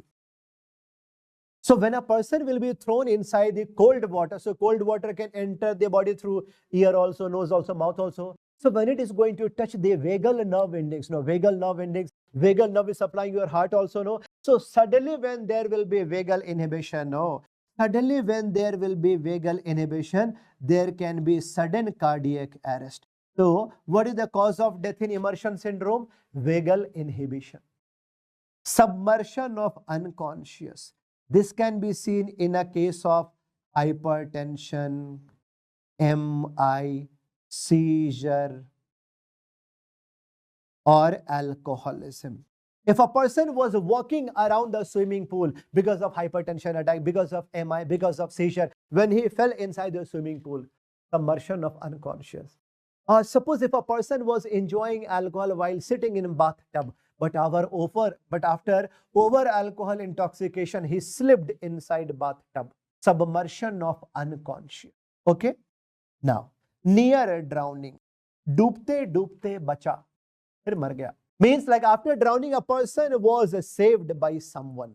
But after that, when dirty water will be going inside, after 3, 4, 5 days, because of infection, because of secondary complication, because of what, like encephalopathy and all, because of secondary complication, if a person is going to die, that is called a near drowning, which is also called as post-immersion syndrome. See, the drowning is important. Now, what are the ante-mortem sign and post-mortem sign? First of all, please write down here, ante-mortem signs of drowning. Ante-mortem signs of drowning. Okay? Ante-mortem signs. Water in stomach. Water in stomach and bowel. If you see water in stomach and bowel, what does it mean? Yes, before death, he was actually struggling and he swallowed some water also. Even when you talk about, even when you talk about cadaveric spasm, Yes, even the cadaveric spasm also. Okay, cadaveric spasm also, that is antemortem sign, 100%. But most pathognomic antemortem sign is what? Water in stomach and bowel. But now, what are some other signs, postmortem signs and all? Yeah, even white frothy discharge also antemortem, frothy discharge. But do you think when you keep your hand in water for longer duration like this, so after that your hand can become like this, or your feet can become like this, right? So this is an example of washerwoman's hand. This is called as washerwoman's hand or feet. Even, you know, like even there can be piloerection and the puckered skin like this, right? No, same like hard skin, like goose-like skin. So this is called as, remember, this is called as cutis and serine. Cutis and serine. Or you can say goose-like skin. Goose-like skin. Okay, some other signs which you can see. After drowning, do you think so much of water accumulation can be there in the lungs? Yes, there can be so much accumulation of water in the lungs. Because of that, heavy lungs with water will be called as emphysema aquosum. Aqua means water, emphysema related to lungs. Emphysema aquosum. Okay. Heavy accumulation of water in the lungs. See, if dirty water is going to enter the lungs, do you think this can damage the layers of the lungs, right? Layers of the lungs. Yes. So do you think there can be petechial hemorrhages over the lungs parenchyma also, over the pleural membrane also? Yes or not? Yes. That is called as Paltoff's hemorrhage. That is called as Paltoff's hemorrhage. Paltoff's hemorrhage. Okay. Paltoff's hemorrhage means what? Damage over the lungs. Now, when there will be emphysema aquosum, no. If you do postmortem examination, when you remove a sternum, now lungs can come out like a balloon. It is called as ballooning of lungs. It is called as ballooning of lungs. All these we see in drowning only. All this much. See here, we have learned each and every topic related to asphyxia and the drowning. Now, read this question and try to answer. Which of the following is a pattern of the typical hanging out of ABC? Batao. A. Which one is the judicial hanging? C. Judicial hanging. Which one is most effective? B. Okay. Fine. Now, what about this question? This was old. See here, this question, old FMG question only. With the tied arms and legs. So 100% homicidal. Face was deeply congested and nails were blue. So yes, this was the case of asphyxia. Last, hypostasis was fixed on back. 6 to 12 hours for fixation of liver mortis. Rigor was seen all over the body. So it means duration of death is within 24 hours from post-mortem examination. Yes. Abrasions and nail marks were marked on chin, face and nostrils. Lips were lacerated. This is a case of a smothering, not the throttling. See, this is the level of FMG exam. This is FMG question only. Old FMG question. Next. Read this question. Old AIMS question. Yes, 100% this is a case of what? Manual strangulation or the throttling. Yes? Very good. Now we are going to learn about human identification. Okay? Human identification. Can you answer me? What is the most reliable method of identification? 100% accuracy. Okay, most reliable is dactylography, which is also called as fingerprinting. Okay, fingerprinting will be different in, like, even in identical twins. Okay, which is also called as Galton's test. Sir Francis Galton, he discovered it. So fingerprinting or dactylography. Worldwide, where the first center of fingerprinting was established? In Kolkata, India. Okay, dactylography. The study of lip printing is called a chyloscopy. Under the fingerprinting, there can be sweat pores. It is called a poroscopy. See, over the hard palate, small rouges will be there. Study of rouge is called as a rougeoscopy. Okay. Now, study of footprinting is called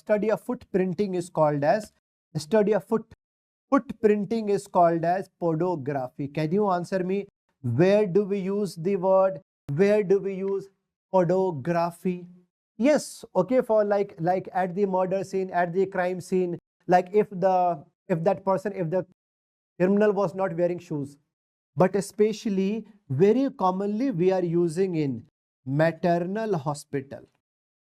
Maternal hospital, where in one day 40-50 deliveries will be there. है ना? So that there should be no exchange of babies. Right? To prevent exchange of babies, no, we are using podography.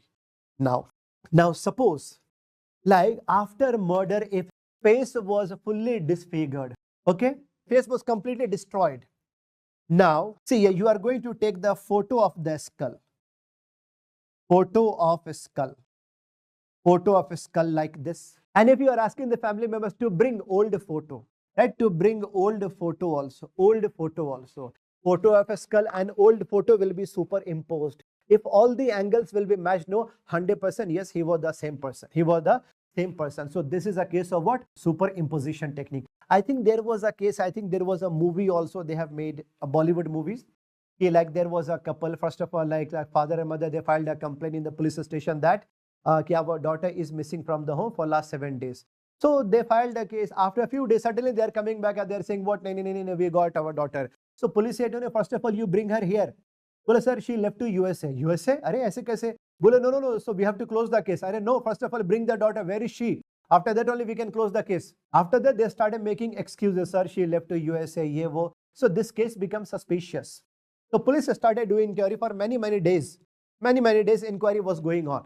So one day when police went to their house, actually, house inspection, so they felt some kind of foul smell, bad smell. So they asked the parents ke where wo, kahan pe hua tha, ki bad smell, why bad smell is there? He said, after they said ki sir, behind my house actually there is a butcher shop. So they cut animals.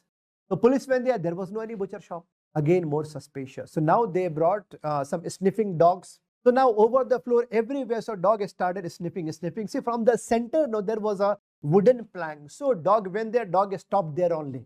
And so when they saw it closely, they found that there was, so when they removed the wooden plank, they found there was a small pathway going inside. And there was a tunnel inside. When they went inside, there was actually, there was actually, a basement was also there. And inside they started having, like now the foul smell was more and more now. And so there was foul smell, more foul smell. So when they went inside, they found dead body of a female, dead body of a girl, same age like their daughter. Okay, but face was completely disfigured. They asked, bring old photo of your daughter. Old photo and photo of a skull got superimposed. They solved this case. I'm not sure whether this was the case of Indrani Mukherjee or like, I think, but there was a movie on this. I'm not sure about the case, but yes, this was the case. This case was solved with the help of superimposition technique. Please highlight, superimposition technique is most anticipated topic now. Photo of a skull and old photo will be superimposed and then you can diagnose the case. Okay, superimposition technique. Now, see, dekho yahan pe, after digging out a grave, bundle of bones were found. Maximum accuracy, like suppose if you are getting all skeleton 100%, but most common bone, which one is having maximum accuracy? Best bone to determine sex is, this is the pelvic bone, right? So here only please mention here, best bone to determine race of a person. Race of a person is a skull bone. This is a skull bone. Best bone to determine sex of a person, hip bone or pelvic bone. Best bone to determine height of a person, femur. Race में like Caucasoid, Mongoloid, Negroid. Yes? Remember, yeah, best bone to determine sex is hip bone or pelvic bone. Skull alone 92%, both together 98%. Okay? In hip bone, best is a greater sciatic notch. Greater sciatic notch is the best parameter to check if he is male or female. Like, see, yeah, this highlighted part of this is called, this red part, this is called as greater sciatic notch. Remember, in a male, greater sciatic notch will be deep and narrow like this. deep and narrow like this in male. In female, it will be wide and shallow like this. Wide and shallow like this. Okay. So, right. Okay. Look at the picture here. Here, deep and narrow. Here, wide and shallow. Bolo. So, deep and narrow, this is male. And this one, wide and shallow, female. And this one is also somewhat wide and shallow only. Wide and shallow only. This much point is clear to everyone? Right? Shallow only, right? So this is also female. Now, we have learned all these. After that, on the basis of the pelvic bone, they are asking how to differentiate male or female. Can you answer me? Who is a big-hearted people? Who is big-hearted person? Male or female? Male or female big-hearted? You can say males are big-hearted. Here, actually, remember here, ideally it should be like this, like heart-shaped pelvic inlet. We see here, I think after editing this become wider only, but heart-shaped pelvic inlet we see in male. And who is the mother of these big-hearted people? Females only, okay? So circular it is, circular among female. So remember here, heart-shaped pelvic inlet we see among male, and circular shaped pelvic inlet we see among female. Now, remember here, this angle, this is called as subpubic angle. This is called as subpubic angle. Okay? Subpubic angle, when it is equal to a less than 90 degree V-shaped, equal to a less than 90 degree male, equal to or more than 100 degree female. Greater sciatic notch, deep and narrow male, wide and shallow female. Remember, but what about the skull bone? Remember only one point here. All muscle markings, all ridges, all bony prominences are always more prominent among male. All bony markings or muscle markings or tuberosities will be more prominent among male than female, except three: frontal eminence, and see here, parietal eminence, and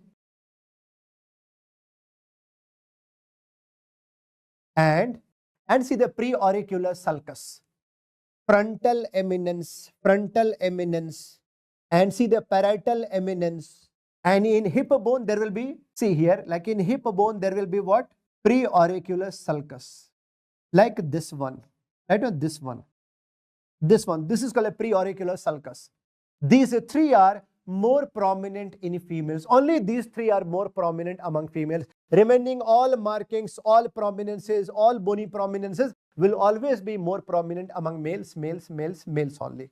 This much point is clear to everyone, right?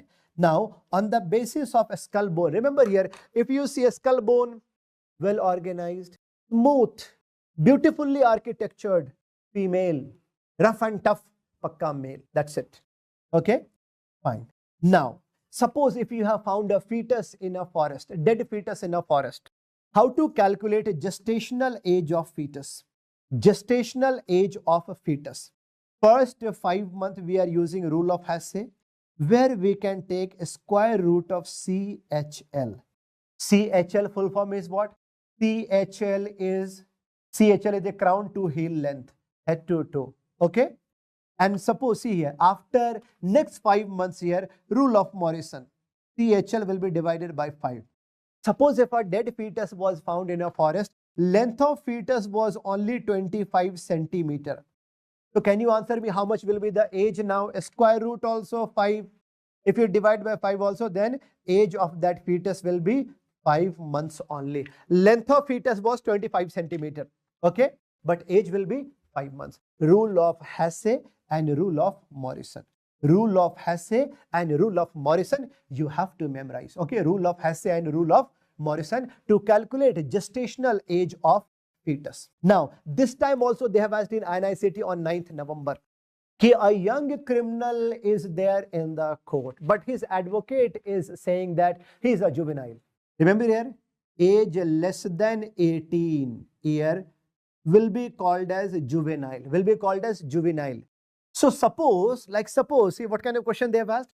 A young criminal is standing in the court. His advocate is saying that he is a juvenile. Why he is claiming like that? So that less punishment should be there. Now judge is sending that young criminal to you. Okay, doctor, please identify the age, whether he is a young, whether he is a juvenile or adult. What is the first test to be done here? Remember here, you have to do X-ray of wrist. You have to do X-ray of wrist. Wrist X-ray. Why X-ray of wrist is important? You have to see the ossification, complete bone formation. See the process of bone formation, ossification, no? On X-ray we can see complete ossification or not, yes? So wrist mein dekho yahan pe, wrist mein. If you can see ulnar bone here, okay, ulnar bone is completed, age will be around 17 to 18. Still confusion. Might be 17, might be 18. But if you have to see, if you can see over the radial end here, remember radial bone here, radial end here. If there is complete ossification of radial bone, 100% age is either 18 to 19 years. If radial bone is completely formed, no, 100% he is adult. 100%, because remember, radial ossification, wrist ossification will be completed by the age of 18, 18, 18, 18. Okay, this one point is clear to everyone. 18 year only. Now, in upper limb, joints completion will be completed by, remember here like this. Like if you touch your elbow and knee. So like this one, 18, 16, 18. 18 completely formed. Elbow joint will completely be formed by the age of 16. Shoulder joint will be completely formed by the age of 18. 18, 16, 18. Upper limb joints. In the same manner, lower limb joints will be opposite. Like suppose if this is ankle, this is a knee, this is hip joint. 16, 18, 16. Simple. Upper limb 18, 16, 18. Lower limb 16, 18, 16. That's it. Remember it. Okay. So X-ray of wrist is the most important. X-ray of wrist is most important. But what about this one? See, the pisiformis bone will be completely formed by the age of 9 to 11 years. But what about hip X-ray? Here you have to see ischial tuberosity. Ischial tuberosity will be completed by the age of 22 to 23. By the age of 22 to 23 here, ischial tuberosity will define. Like it will define for how many hours you can sit in library peacefully. So remember here, on the basis of X-ray, on the basis of the ossification, yes, you can calculate or you can understand age of a person. Now, age estimation from teeth, dental eruption. This is considered as somewhat difficult topic for students. No, I will make it very easy for you people. Very easy. How to see? Remember here. See, there are two types of dentition. One is called the primary dentition. Another is called as secondary dentition. See, primary dentition is called the temporary. This is called the temporary. Okay, temporary. Which is also called as milk teeth. Milk teeth, or you can say deciduous. Deciduous forest means what? Like in the forest where all leaves are supposed to fall and replaced by permanent, like in autumn season. And so deciduous teeth means what? The teeth which are supposed to fall and replaced by permanent. Secondary dentition is called as the permanent dentition. Permanent dentition. Okay, permanent. What is the first primary tooth to erupt? First primary tooth to erupt is lower central incisor. By which age? By 6 months of age. And what about permanent dentition? First permanent will be molar number 1 by the age of 6 years. By the age of 6 years. Here formula in the primary dentition will be 2, 1, 2. So in total, like in one quadrant 5 teeth, in total there will be, so total number of the primary teeth is only 20. Total number of primary teeth is 20. But what about the permanent dentition? Formula is 2, 1, 2 and 3. Remember here, see here, incisor and 1 canine and 2 will be the premolar and molar will be 3. So here 8 into 4. Total number of teeth will be 32. Remember, when I talk about the primary dentition, no, please write down here, there is no premolar. There is no premolar. No premolar is there in the primary dentition. There is no premolar found in primary dentition. This much point is clear to everyone. ये तो बहुत ही easy way में हो गया. Right. Now, how to memorize age of eruption of some of the primary dentitions? Remember how to memorize it. One mnemonic is first tooth to be erupted. First primary tooth to be erupted will be lower central incisor. Okay. After that, upper central incisor. Then upper lateral incisor. And then lower lateral incisor. First primary tooth will be erupting by the age of 6 months. Then 7 months upper central. Then 8 months. Then 9 months. 6, 7, 8, 9. That's it. First lower central, then upper central. Then upper lateral, then lower lateral. 6, 7, 8, 9. That's it. See, one more mnemonic for the primary dentition. Very commonly used mnemonic.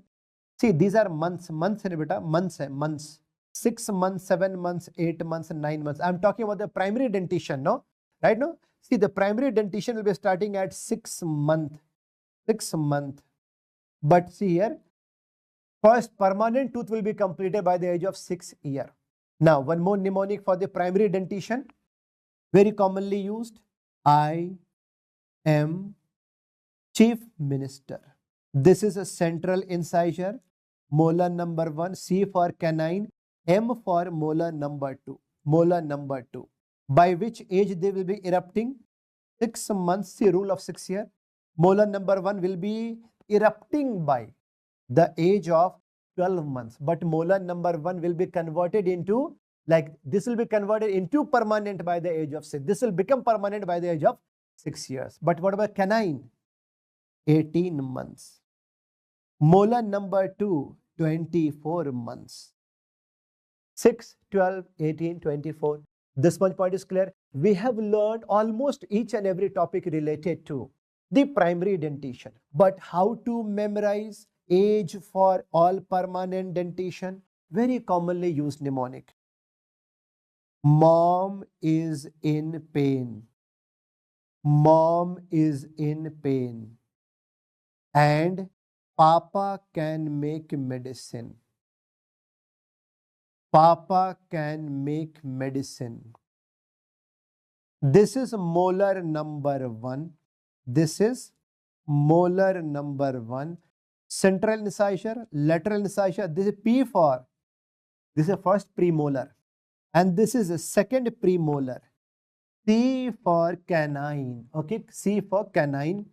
M for molar number 2, and this is molar number 3. By which age they will be completed, or by which age they will become permanent? Very easy. 6 year, 7 year, 6, 7, 8, 9, 10, 11, 12. Last molar number 3 will be completed by the age of 17 to 25. Last tooth to be completed will be what? Molar number 3. That's why molar number 3 is called as what? Wisdom tooth. Mom is in pain, Papa can make medicine. That's it. Very easy to understand. I hope all these points are clear to everyone. Everyone. ठीक है, याद रहेगा सबको? Very easy to understand. Remember here, all these age of eruption I have explained here in detail. Okay? In detail. You have to memorize all these. Now, see, in between age of 6 to 11 year, this period is called a period of mixed dentition. Period of mixed dentition. And total number of teeth will be, see, total number of teeth will be 24 here. Total number of teeth will be 24, 6 to 11 years. Okay? Period of mixed dentition. That, like in the mouth of a child, there will be temporary teeth also and permanent also. So how to calculate number of permanent teeth is important topic. Number of the permanent teeth, age minus 5 multiplied by 4. If I ask you one question, in a 9-year-old boy, how many permanent teeth? How many temporary teeth? So 9 minus 5 multiplied by 4 equal to 16. 16 will be permanent, remaining 8 will be temporary. Simple hai. See, total number of teeth will be 24 only, no? Total number of. Okay, can you answer me? See, in an 8-year-old child, how many permanent teeth, how many temporary? 8 minus 5 multiplied by 4. So there will be 12 permanent and 12 temporary. Simple hai na? Very easy to understand. So remember here, period of mixed dentition is actually 6 to 11 year. Total number of teeth will be 24. How to calculate total number of permanent teeth? Age minus 5 multiplied by 4. This much point is also clear. Remember here, one important point, medico-legal aspect, just you write down here. See here, कि teeth will be best for age estimation. See here, for age estimation, no? For age estimation, we are using the teeth also. We are using teeth. So one method is called as Gustafson's test. Gustafson's test for adults for more than 21-year age.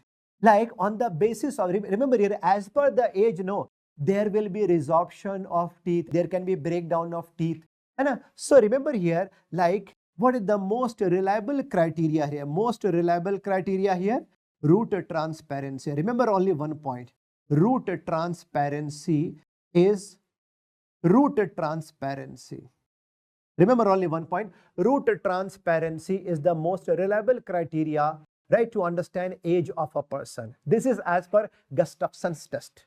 Gustafson's is an important for age estimation from teeth. And see, second most reliable is secondary dentin deposition. Remember only few points, not to go into detail. I'm not going into the detail of this. Just remember Gustafson's is for age estimation by the teeth. Gettler's we have learned related to drowning. Galton's fingerprinting. Galton's fingerprinting.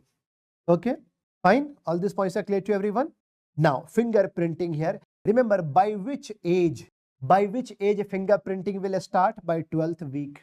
By which age it will be completed? By 24th week. My question is that sex determination is like illegal in India. Sex determination is not allowed. But if I ask you by which age sex can be determined, can you answer me? By which age of intrauterine life sex can be determined? By 4th month. By 4th month or 16th week. 4th month of intrauterine life. By ultrasound and physical examination. Remember here, sex determination can be done. Sex determination can be done by 4th month of intrauterine life or 16th week. Okay. Remember here, in the same manner, fingerprinting will start by the age of by 12th week of intrauterine life, and this will be completed by 24th week. Now, FMGE application form is out. I'm sure you would have applied your form. So you would have given your fingerprinting also. Fingerprinting mein diya hoga na. So fingerprinting here, like here you are giving fingerprinting, but when you will be writing exam, there also they are going to take your fingerprinting. They are going to match number of lines. Question they have asked, how many lines of comparison is important? How many lines of comparison? This is. See, okay, 10 to 12 points of comparison will be important. See, when 10 to 12 lines will be matched, okay, it means you are the real person. So what are the different shapes of fingerprinting? Remember, mnemonic is claw. L for loops. Most common is loops. Then second most common holes, then arch, and then see the composite. Loops, most common type. Or mnemonic is the claw, C-L-A-W, claw. Loops, holes, arch, and composite. Remember here, overall, most reliable method of identification is fingerprinting. Now, what are the shapes of fingerprinting? You can easily understand here. Shapes of fingerprinting, dekho. Suppose if this is like this. This is like an arch. And this is like, this is like a tent arch. And this is like a loop. One loop is going up. Second loop is coming down. It is called as a double loop. When you can see like this, and inside if there will be like, okay, this is called packed loop, and this is like This is like hole. So this can be your image-based question. Different shapes of fingerprinting. This much point is clear. Now, can you answer me? See, देखो, fingerprinting will always be same for the whole life. In which condition fingerprinting can be altered? Mnemonic is right leg. Whenever there will be radiation injury, whenever there will be leprosy, whenever there will be electric injury, whenever there will be grafting, after skin grafting, yes, after burns, after skin grafting, fingerprinting can be changed. So like in which condition fingerprinting can be changed? Radiation injury, leprosy injury, electric injury and skin grafting. After skin grafting, remember here fingerprinting. But what about DNA fingerprinting? How many of you are thinking DNA fingerprinting means DNA also, fingerprinting also? No. DNA fingerprinting means only DNA. Okay? See from the scene, like from the murder scene, we have collected a blood sample.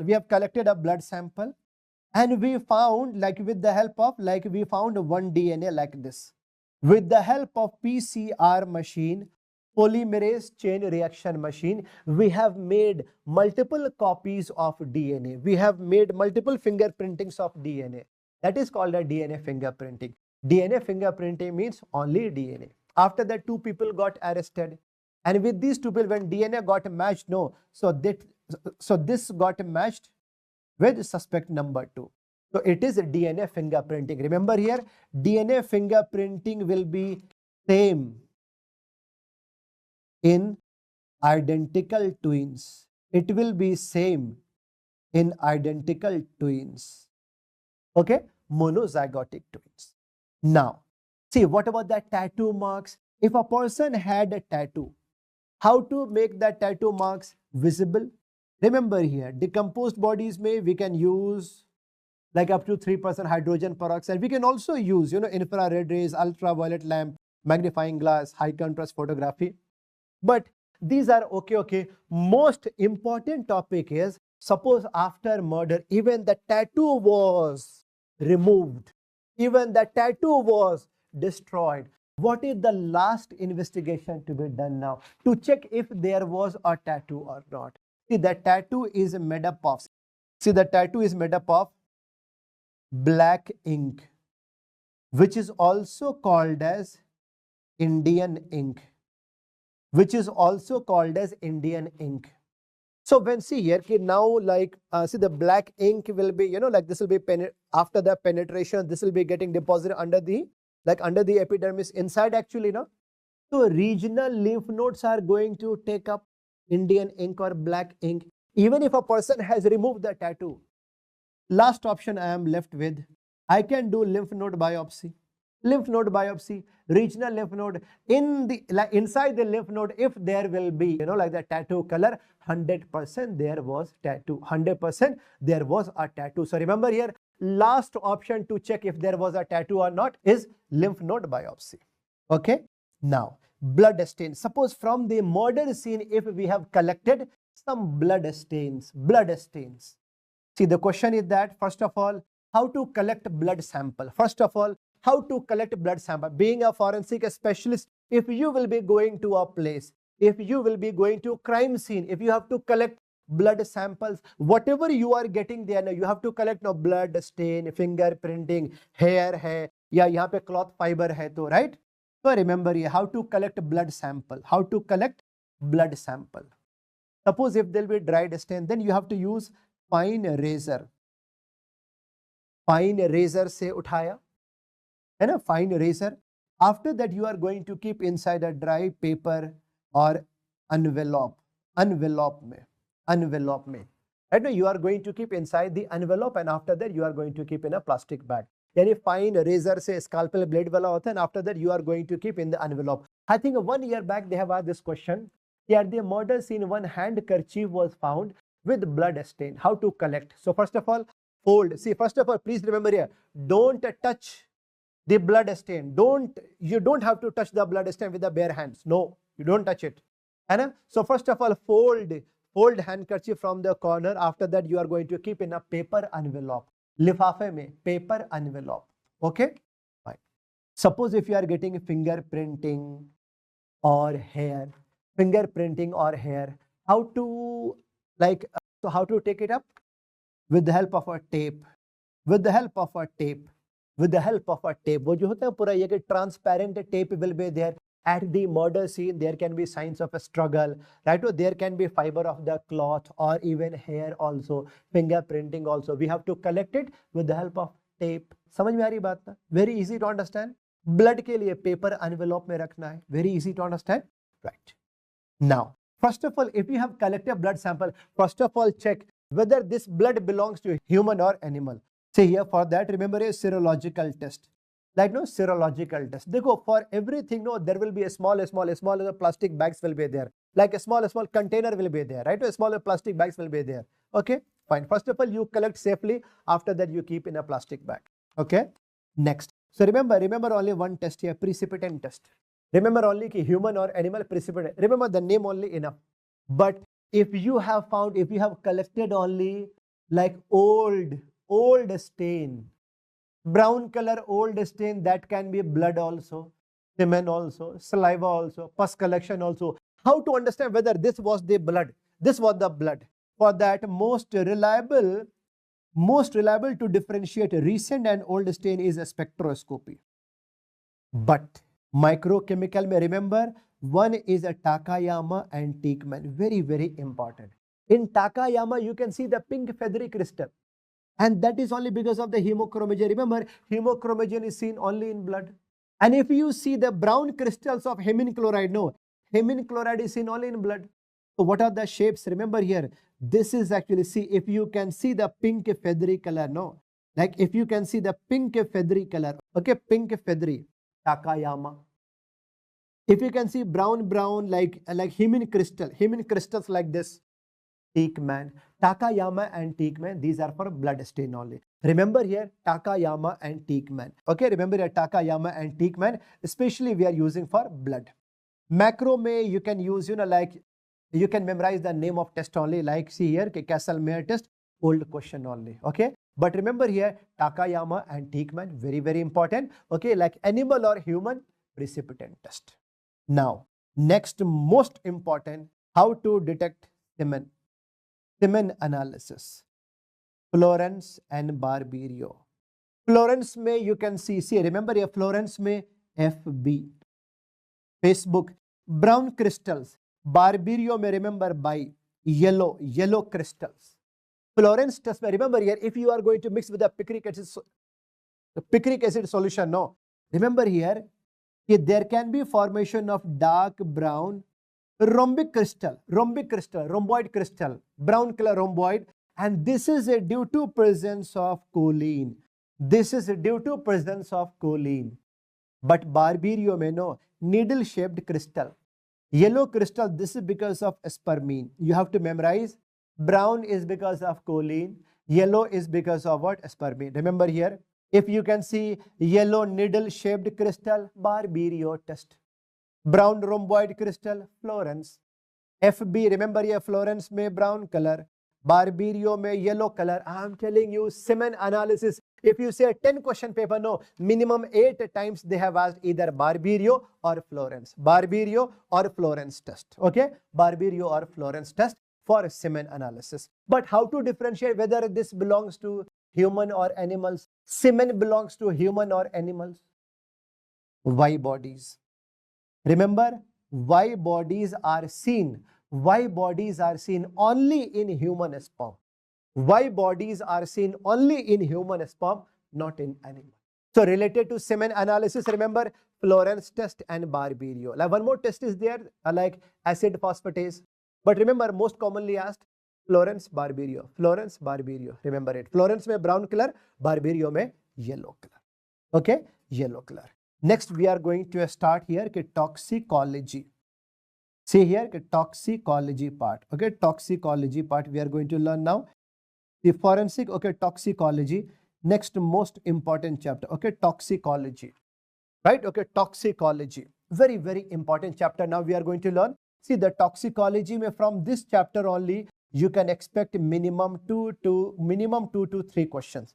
Most important poisons will be like lead poisoning, arsenic poisoning, and mercury. After that, plant poison and then a snake poison. That's it.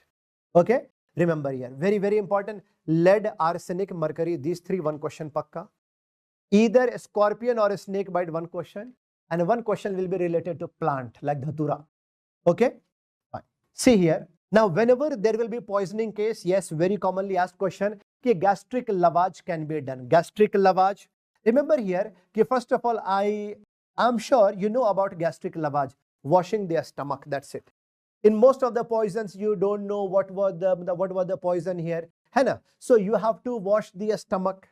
First of all, what should be the position for gastric lavage? Left lateral or sitting position. How much fluid should be like infused? Approximately 300 ml, either normal saline or water. Either normal saline or clear water, warm type, warm, lukewarm. Okay. Like whenever you are going to infuse normal saline or clear water, after that you are keeping the tube down like this. So because of the gravitational force, now water will go inside, this will get mixed with the poison and then this will be coming out. Then this will be coming out. Why left lateral position you have to keep the patient? So that this portion should be at the dependent part. Dependent part. Okay, no, so that like the poison should not be going inside intestine. Okay, now, but there will always be the risk of aspiration. So, like especially to prevent aspiration, no, now we have started using cuffed endotracheal tube. I will show you the photo here. You will be having more clarity. Remember here, this red tube, I am sure you would have seen in your hospital. Red tube, Eval's tube, and this tube, levacuator tube. Okay. Fine. So remember here, so Eval's tube is only orogastric here. So it will be actually thick orogastric from mouth to stomach. But see, levacuator, this can be nasogastric also, nose tube also. Ryle's tube we are using for the pediatric age group for gastric lavage type. Remember here, gastric lavage will be most effective if you will be doing within 2, see here, like this will be most effective if you do within 2 hours. Okay, no, within 2 hours. Remember here, this can be done in a case of salicylate poisoning, barbiturate, TC, antimethylphenothiazine. Remember, if there will be, suppose if there will be oxidizable poison like alkaloids and all, remember here, like alkaloid salicylate, like strychnine, brucine and all. Okay, we are adding potassium, we are adding the potassium permanganate also, 1:5000. Okay, now, remember, gastric lavage, indication and contraindication will be important. In all acidic alkali, or basic thing you have to keep in mind that if like if your patient has consumed any, liquid poison, please don't do gastric lavage, because like it will push it more inside. There will be further damage, right? Further damage of GIT. Yes, no, there can be further damage, no. Yes. So gastric lavage is 100%. This is completely contraindicated in all acidic alkali except phenol. This will your question. This will become your question. Remember here कि gastric lavage is completely contraindicated in all corrosive, all acidic alkali except phenol. Phenol is also called as carbolic acid. Okay, only in phenol will be used as what antiseptic agent, right, for cleaning and all. Remember here, when a person will be consuming phenol or carbolic acid, no, when this will be coming out of the urine, now after oxidation, urine will become green color. So remember here, green color urine is seen in which poisoning? Phenol poisoning. Phenol poisoning will have green color urine. One-liner question, green color. Okay. Now this is also completely this is also actually contraindicated if a person has consumed sharp materials, needles, glasses.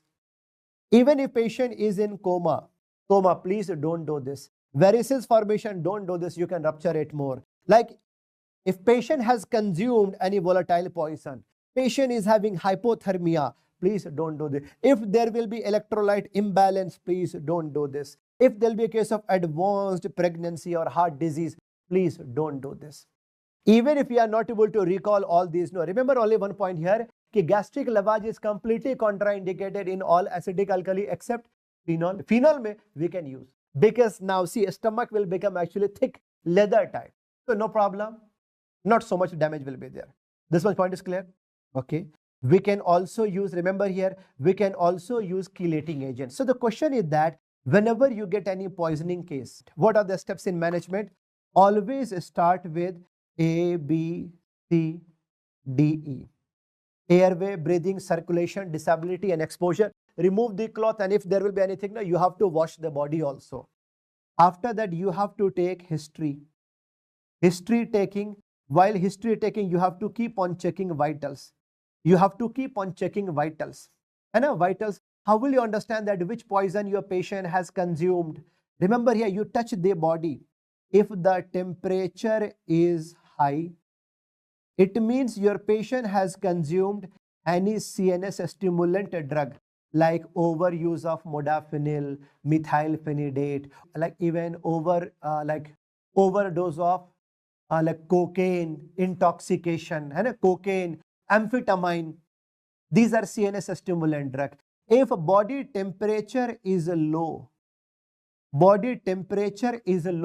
it means your patient has consumed any CNS depressant drug like alcohol, opioid, benzodiazepine and all, like even opioid may heroin, overdose of morphine. Yes. So on the basis of this, you can have understanding which poison your patient would have consumed. And see, along with this, you have to send all investigations, all blood sample like CBC, LFT, KFT, serum electrolyte, okay, sugar, ABG sampling, urine test also. Yes, all investigations. After that, you have to do what? Decontamination. You have to do what? Decontamination. Decontamination में, are you going to induce emesis? Earlier we used to do this. We used to induce vomiting, but risk of aspiration. So no more in use. Even we can use catharsis. See, the poison should be coming out of the body through what? GI. Okay. Or decontamination, we can do lavage. We can do lavage, washing. After that, fifth point here, we can use, like, if we have antidote, available, or if we can use a chelating agent. So chelating agent we are using for metallic poison, or mechanical antidote like activated charcoal. Okay, so this is the basics. See here, these are the basic steps in the management of all the poisoning. So for metallic poisoning, no, remember here, which can be given through oral route, only like injection or both. Remember here, see here, few you have to keep in mind. One is BAL, another is the penicillamine and EDTA. Remember, BAL is for mal. BAL, British anti-lucite, which is also known as the dimercaprol. Okay, dimercaprol, IM injection. Remember here, BAL is for mal, for mercury poisoning, arsenic and lead. And for mercury poisoning, the drug of choice actually you will say what is BAL, British anti-lucite. But BAL should not be given in a case of what? In a case of cadmium poisoning, iron and organic mercury, because it can lead to nephrotoxicity. EDTA, especially we are using for long-standing lead poisoning, EDTA, IV route. Okay, na? But EDTA should not be given. EDTA should not be given in mercury poisoning. In mercury poisoning, risk of nephrotoxicity will be there. Remember, BAL is for mal. Mal is mercury, arsenic, lead. Okay. EDTA is for what? Long-standing lead poisoning, but 100% contraindicated in what? Mercury poisoning. Now, what about the penicillamine? CML, copper poisoning, mercury poisoning, lead poisoning. See here, penicillamine, okay, which is also a cuprimine, or CML, copper, mercury, lead. Desferoxamine and deferoxamine, repeatedly asked question, no, like see, this we are using in a case of what? Iron poisoning. All these points are clear to everyone. I'm sure you have learned all these things in your pharmacology also, but you have to memorize it. Very, very important, I'm telling you. What about activated charcoal? See, this is nothing but this is just a carbon compound. This is actually what? This is a carbon compound. 1 gram of carbon compound will be having equal to what?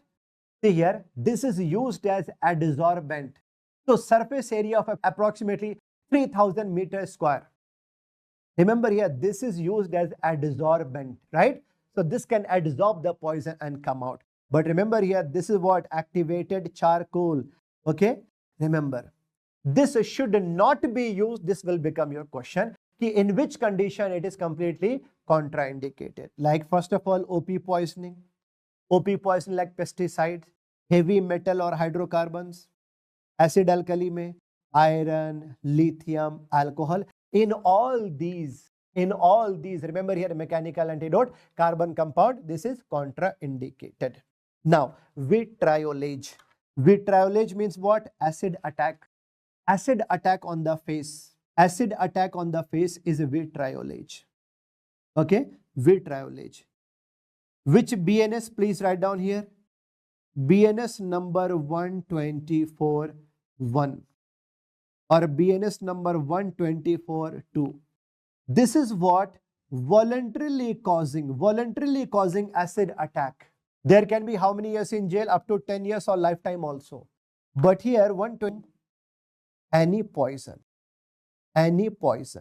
okay? Any poison. If a stomach was already full, right? If a stomach was already full, means after dinner, if he's going to have, any poison. So remember here, when it will be full, no.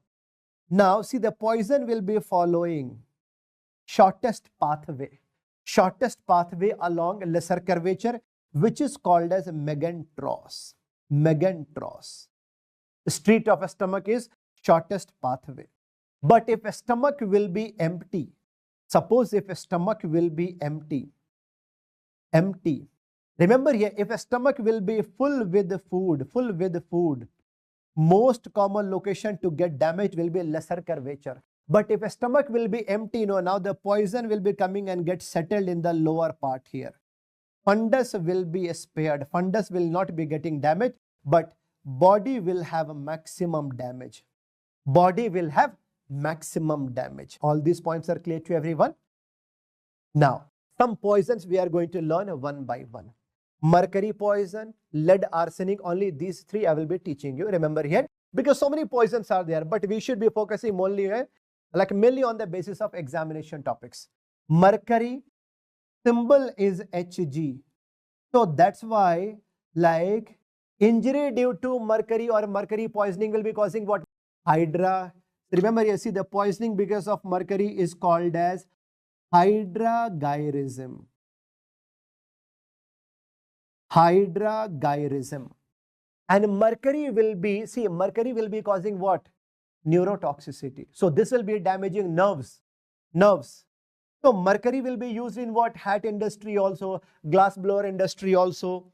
So remember here, like if a factory, like so many factory workers will be there, no? Suppose if they are working in any hat industry, every day morning they have to give their signature for attendance. They are at the risk of the mercury poisoning. First sign will be seen, first sign of mercury poisoning will be seen like during handwriting only. Handwriting, there can be tremors, right? There can be tremors. This is called as coarse intentional tremors, which is also called a Danbury tremors. In hat industry, hatter shakes, or glass blower mein, yes, okay, glass blower shakes. This much point is also clear. So remember here, first sign will be seen in handwriting. So there will be hand tremors. After that, see here, speech may, so lips movement, abnormal lips. After that, even if patient is going to change the address, no, difficulty in changing the address, he can fall also. All these are seen in what? Mercury poisoning. Same worker in hat industry, if he will be having any psychiatric problem now. Mad person in a hat industry is called as Mad Hatter syndrome, also called as erethism. When psychiatric symptoms will be coming, no, then Mad Hatter syndrome. And suppose if a person was working in a factory where he was getting exposed to mercury vapor. So like in front of the lenses, no, there can be brown deposition. That is called as mercuria lentis. And I see mercury deposition over mercuria lentis, but vision will be normal. Visual acuity will be normal, same. Okay. Some kids, they can be hypersensitive to some. Remember, some kids, they can be hypersensitive to mercurous chloride. Some kids, if they are going to visit any dentist, they can be what? Hypersensitive to mercurous chloride. So in dental filling powder, no, mercurous chloride is used. After that, after filling powder, no, the child can have hypersensitivity reaction along their feet, palms, everywhere. Pink discoloration, pink color. So pink, puffy, painful, and paresthesia. This is called as pink disease. This is called as pink disease because of mercury poisoning. See, like in Japan, there was a river, Minamata River. At one bank, there was a factory. At another bank, a group of people were living, right? And they used to feed on seafood. So from the same locality, one patient got admitted in hospital with all neurological symptoms of seizure and all symptoms. Doctors started doing treatment. But after that, so many other people started coming from the same community with the same symptoms. Now doctors had doubt. They went here and when they checked it, they found that from this factory, when they used to discard their waste material in the river, waste material was mostly having mercury. River name Minamata. That's why this disease is called a Minamata disease. Okay, so remember here, Minamata disease is also because of mercury poisoning. Acrodynia, see, the pink disease is also called as acrodynia or swift fever disease. Remember, all these are the names. So far, I have taught you, like see here, I have taught you Danbury tremors, erethism, mercuria lentis, pink disease or acrodynia, then Minamata disease. All these are because of mercury poisoning. And then Hunter-Russell syndrome, where maximum neurological symptoms, seizure also, there can be temporary blindness also, deafness also, and so maximum symptoms you see in Hunter-Russell syndrome, mercury over. Now, arsenic, very important topic, arsenic. First of all, remember here arsenic. First of all, arsenic mimics like, remember here, arsenic mimics like cholera or gastroenteritis. Remember here, arsenic will be killing all healthy bacteria, all healthy GI flora. After that, there will be severe diarrhea will be there, severe diarrhea will be there. Right now, so arsenic mimics like which disease? Cholera only, cholera, gastroenteritis, and a gastroenteritis. Okay. So, one thing is that arsenic will be damaging, or arsenic will be killing all healthy GI flora. Okay. Arsenic also causes vasoconstriction. Lack of blood supply to the peripheral part of the body. Okay. So with all these, remember here, in arsenic poisoning, what will happen? Like there can be GI damage also. So you can see some, like fresh blood, some old blood also, fresh also, red and black like this. So if you do post-mortem examination, a stomach wall will be having this kind of appearance. In which fruit you see? A strawberry. So a strawberry, a stomach we see in arsenic poisoning. And in post-mortem examination, a strawberry or pink velvety stomach we see in arsenic. Okay, fine. See, like in the beginning for the acute condition, yes, we can use like the freshly prepared ferrous hydroxide, which can bind with arsenic and take out, right? Okay, chalo, this much is also okay. But what are the symptoms we are going to see here? Please understand here. I have taught you here, since arsenic can cause vasoconstriction, lack of blood supply to the peripheral part of the body, cyanosis, ischemia, necrosis. So over the palms and around the body, you can see black deposition and a black deposition. Same like over the palm like this. Same like this is called as what? Raindrop pigmentation. This is called as raindrop pigmentation. Raindrop pigmentation we see in arsenic poisoning. Some adaptive changes around the nail, you can say white band lines around the nails. It is called as Meese line or Aldrich Meese line. Aldrich Meese line. Okay. Now remember here, lack of blood supply to the peripheral organs or peripheral part of the body like feet, cyanosis, ischemia and necrosis. So yes, there can be what? Lack of blood supply to the feet here, no? So there can be gangrene formation here, gangrene formation. There can be like a spontaneous amputation type also. So this black feet, what you see here, no? Black feet. Please remember here, black feet. This is called as Blackfoot disease. This is called as Blackfoot disease. Remember here, Blackfoot disease is because of arsenic. Okay. These are important points here in arsenic poisoning. Remember here, even first sign of arsenic poisoning, you can see what? Macular areas will be depigmented here. Okay. Raindrop pigmentation, you cannot forget. I remember here, sometimes even you can see a rash also, na, fading measles rashes. Remember here, see some poisons are there which can mimic like natural disease. So what are those poisons? Can you answer me? Which can mimic like natural disease? First of all, arsenic mimics like cholera. Arsenic mimics like cholera. Okay, cholera. And even rashes like measles, you can see here. And even most ideal homicidal poison to kill someone is called as thallium. In thallium poison, remember you see the thallium, this mimics like Guillain-Barré syndrome. See the thallium mimics like Guillain-Barré syndrome, where symptoms will be like alopecia, neuropathy and diarrhea. Alopecia, neuropathy and diarrhea. These are the symptoms you see in thallium poisoning.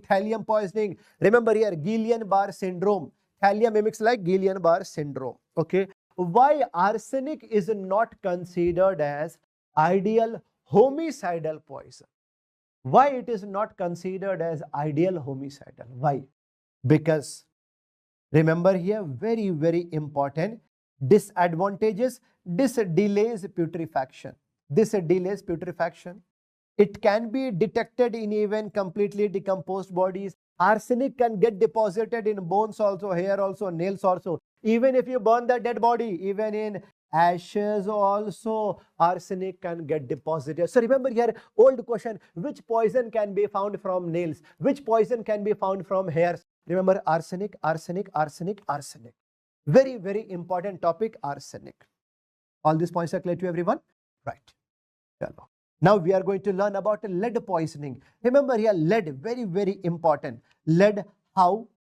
Remember here, first of all, lead can affect different parts of your body. Lead can affect your CNS. Lead can affect your bones. Okay. Lead can affect your blood.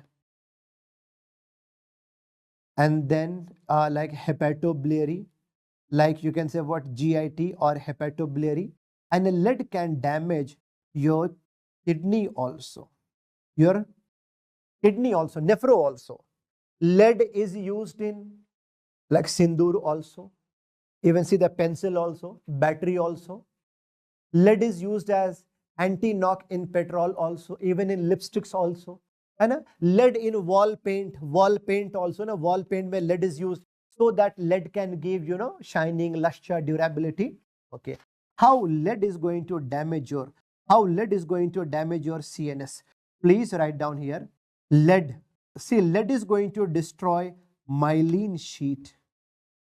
Lead is going to destroy myelin sheath. So this will be destroying myelination.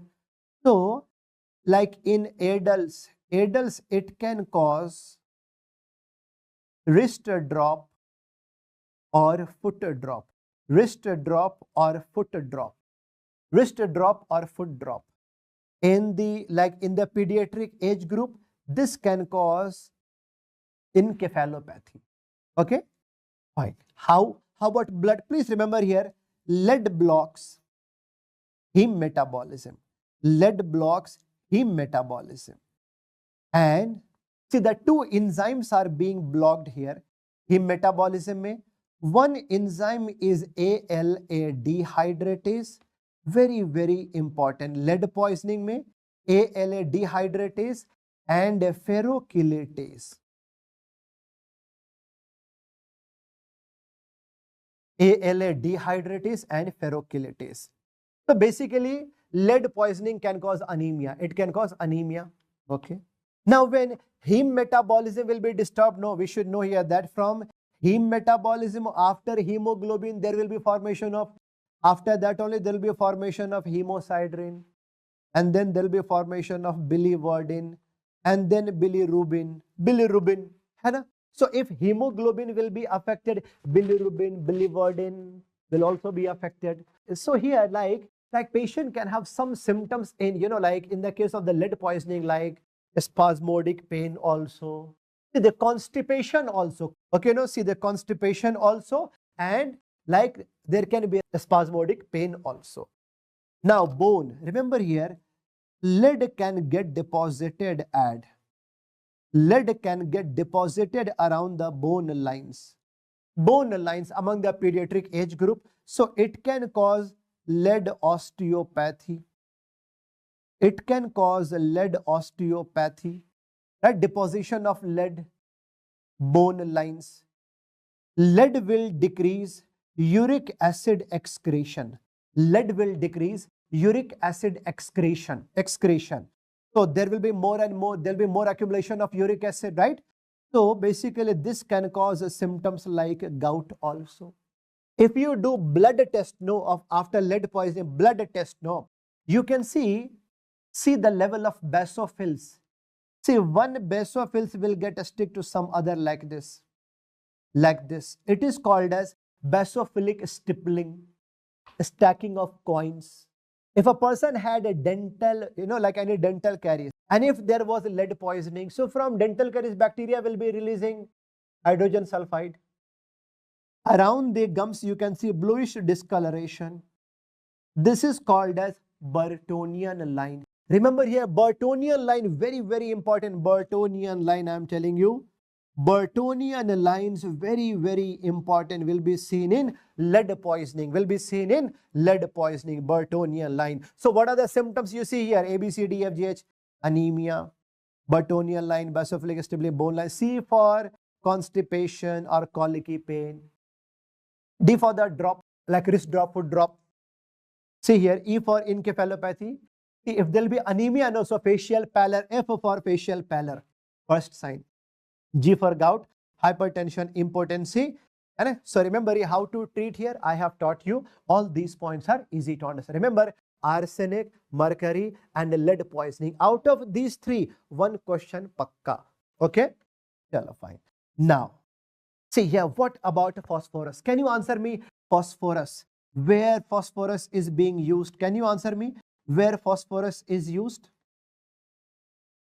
Phosphorus, first of all, phosphorus. Either it is, you can say what, yellow or white phosphorus. Yellow or white. And one is red. Red is a non-toxic. Yellow or white, remember it is highly inflammable. So that's why it is kept under the water. It is highly inflammable. बहुत जल्दी आग पकड़ लेगा, right? Highly inflammable. This emits light. This emits a smoke. So phosphorus, where it is being used? Like it is being used in making bullets also, bomb also, firecracker, Diwali firecrackers, phosphorus, even rat poison maybe. है ना? Okay, fine. So suppose if a person, see, like even we are using in a case of what? Matchstick industry also. Matchstick industry. है ना? So any worker who is working there, do you think he is at the risk of phosphorus poisoning? Yes, if a person will be working like in that industry, no, phosphorus poisoning, right? phosphorus poisoning, when he will be vomiting out, no, from vomit also, there will be a smoke and light. When he will go to washroom, and when he will pass the stool, from stool also, light and a smoke, dhua syndrome. So remember, this is called as a smoky stool syndrome. The smoky stool syndrome is seen because of phosphorus poisoning. Now, slow poison is for, remember here, first of all, see the poison will be, like phosphorus will be damaging the teeth. So it will be causing toothache, swelling of jaw, finally loosening of teeth, then necrosis. After necrosis, do you think like around the mandible bone there can be sequestration? Yes, no, there can be like holes. After that, see here, multiple sinuses, and finally there will be accumulation of the pus. So see the pus accumulation under the jaw, same like Fosse jaw, right? This is, so this kind of jaw is called as what?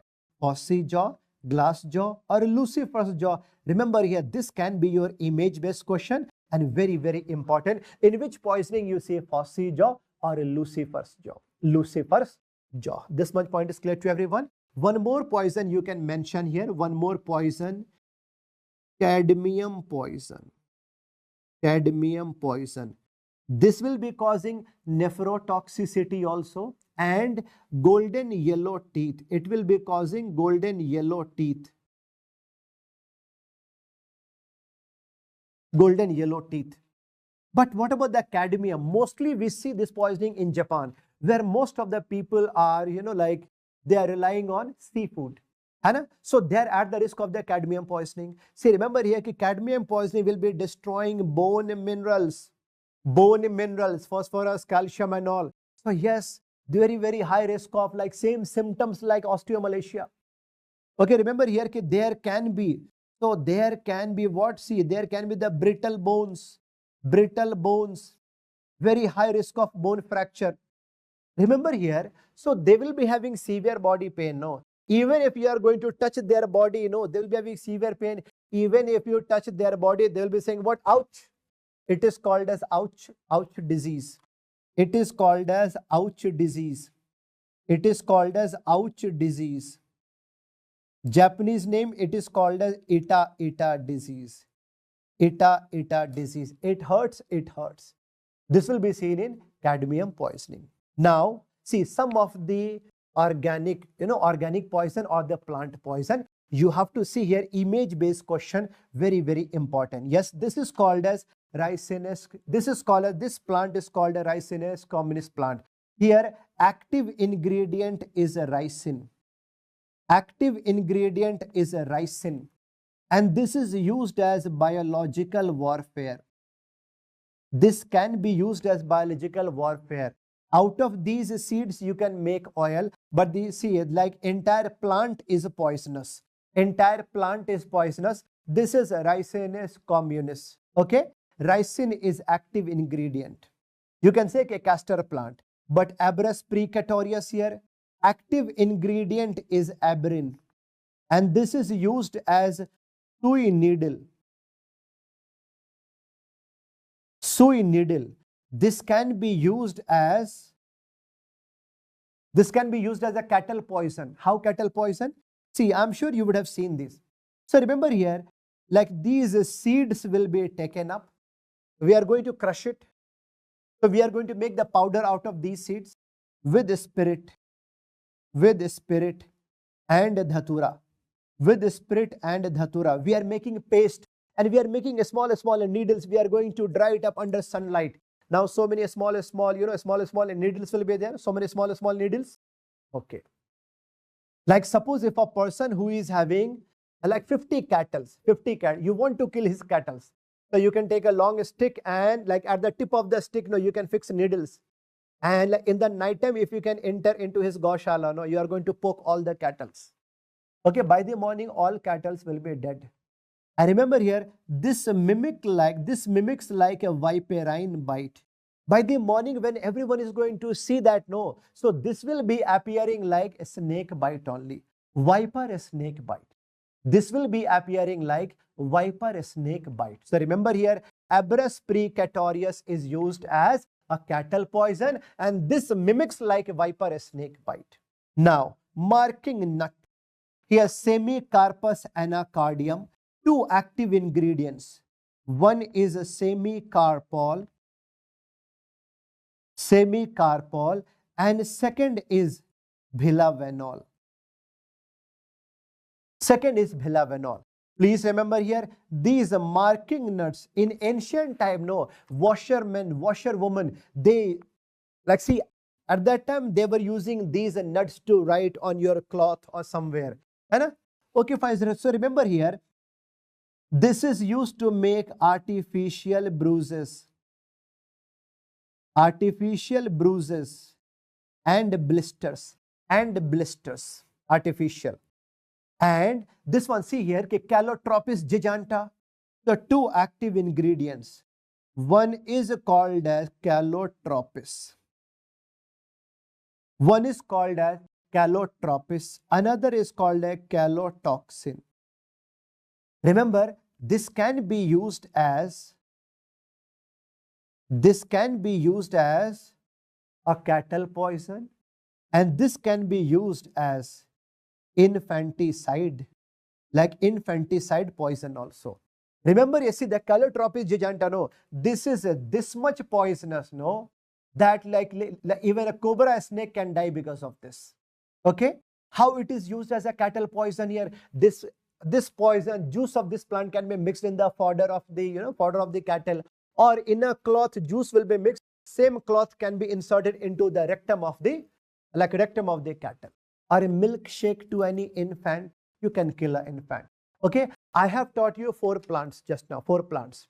Ricinus communis, Abrus precatorius, Semicarpus anacardium, and then Calotropis giganta. Remember, all these plant poisons can be used as abortifacient drug.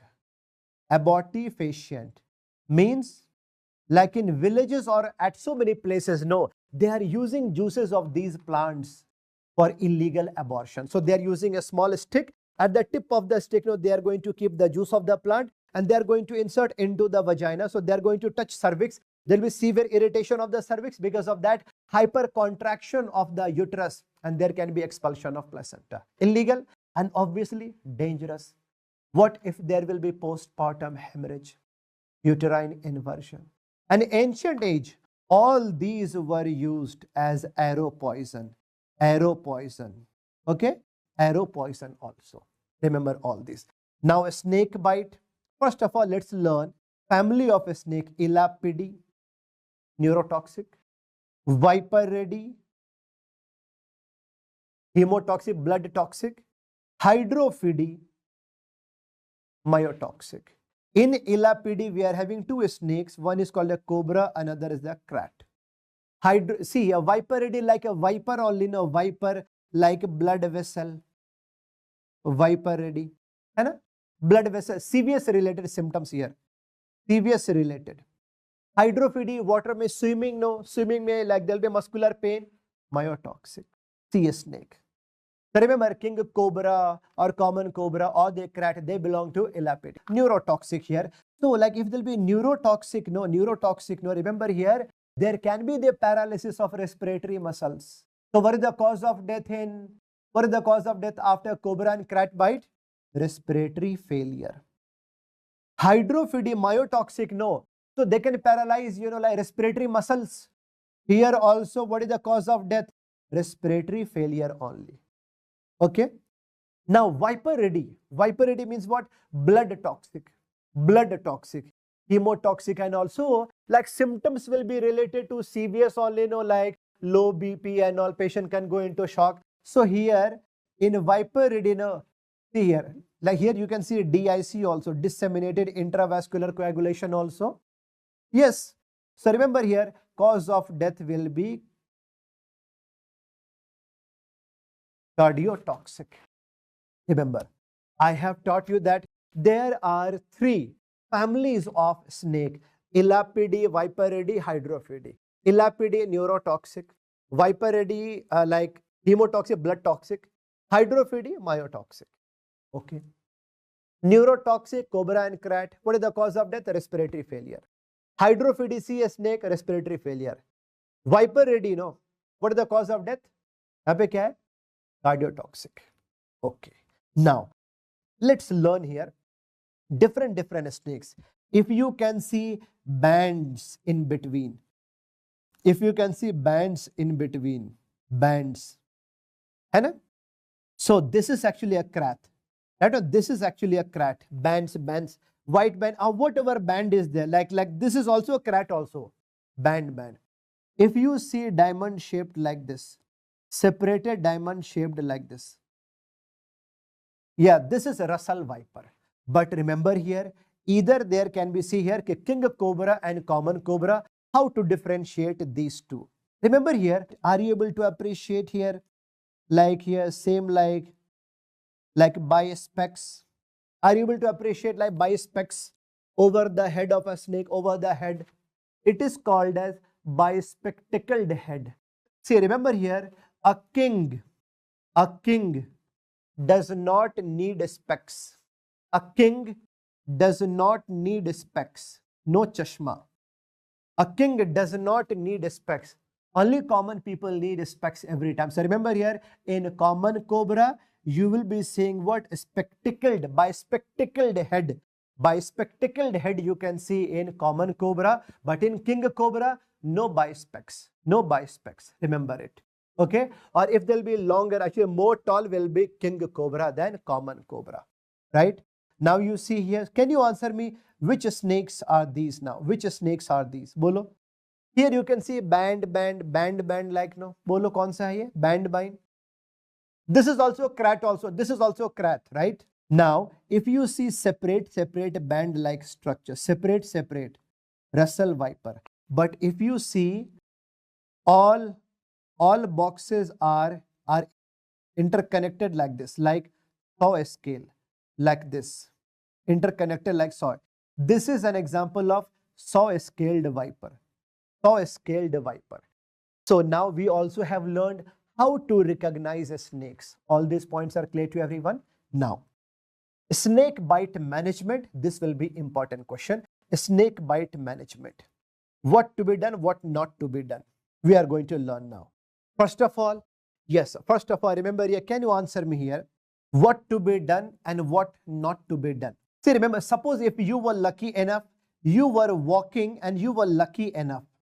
After a snake bite, suppose if the snake venom did not get injected in your body, and if you will be lucky enough, if venom did not come inside your body, then it is called the dry bite.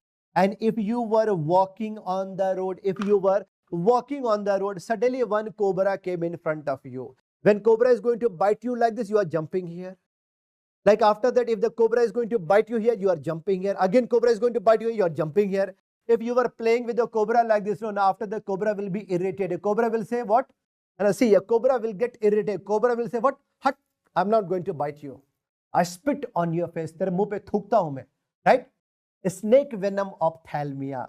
See here, like a cobra can. See, cobra can spit venom on the face of someone.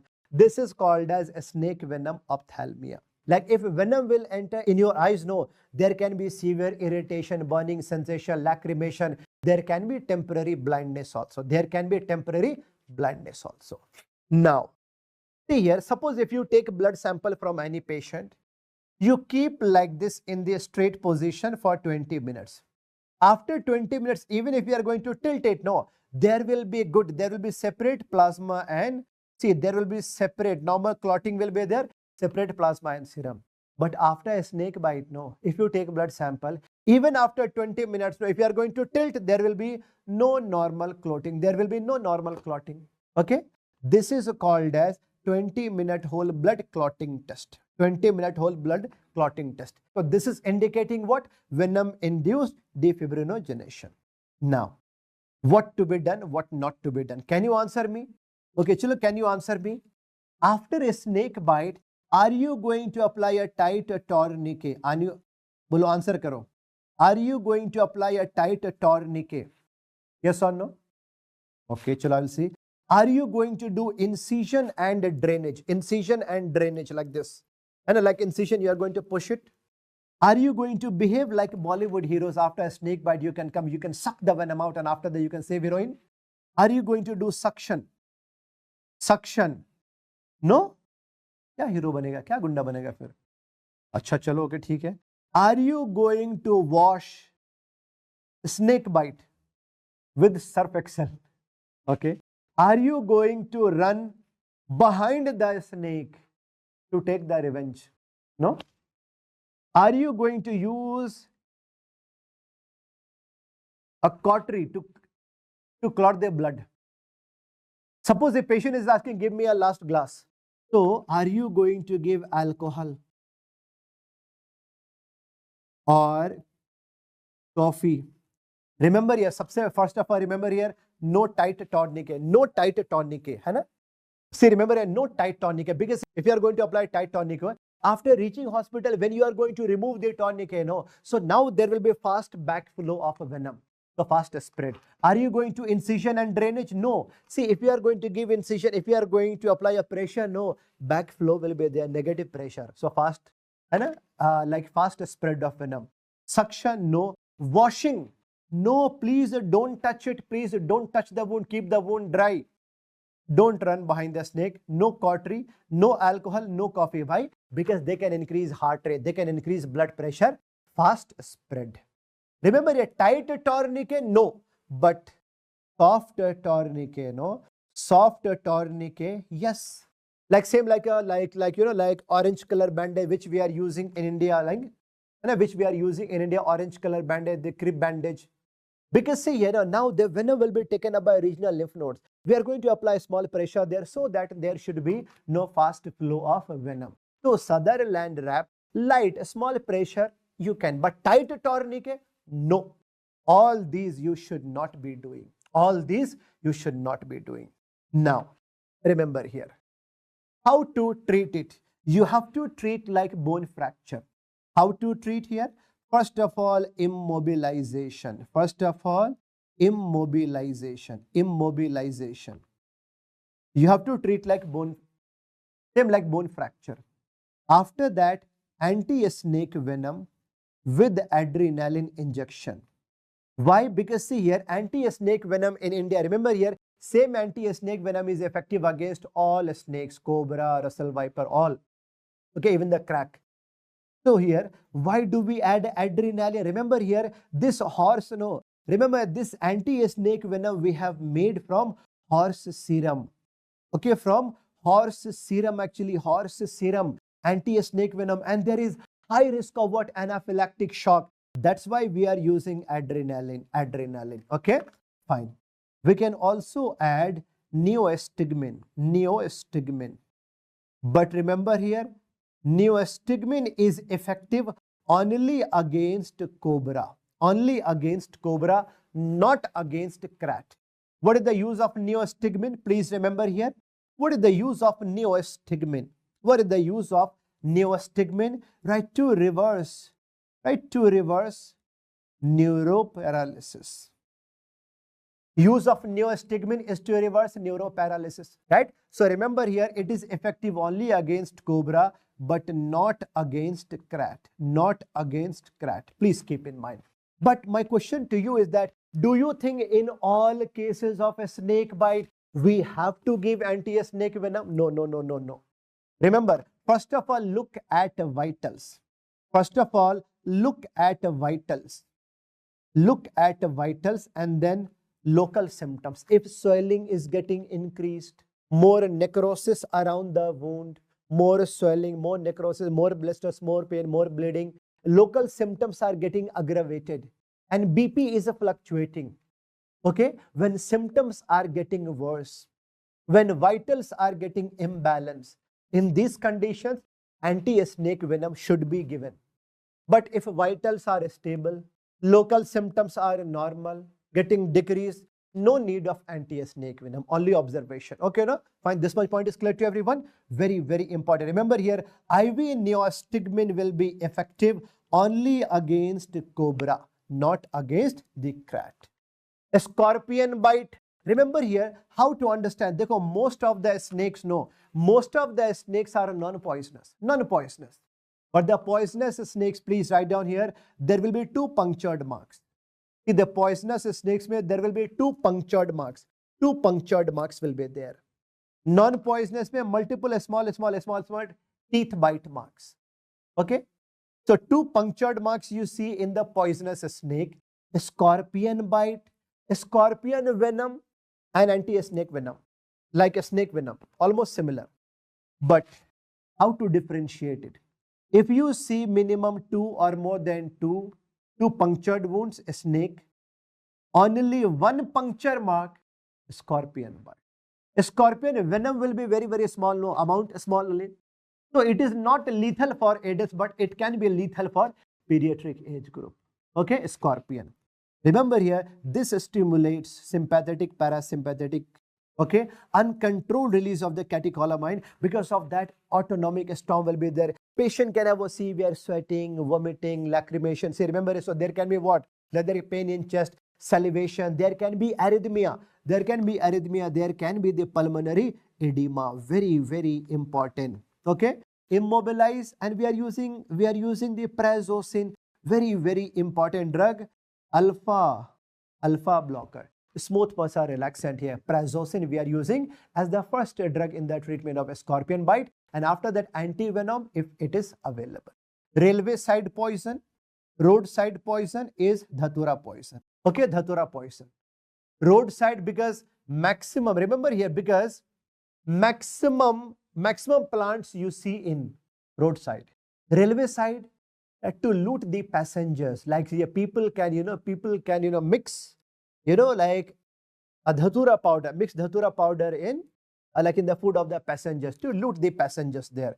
That's why, yes, that's why it is called a railway side poison. Active ingredient: atropine, hyoscyamin, scopolamine. Okay, here all symptoms will be dry symptoms only. So physostigmine is the antidote of choice. Remember here, there will be dry skin, dry mouth, dysphagia, everything will be dry. Here only please mention here, just mention here, is suppose if a patient is having all dry symptoms and if a patient is having all wet symptoms. Dry means dhatura. Wet means OP poisoning, organophosphate of pesticides. Dhatura poisoning में physostigmine for anticholinergic, physostigmine.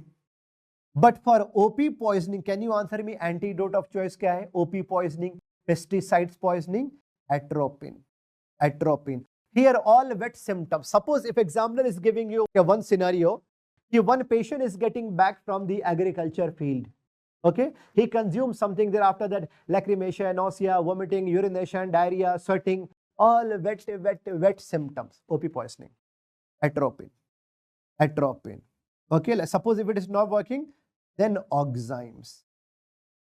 Like the example will be what? Example will be pralidoxime. Right? Pralidoxime. Yes. Okay. Remember here, dhatura poisoning and OP poisoning, very, very important. Very, very important. We have completed. See here, toxicology also. Sexual jurisprudence we are going to start now. Sexual jurisprudence now. Here we are going to discuss about rape cases and all.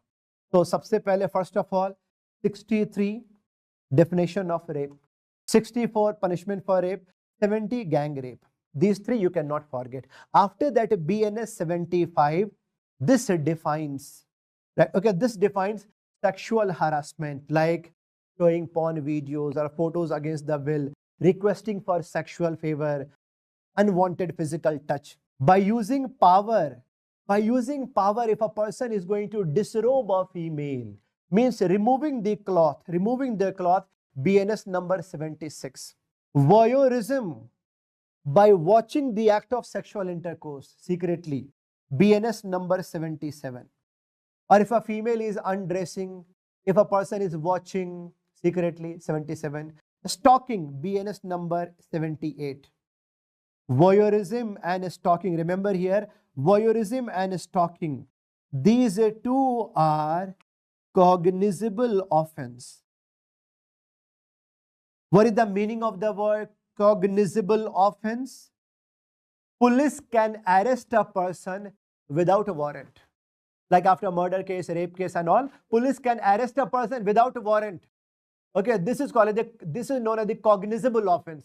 Non-cognizable means what? Non-cognizable means police cannot arrest without a warrant. Like medical negligence act, police has to come with a warrant first. Defamation case, non-cognizable. So first, and these are two, I'm telling you these two, first time bailable, second time non-bailable. Stalking means following a woman without her knowledge. Online and offline both are punishable offense. Now, see, dekho, by any word or gesture, like insulting the modesty of a female is a punishable offense, BNS number 79. Okay. Now, remember here, suppose if you are getting a rape victim, do you think you can disclose the identity of a rape victim? Obviously no. Disclosure of identity of a rape victim by media person, by a doctor is a punishable offense. BNS number 72, 2 years in jail plus minus 5. Remember 88 to 92, BNS number 88 to 92 are related to abortion. And remember here, minimum duration for the punishment for the rape, or you can say quantum of punishment for rape or custodial rape means a minimum up to 10 years.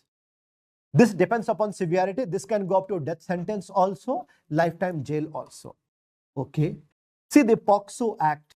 This is valid for all kids under 18. All kids under 18. Right now, like if there will be sexual abuse or child abuse to a child, right? Okay, POCSO Act, we have to inform the police if we get this kind of case. Okay. Now, suppose if you are getting a rape victim like in your hospital, are you going to charge any money? Obviously no. Even if you are working in a private hospital, remember here, as per BNSS number 397, BNSS number 397, free treatment, right? No, free treatment to rape victim and acid attack case. Okay, remember it. And remember, whenever you are getting this case, inform the police. Second, now suppose if there is a rape case, or suppose if there is a sensitive case, sensitive case, that a sensitive case hai, rape case hai. So normal, all the cases, all the trial will be done in an open court. Anyone can come, but sensitive cases can be done in a closed room. Under the camera. This is called the camera trial. So in a case of rape cases, no, BNSS number 366, there should be camera trial. Okay, in a closed court. Now, suppose if a female who was given death sentence, but just before hanging, she was found to be pregnant. What can be done now? As per BNSS number 456, okay, her death sentence will be converted to lifetime jail as per BNSS number 456. This is important. Remember here, all BNSS related to rape, murder, grievous hurt and dowry are important, are very, very important. Okay, chalo, fine. Now, how to differentiate between a real virgin and false virgin females? Real virgin female, what is the meaning of the word real virgin female or the true virgin female? A female who has never experienced sexual intercourse and her hymen is intact. Okay, fine. False virgin, a female who has had experienced the sexual intercourse but hymen is still intact. So remember here, like in the real virgin, no, hymen will be non-elastic. Hardly the tip of the finger will go inside. Okay, fine. So it will be tight. It will not be loose actually. But false virgin female, okay, their hymen will be loose here. Hymen will be loose. Up to 2 fingers can easily go inside. Right. So this much point is clear to everyone. Now, see 2 rules in sexual jurisprudence we should know here. First of all, 2-finger test. Please write down here. See here, this is the update here. 2-finger test is abolished. No more in practice. Abolished. See here, earlier for any rape case, doctors used to insert up to 2 fingers inside vagina. If 2 fingers will be going inside vagina, yes, like it means rape has happened. Or if 2 fingers are not going inside, then it means rape has not happened. But what about if she was a multiparous female? So there was like actually no meaning of this, no. So remember here, 2-finger test is no more in practice now. No more in practice. Now, MTP is allowed irrespective of marriage. Like irrespective of marriage. Remember, minimum age for a female when she can give the consent for sexual intercourse is 18 years. Sexual intercourse with a female who is under 18, 16 years, 17 years, that is called as a statutory rape. Sexual intercourse with a female whose age is less than 18 is called as a statutory rape. Minimum age for the consent even with the wife also 18 years. 18 years. Okay. Now, the question is that, see, remember here that how do you define a rape? See, this will be considered as a rape when a man is going to attempt sexual intercourse without consent or without will of the female, without will or without consent of the female. Okay, it will be called as rape. Now, even with consent, can you answer me? Even with consent, with will, when it will be considered as rape? When her age was less than 18 years. When a person has taken the consent by using any power, or if a female has given the consent, out of fear, or if she was insane, psychiatric patient, insane. Hai? So in these cases, even if a person has taken the consent also, then it will be called as rape. Case will be going on. One very, very important BNS, remember here, BNS number 22. BNS number 22, this defines McNaughton's rule. This defines McNaughton's rule. BNS number 22 defines McNaughton's rule. What is McNaughton's rule? When a psychiatric patient, when any insane person, unsound-minded person is going to commit any crime, there will be no punishment. Okay, easy to understand? There will be no punishment. McNaughton's rule. Ek pagal agar jurm karta hai, there will be no punishment. Okay? If a psychiatric patient will commit any crime, there will be no punishment. McNaughton's rule. This is important, very, very important. BNS number 22. Remember here, as per Indian law, only a man will be charged for rape, not the woman.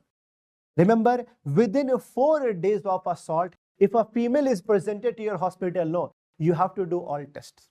You have to take swab from vagina also. The cloth which she was wearing that time, cloth also, hair, pubic hair, right? No? All injuries over the body around the genitals will be the indications of rape. Yes? Okay.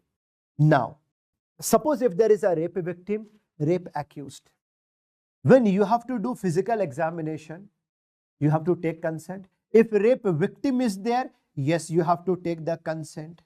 If a rape accused is there, rapist is there, Remember here, in a case of all the prisoners and the criminals, rapist, no need of taking the consent. No need of taking the consent before physical examination. No need of taking the consent. Okay? Now, which chemical we are using here? Which chemical we are using here in a case of rape victim? Name of the chemical is, this is the toluidine blue, okay, toluidine blue. But rape accused, Lugol's iodine. See, the toluidine blue, we are using to check, we are using to check fresh abrasion. Okay? Now, see here, most of the time, remember, most of the time, we are not going to touch a genital organ for physical examination. We can use a sterile speculum. We can insert inside the vagina so that we can check nearby injuries. Nearby injuries around cervix, around vagina, lateral wall, anywhere. Okay? Now see, look at picture number 1, this one. Here I cannot appreciate so many abrasions. But after spraying the toluidine blue, here you can see so much of the bluish. So all these blue color, remember here, these are abrasions. Look at this picture. Mostly you cannot appreciate so many abrasions, but after spraying toluidine blue, yes, you can appreciate. Okay. Now, Lugol's iodine for rapist. See, if there will be history of insertion of penis inside vagina, so shaft of the penis, if it will be going inside vaginal epithelial cells, this can get a stick over shaft of the penis. Vaginal epithelial cells will be having glycogen also. Glycogen also. Okay. So what we do here, no. First of all, we are going to wipe shaft of the penis with a filter paper. And now Lugol's iodine vapor will be the same filter paper we are going to expose here. Because of glycogen, no, this will be turning into brown color. If this can turn into brown color, then 100% there was history of insertion of penis inside vagina.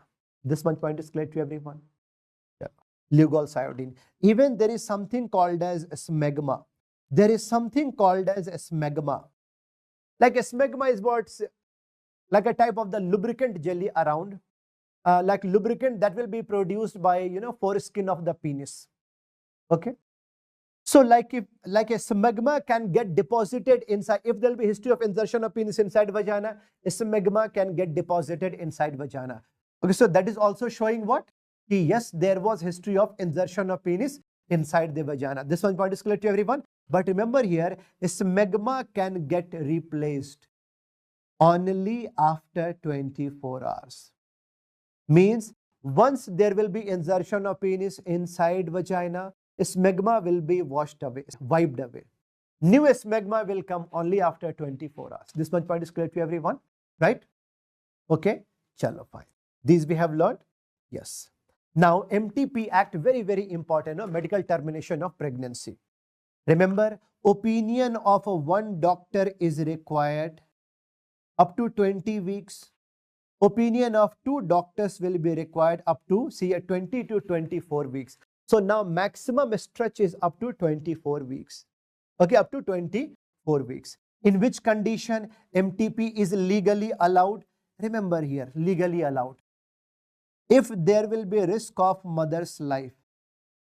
If there will be risk of mother's life.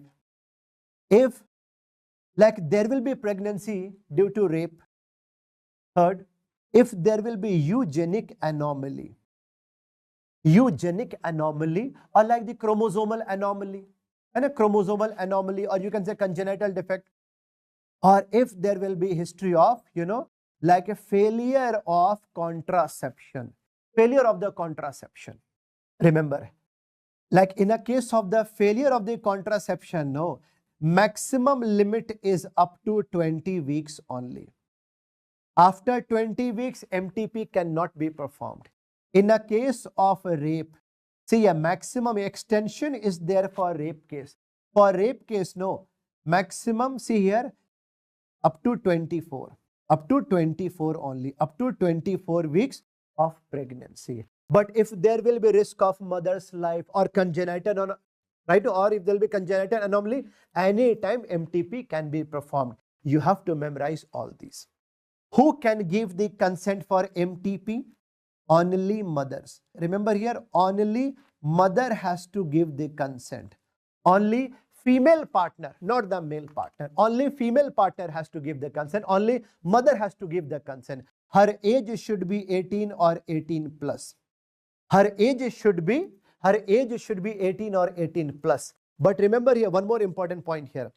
If a 17-year or 18-year or 19-year-old female is like, if she is coming to your hospital for MTP, if she is saying that she is 18 or 18 plus, you cannot ask her, show me your Aadhaar card. No. After that, no need for the confirmation. No need for the confirmation. If she is saying so, please accept it. Until she looks very, very minor, 8 year, 9 year, 11, 12, 13, like that. Hana? Remember, only female will give the consent, or minimum age should be 18 or 18 plus. Less than 18, who will give the consent? Mother or legal guardian will.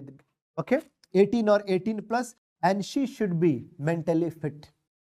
Remember here, in a case of age less than 18 year, or if she is a psychiatric case, who will give the consent?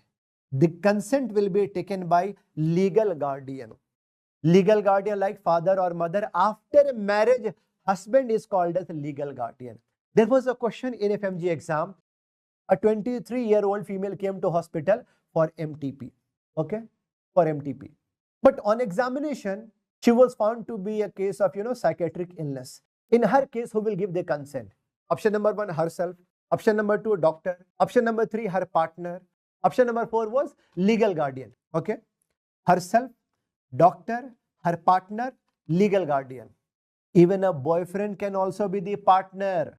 They have not mentioned husband. Husband means after marriage. Okay, no, husband means after marriage. So here answer will be legal guardian only. This much point is clear to everyone. Remember here, after marriage, husband is called as the legal guardian of the wife. This much point is clear to everyone. Yes, not the partner. Remember, boyfriend can also be the partner, but boyfriend cannot be the legal guardian. Please keep in mind, because in India, living relationship is allowed. No, living relationship is allowed, right? Chalo, these points are clear to everyone. Now remember here, if there will be a case of adultery, sexual intercourse with a person who is not your legal spouse, adultery, extramarital affair, is this a punishable offense? Answer me yes or no. And what about incest? Sexual intercourse with blood related people. Remember, these two are not the punishable offense. Not the punishable offenses. Not the punishable offense. Remember here, not the punishable offense. No. See, like when I talk about extramarital affair, when two people are giving their consent, after that, this will not be considered as sexual offense. When two people are not giving their consent, no, this is not sexual offense, but valid ground for divorce. Now, there are two words. One is called as impotency. Second word is called as sterility. Which one is a valid ground for divorce? Can you answer me? See, like impotency means a man is not able to perform sexual intercourse. He is not at all able to, he is not able to perform sexual intercourse, impotency. But sterility, he can perform sexual intercourse, but he is not able to become father. So remember here, impotency is a valid ground for divorce, but not the sterility. Remember here, impotency is a valid ground for divorce, but not the sterility. Sterility mein sexual intercourse can be performed, but he is not able to become father because why? Might be if there is a case of hypostasis like this. See, normally there should be opening of urethra here, but if there will be the congenital anomaly, there can be opening here, hypospadias, or opening here, epispadias. So in this case, no person will, here the man is not able to deposit semen at right place inside vagina. Okay, so he's not able to become father. For them, yes, option of artificial insemination is there. Artificial insemination, test tube baby. So remember here, like impotency is a valid ground for divorce, but not the sterility. If a female is impotent, if a female is not able to perform sexual intercourse, then it will be called as frigidity. It will be called as a frigidity. When a female is not able to perform sexual intercourse, and then it is called a frigidity. Now, suppose if there is a husband who is normal for other ladies, but he is abnormal for his wife. Or like, suppose if a man is there who is impotent to a particular female, psychological impotency is called as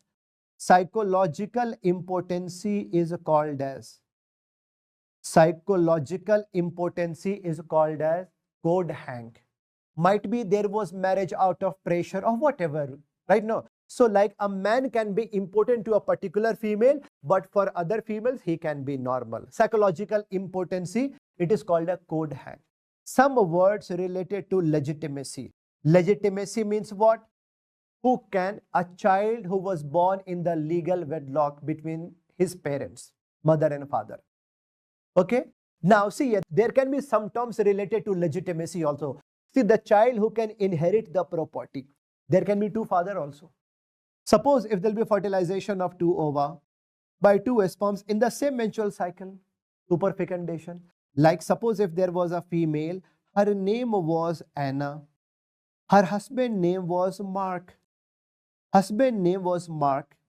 and her boyfriend name was Jack. Husband and wife both were white, but Jack was black. Boyfriend was black. Last night she had sexual intercourse with her husband. In early morning she had sexual intercourse with her boyfriend. After that there was fertilization of 2 ova. There was delivery of her twins. One was black, another was white. Okay? You can say dual SIM card. Superfecundation, right? Superfecundation. Same age, but one is black, one is white. There can be 2 fathers. How to check? DNA test. But superfetation means what? Remember here, fertilization of 2 ova by 2 sperms, like in 2 menstrual cycle. One time fertilization happened in January, second happened in February. Means I'm saying mother got pregnant when she was already pregnant. This is impossible, no? But it can happen. Although these are rare cases, but it can happen if there will be double uterus, septate uterus, it can happen. So when there will be delivery of our twins, no. One will be elder, one will be younger, superfetation. One will be elder, another will be younger, superfetation. So remember here, fertilization of 2 ova by 2 sperms in 2 menstrual cycle. In superfetation, there are 2 T. Superfecundation, only 1 T. Remember, superfecundation and superfetation. These are important. These are important topic for your exam. Okay.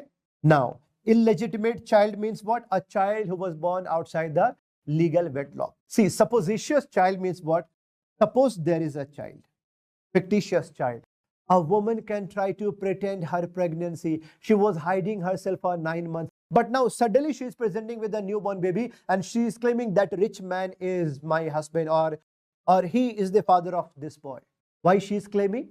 Supposititious means suppose, means fake. She might be faking that just to get money or to get married. Okay? Supposititious child. See, the posthumous child means what? Birth of a child after death of father. Posthumous. Atavism, a child may not resemble to his parents, but he can resemble to grandparents. If he can resemble to grandparents, no, he can inherit the property. All these are one-liner you have to memorize. Now, see here, now very, very important topic. You should understand here that when I make a diagram like this, this is uterus, this is cervix, and this is vagina.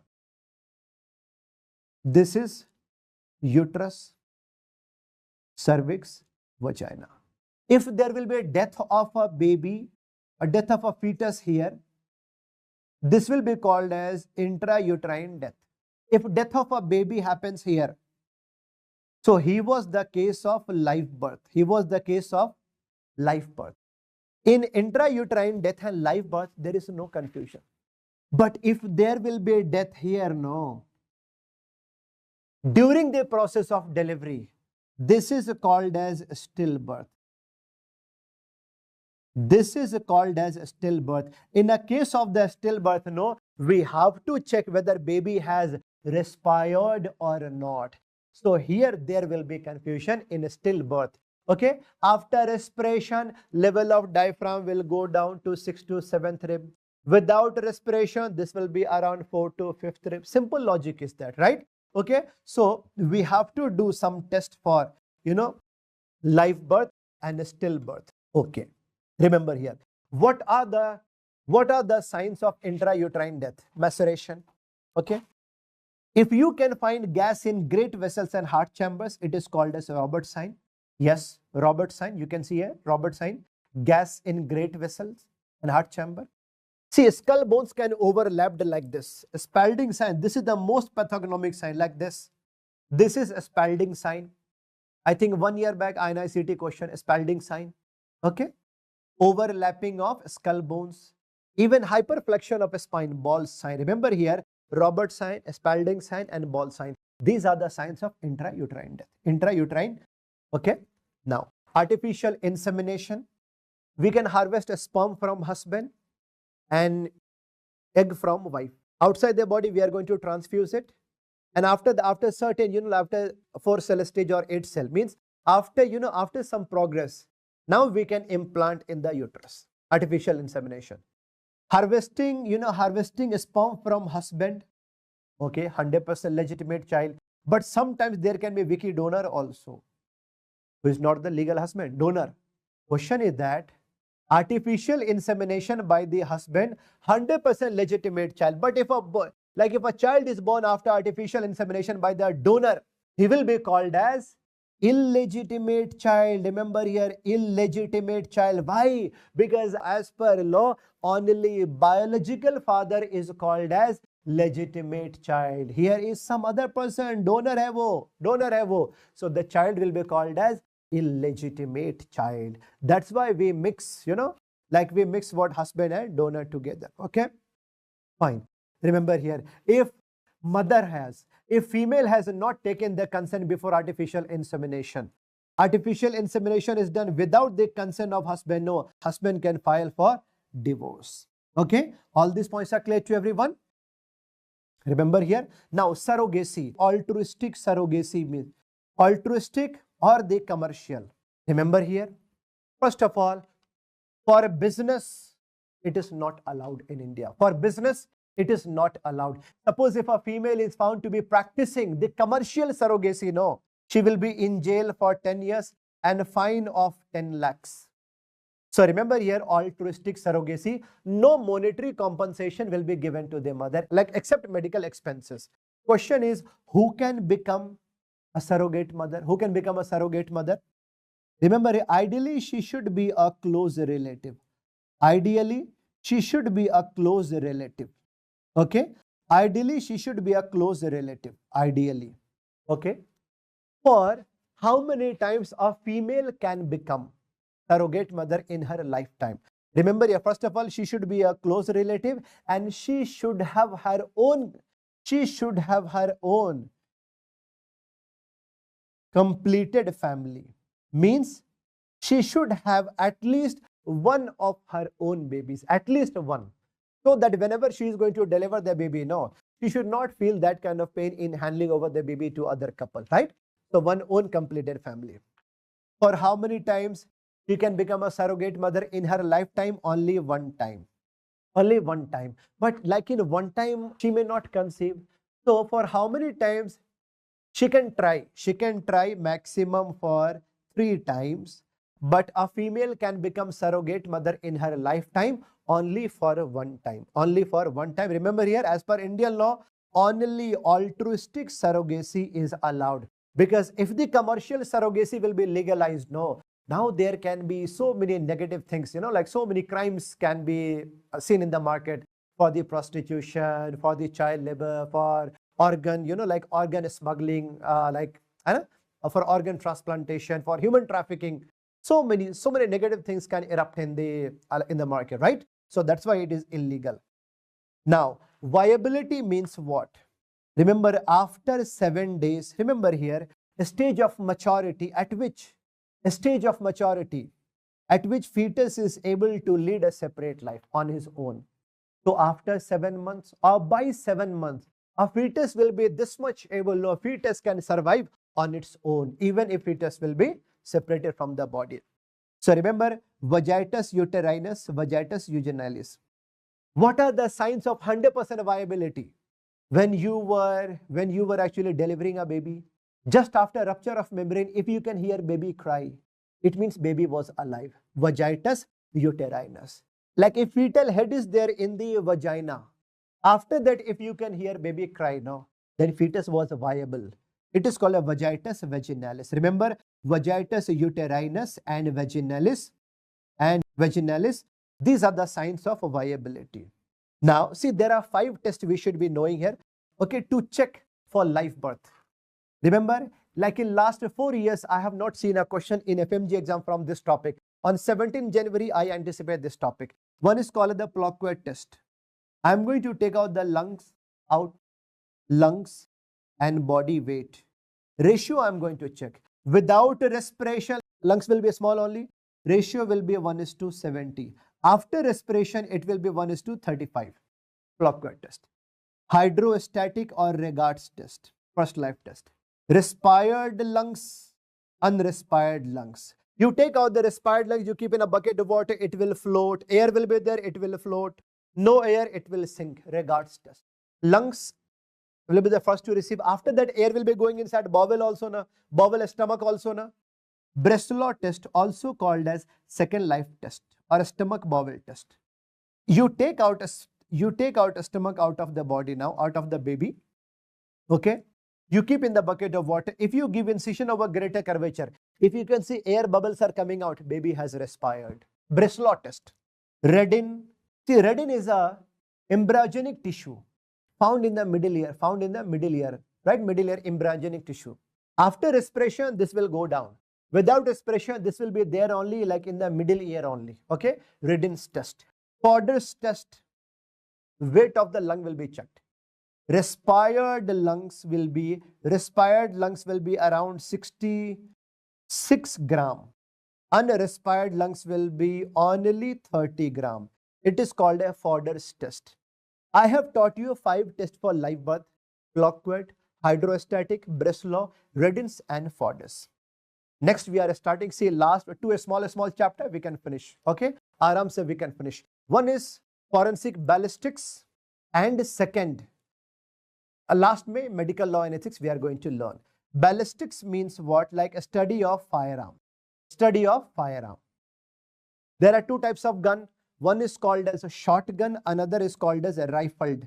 Another is called as a rifled weapon.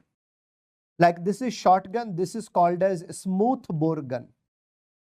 Smooth bore gun. Smooth bore gun means what? See here, like this is called as a barrel. This is called as a barrel. And a barrel. And here at the opening you can say what? Like lumen, or you can say bore. Okay, fine. Now and this is called as a butt or handle. So a smooth bore gun, when I talk about a barrel, ये जो metallic cylinder है, no, metallic cylinder here, that is called as barrel.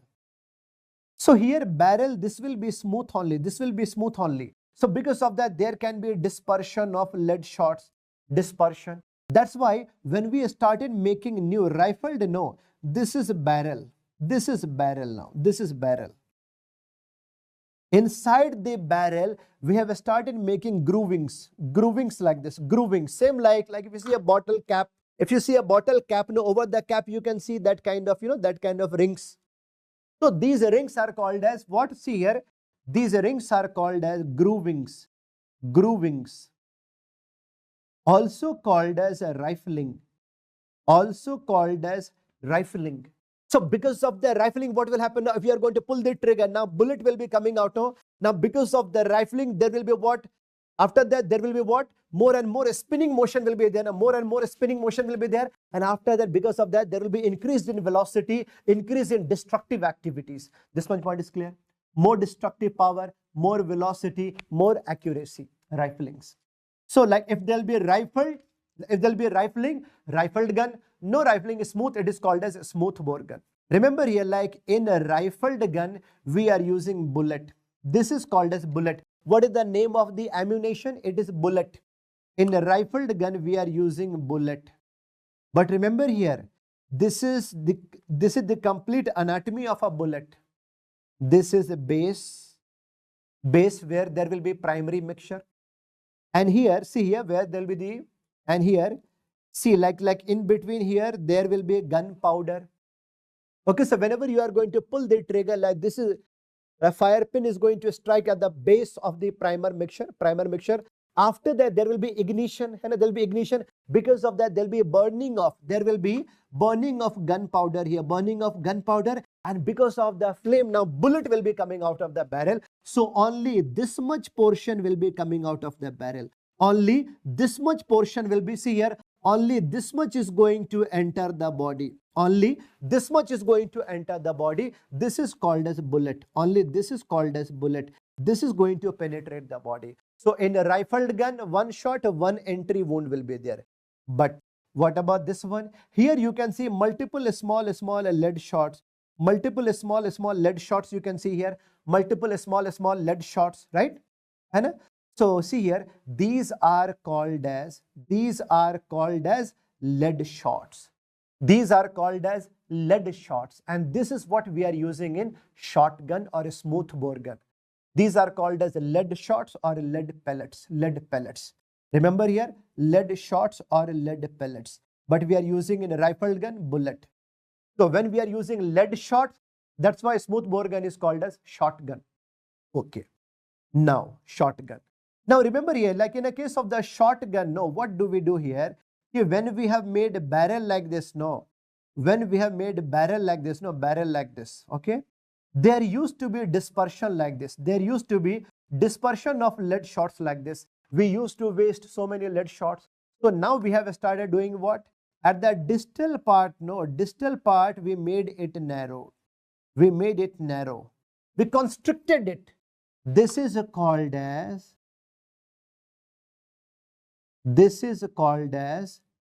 choking. Remember, riflings we have learned in a rifled gun, but in lead shots we have to learn about choking. What is the meaning of the word choking? As gala dabana kehte hain na, choking, right? To constrict the distal part here. Because of this, what will happen now? Now, if you are going to pull the trigger, no, now there will be what? So see what it is, how it is going to help. This will decrease dispersion. This will decrease dispersion. Okay, this will be decreasing dispersion of lead shots, more accuracy, more destructive power. Remember it. Okay, all these points are clear. Basics we have learned here. Now, first of all, rifled gun distance. How we are going to check distance here? Distance. First of all, see here. First of all, like whenever you are going to pull the trigger,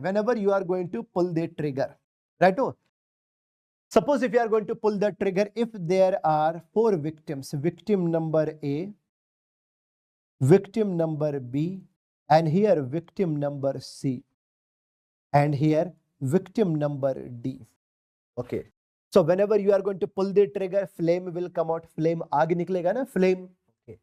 100% gunpowder no will not be burnt. 100% gunpowder will not be burnt. Few gunpowder, like you can say 5% or 10% of gunpowder will remain unburnt. Unburnt. So when you pull the trigger, flame will come. After that, even the unburnt gunpowder will also be coming out. Okay, fine.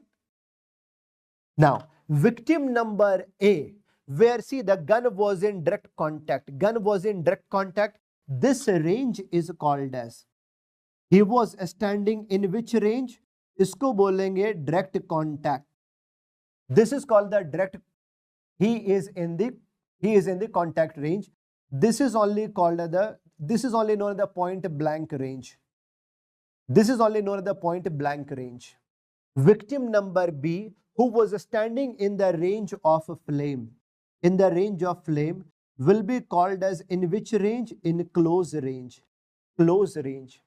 Victim number C, who was standing beyond flame but in the range of gunpowder, unburnt gunpowder, he will be called as in near range. Victim number D, who was standing beyond flame, beyond gunpowder at a distant range, he will be called as in distant range. Okay, I am sure you can easily understand that because of the flame, yes, there can be burning around the wound. Yes, you can see. There can be singeing of hairs. Baal jal ke chota ho jayega na. Right? See, the size of the hair will become small and curl. Singeing of hairs, yes. Because of unburnt gunpowder, no. Unburnt gunpowder. See, remember here, if a person will be standing in the range of gunpowder, no. Unburnt gunpowder, because of the pressure from the bullet, no. See, because of the pressure, no. Unburnt gunpowder can get deposited under the epidermis, and this will be giving like a, this will be giving a tattoo-like appearance. Black deposition. Now, see the anatomy of a wound here. First of all, when the bullet, remember, when the bullet is going to enter the body, first of all, yes, there will be entry wound. And remember here, see, like in the barrel, sometimes we are using the grease also, na, grease for lubricant, no, as a lubricant jelly. Right now, we are using, hai na? So remember here, sometimes along with the bullet, grease can also enter the body. Okay, so that will be like what? Grease color, brown color, grease color, brown color. After the, because of the spinning motion of the bullet, no, see, there will be abrasion around the wound. So that is called as abrasion color.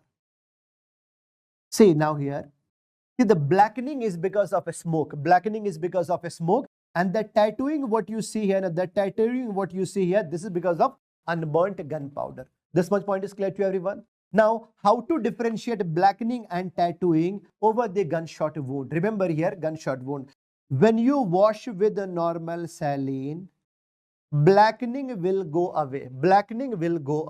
But tattooing will still be there. So you can differentiate which one was blackening, which one was the tattooing. Now, let's see here.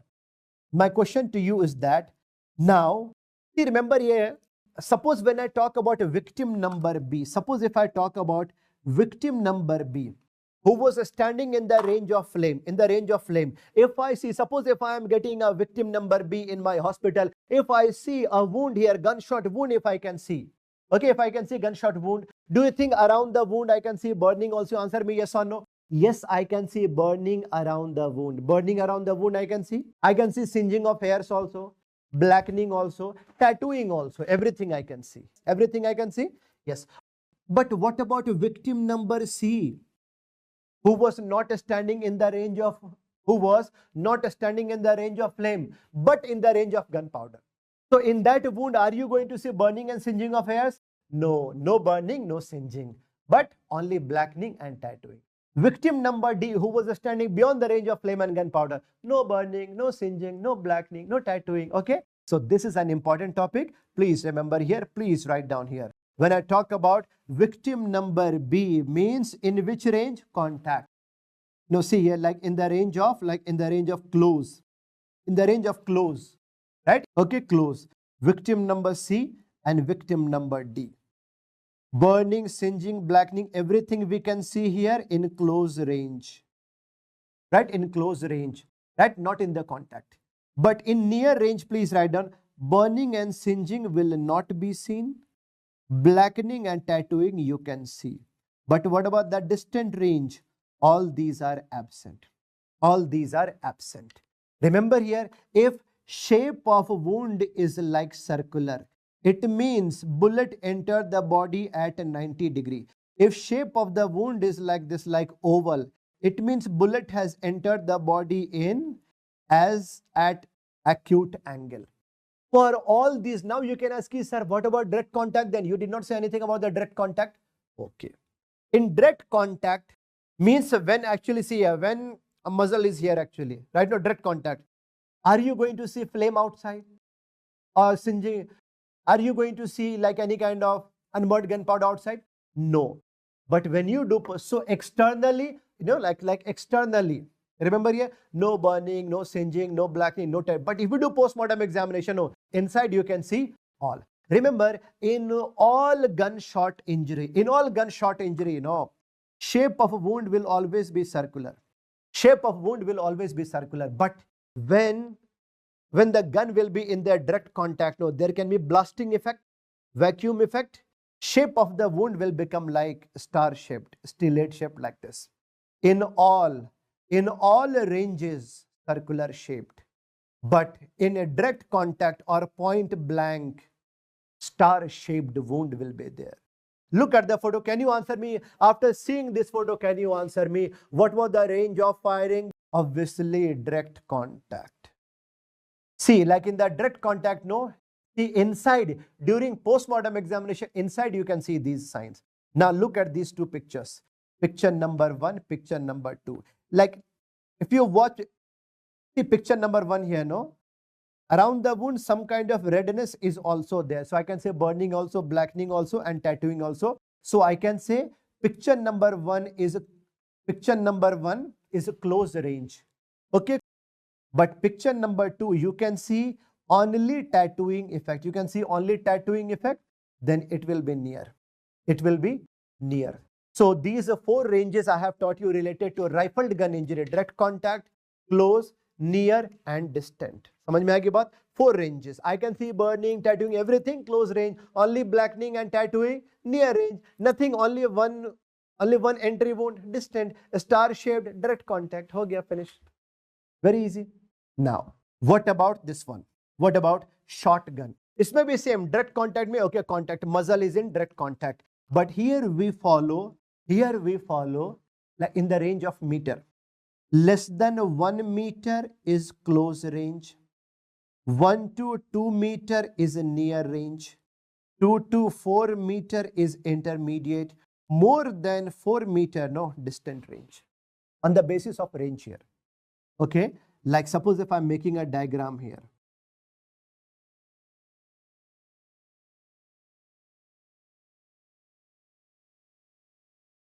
Suppose if there are some 5 victims, victim number A, victim number B, victim C, victim D, and victim E. A will be called as in direct contact range, B in close, C in near, D intermediate. See, one extra we can see here, one extra we see here, intermediate range. Intermediate range, one extra, intermediate. And E will be called as in distant range. Okay? All these points are clear to everyone? Remember here on the basis of the meter only, on the basis of the meter, ek to a direct contact. Now see here, now when I talk the close range within 1 meter, 1 to 2 meter near range, intermediate range 2 to 4 meter, more than 4 meter distant. Remember, all signs I will see. Remember, I will see all signs. I will see all signs in close range, like burning, singeing of hair, blackening, and tattooing. Everything I can see in close range. Everything I can see in close range. All signs.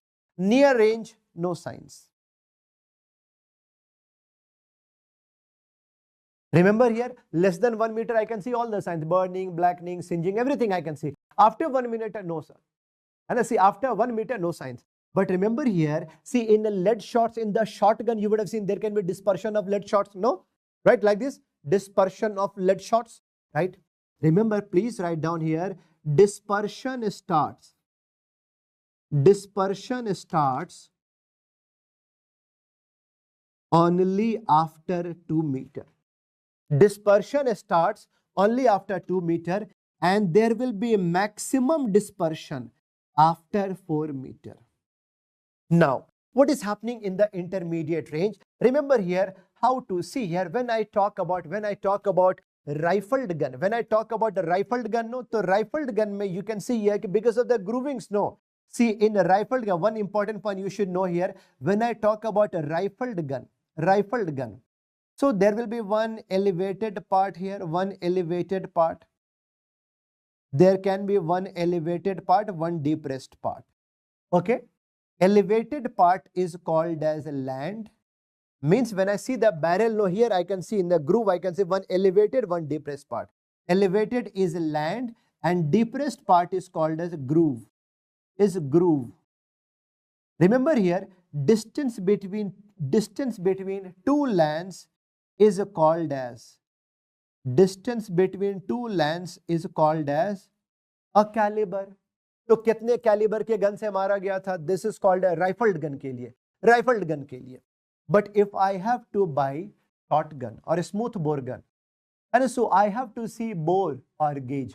What is the meaning of bore or gauge? Suppose if I'm giving you 1 pound. Suppose if I'm giving you 1 pound of lead. 1 pound of lead. 1 pound is almost half kilogram of lead, 454 gram. And I'm asking you, make as many number of balls as you can. Make as many balls as you can make. Suppose if you are making 16 balls, no, then see that will be called a 16 bore gun. If you are making only 8 lead shots, it will be called as 8 bore guns. Okay? How many lead shots will be there? That will be the name. So I'm talking about a 16 bore gun. Or if you are making only 14 lead shots, it will be called as 14 bore gun. So bore, either you say bore or gauge. Bore or gauge. But for the rifled gun, you have to say a caliber. Distance between two lands. Last time FMG question. Distance between two lands is called as a caliber. But in a shotgun, you have to say bore. How many number of lead shots are there? Okay? Fine. Now, my question is that After 2 meter, no, dispersion will start. Suppose if you were using 16 bore gun, so all 16 cannot get dispersed at one time, no. After 2 meter, dispersion will start. So it could be possible that like in the center, no, 5 lead shots will be coming out like one big mass with a small dispersion. So if you can see one big wound with a small wound, it means range was intermediate. Range was intermediate. One big opening with a small opening, intermediate, after 2 meter, 2 to 4 meter. But after 4 meter, no, after 4 meter, maximum dispersion, all small wound only. Now see the photo, you will be having more clarity. Can you see this photo and tell me range, distant range hai or intermediate range? Can you answer me? Distant or intermediate? One big wound with a small wound, right? So this is a case of what? Intermediate range. This is a case of intermediate range. But what about these photos? Can you answer me? What about these? After seeing these photos, you can easily say, yes, distant range only. Distant range only. All these points are clear to everyone? Remember here what I'm saying? This was intermediate range. And these are what? Distant range, more than 4 meter. But you can ask me, sir, what about near range? Here we don't see anything. What about near range? Can you answer me? What about near range? Remember here, just before, remember, after 2 meter only dispersion will start, no? And but before 2 meter, remember here, so in near range, no, we see only one entry wound. But inside, when we do postmortem examination, no, we can get multiple lead shots, we can understand shotgun tha. But what will be the external, what will be the special feature here? Remember, after 2 meter, dispersion will start like this, and dispersion will start. But before 2 meter, lead shots have got the potential to get dispersed, no. Lead shots have got the potential. Means before 2 meter, they were about to get dispersed. But before dispersion, they entered into the body. So when they are going to enter the body, do you think they will be entering like this? Right? So because of this, when they enter the body, no, shape of a wound will become like this. Shape of a wound will become like this. This is called as rat hole appearance. This is called as rat hole appearance. Rat hole appearance. Remember here, rat hole appearance we see in near range only. Near range only. This much point is clear to everyone. Remember here, all these points we have learned about ballistics. Now last chapter we are going to complete now medical jurisprudence now. Last chapter. Okay. All right. Inquest in India, what we are practicing, most commonly used is police inquest. Police inquest. But most superior is magistrate inquiry. BNSS number, can you answer me? BNSS number 194, police inquest. BNSS number 196, magistrate inquiry. Once upon a time, we were using this one, a coroner's inquest. Once upon a time. Like there used to be a separate team for inquiry. They used to do inquiry. They used to give a statement and all. But this was actually abrupt. So this is no more in practice. But worldwide, most powerful is, most superior is medical examiner system. Why? See, along with the police, forensic specialist, doctor will also be there. Fine. So better observational skills.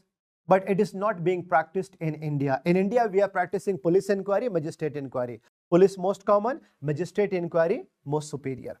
Okay. Remember here, after murder, after suicide or death because of animals or machine, police inquiry will be done. But in which condition magistrate inquiry will be done? When a person has died during police interrogation, or a person has died due to police bullet, or in a custody, in a hospital, or in a big place. Now, higher authority should come for inquiry now. So, remember here, magistrate inquiry will be done in ABCDE, asylum, bostal, see the custodial, dowry, death, exhumation. In these cases, remember, in these cases, magistrate inquiry will be done. Asylum means psychiatric asylum. Bostal school means what? Jail for juvenile. jail for juvenile, young criminals. And the custodial death, dowry death, remember here, BNS number 80 defines a dowry death. Within 7 years of a marriage, if a newly married female, 7 years of marriage, if she dies, dowry death. And BNS number 85 defines harassment for dowry by husband or in-laws. Harassment for dowry, 85. 80 and 85 you should not forget. BNS number hai for dowry and harassment. But like see here, inquiry will be done by magistrate. So BNSS number 196 in a case of dowry inquiry. See, exhumation means what? Digging out the dead body from earth. Okay? Re-postmortem examination ke liye. Okay. Digging out the dead body from the earth. Is there any time limit for this? Please write down. No time limit. No time limit for this. No time limit for this. No time limit for this. Ideally, what time you should start doing exhumation? Early morning. Early morning. So that you should have a whole day for the examination. Please mention here there are two types of magistrate. One is called as judicial magistrate. Another is called as executive magistrate. Judicial magistrate and executive magistrate. See, judicial magistrate will be appointed by the President of India. And all executive magistrate, they are appointed by the state. They are appointed by the state. Judicial magistrate can handle all cases. They can handle all cases. You can say magistrate means like a judge. But there are different executive and judicial. Judicial magistrate can handle all the cases. But executive magistrate, they can handle only these two. Only these two. They can see executive magistrate, please write down. See, executive magistrate can handle only dowry and exhumation. Okay? Only dowry and exhumation. Executive magistrate. Now, their main function is to maintain peace. Their main function is to maintain peace, to maintain law and order in the district. So, what are the examples of the executive magistrate? Like you can say deputy collector, or the collector, revenue divisional officer, or even when I talk about a tahsildar. These are examples of like executive magistrate. Okay? Remember here, see, medical jurisprudence is always important for your exam. All right? Now, see here. See, now there are two types of the court. There are two types of the court. One is called as civil court. Civil court. Another is called as criminal court. Civil court will be handling your family issues, land disputes, divorce, marriage and all. Okay, but what about the criminal? And all, all serious offenses. Now, suppose if a party A and party B. Party A who is filing a case in civil, against whom is party B. In civil case, person who is filing a case is called as person who is filing the case is called the plaintiff. He is called as a plaintiff. Plaintiff. Against whom the case is being done. The case is being done will be called as a defendant. Defendant. But what about the criminal case? Party who is filing the case is called as a state. State. Against whom the case is done will be called as a defendant. Same. Please remember here, in civil case, one is plaintiff and defendant. But in the criminal, state and defendant. So, see, there is a 7 hierarchy of the criminal courts. Highest level, Supreme Court. Highest level, obviously, Supreme Court. Highest level, Supreme Court. State level, High Court. After that, Session Court judge or additional. After that, like see a junior of them, like assistant session judge, assistant session judge. After that, chief judicial magistrate, first class judicial magistrate, second class judicial magistrate. Remember here, Supreme Court and High Court. These two courts are called as appellate courts. Appellate courts. Only appeal will be heard. Remaining all are called as the trial courts. Remaining all are called as the trial courts. Supreme Court and High Court, these are called as what? Appellate courts. Remaining all will be called as the trial courts. Remaining all will be called as the trial court. Okay. Who has the power to change the decision of Supreme Court? Can you answer me? Like suppose Supreme Court has given death sentence to someone. Who has the power to change it? Right? Okay, President of India. Right now, President of India, that is called as power of majesty. Okay, only President has that power. Now, remember here, Supreme Court can give death sentence, High Court can give death sentence, but they have asked this question that what is the lowest court? What is the lowest court which can give death sentence?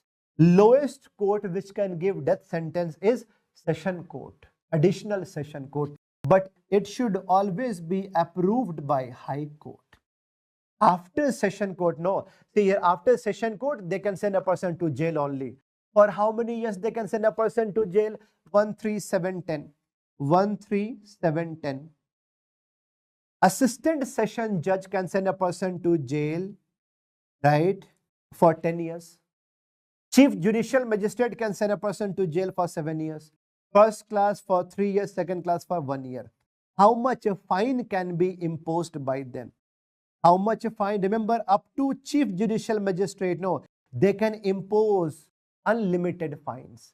But first class Judicial Magistrate can impose up to 50,000 rupees. 50,000 rupees. And second class can impose only up to 10,000 rupees. Only up to 10,000 rupees. Remember here, suppose if you are getting a summon from any court, like on the same date you are getting, like suppose you have received a summon from High Court also, or you know, like Session Court judge also. Which court you will attend first? Always keep in mind, higher court has always the authority over a lower court. Higher court has always the authority over lower court. This much point is clear to everyone. Sahi hai? Kafi hai? All these are old questions only. Now, medical evidences written में, like medical certificate, most basic form, like fitness certificate, sickness, MLC you have to make for all, you know, suspicious के poisoning hai, RTA cases hai, you know, like if two people are fighting and two people have fought, like you have to make MLC. You have to make MLC. You have to make medico-legal report. Dying declaration, dying deposition. Just before death, if a person wants to give any statement, just before death, if a person wants to give any statement, either a dying declaration or dying deposition. Orally, when a person is standing in the witness box and when he is giving the statement, it is called as oral or the parole. Okay, parole. Circumstantial, at the murder scene, whatever you have collected, all evidences, whatever you have collected, like fingerprinting, bullet, blood stain, semen stain, even at the murder scene, if you have found suicidal note also, at the murder scene, suicidal note will be a type of written type of document, but at the murder scene, at the crime scene, if you have found suicidal note, it will be called a circumstantial. Okay, so whatever you are getting, hair, fiber or ring, whatever you are getting there, no, circumstantial evidence. Out of these three, which one is having maximum importance? More importance you see in oral, where the person is standing in the witness box. You can ask him as many questions as you can. Okay, all these points are clear. So oral is better. Oral is better here. Now, dying declaration and dying deposition. Remember here, like if a person is about to die, Okay, see, okay, just after murder, suppose if a person is about to die, just before death, he or she wants to give any statement, that is called as dying declaration. Okay, who can record? Ideally, it should be recorded by magistrate. But when a person is about to die within few minutes, you don't know. That time magistrate cannot come, no. So who can record it? Anyone can record. Please remember, anyone can record. Anyone can record. Even doctor can also record the statement.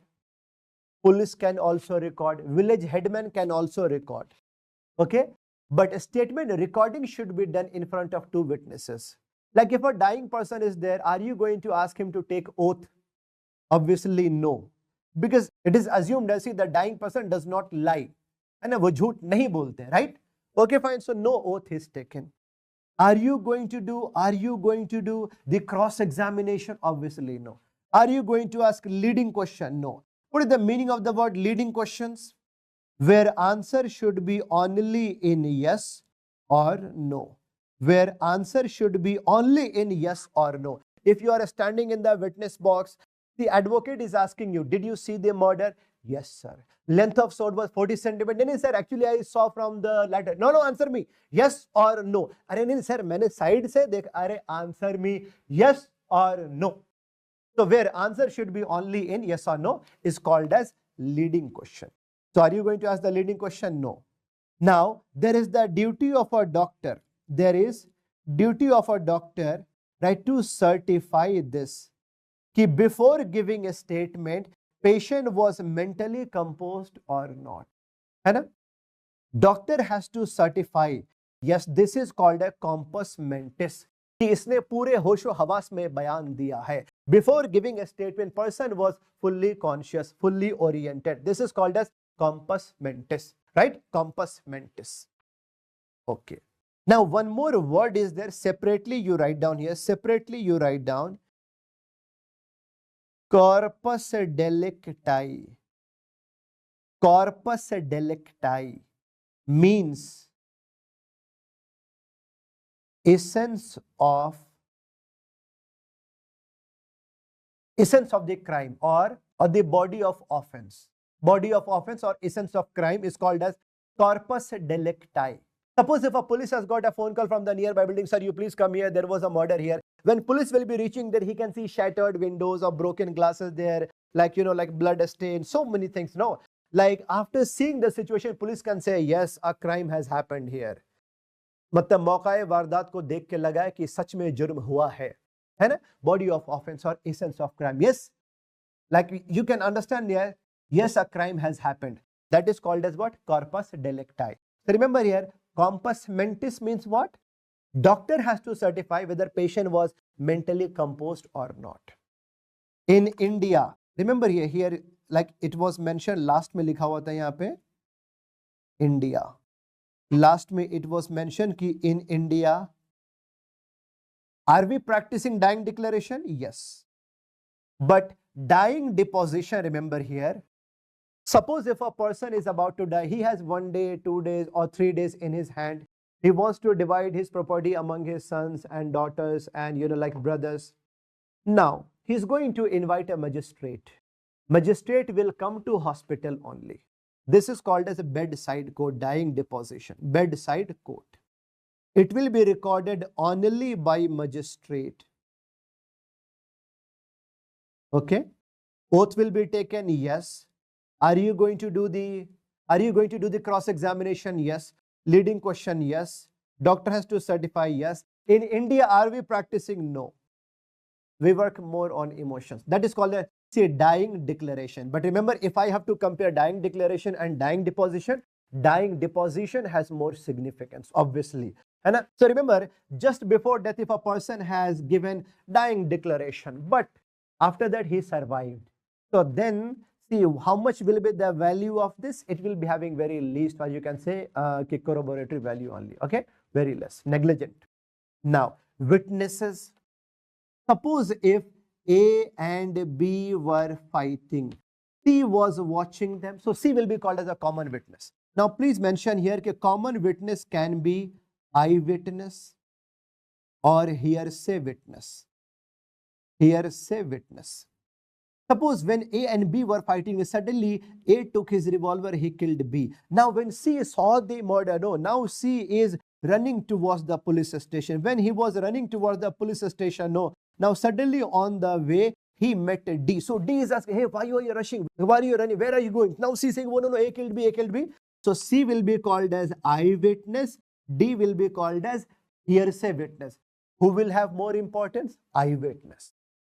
Now, expert witness, who can give any expert opinion, like a doctor, like, bomb blast expert, writing expert, bullet expert, and a fingerprinting expert, basically any expert. Remember, a doctor can be considered as a common witness also, expert also. When doctor is saying only about a wound, he is a common witness. But when he is explaining antemortem or postmortem, then he becomes expert. Now, what about hostile witness? Hostile witness means what? A witness who keeps on changing the statement. Who keeps on changing the statement. One time he said, yes, I saw the murder. Second time he's saying, I did not see the murder. Hostile murder. See here, hostile witness who keeps on changing the statement. Okay? Might be he would have taken bribe or might be under pressure. What about the perjury? See, perjury means what? Perjury means. See, perjury means what? Lying even after taking oath. Even after taking oath, if a person is lying in the court, it is called as, this is called as the perjury. This is known as the perjury. Perjury.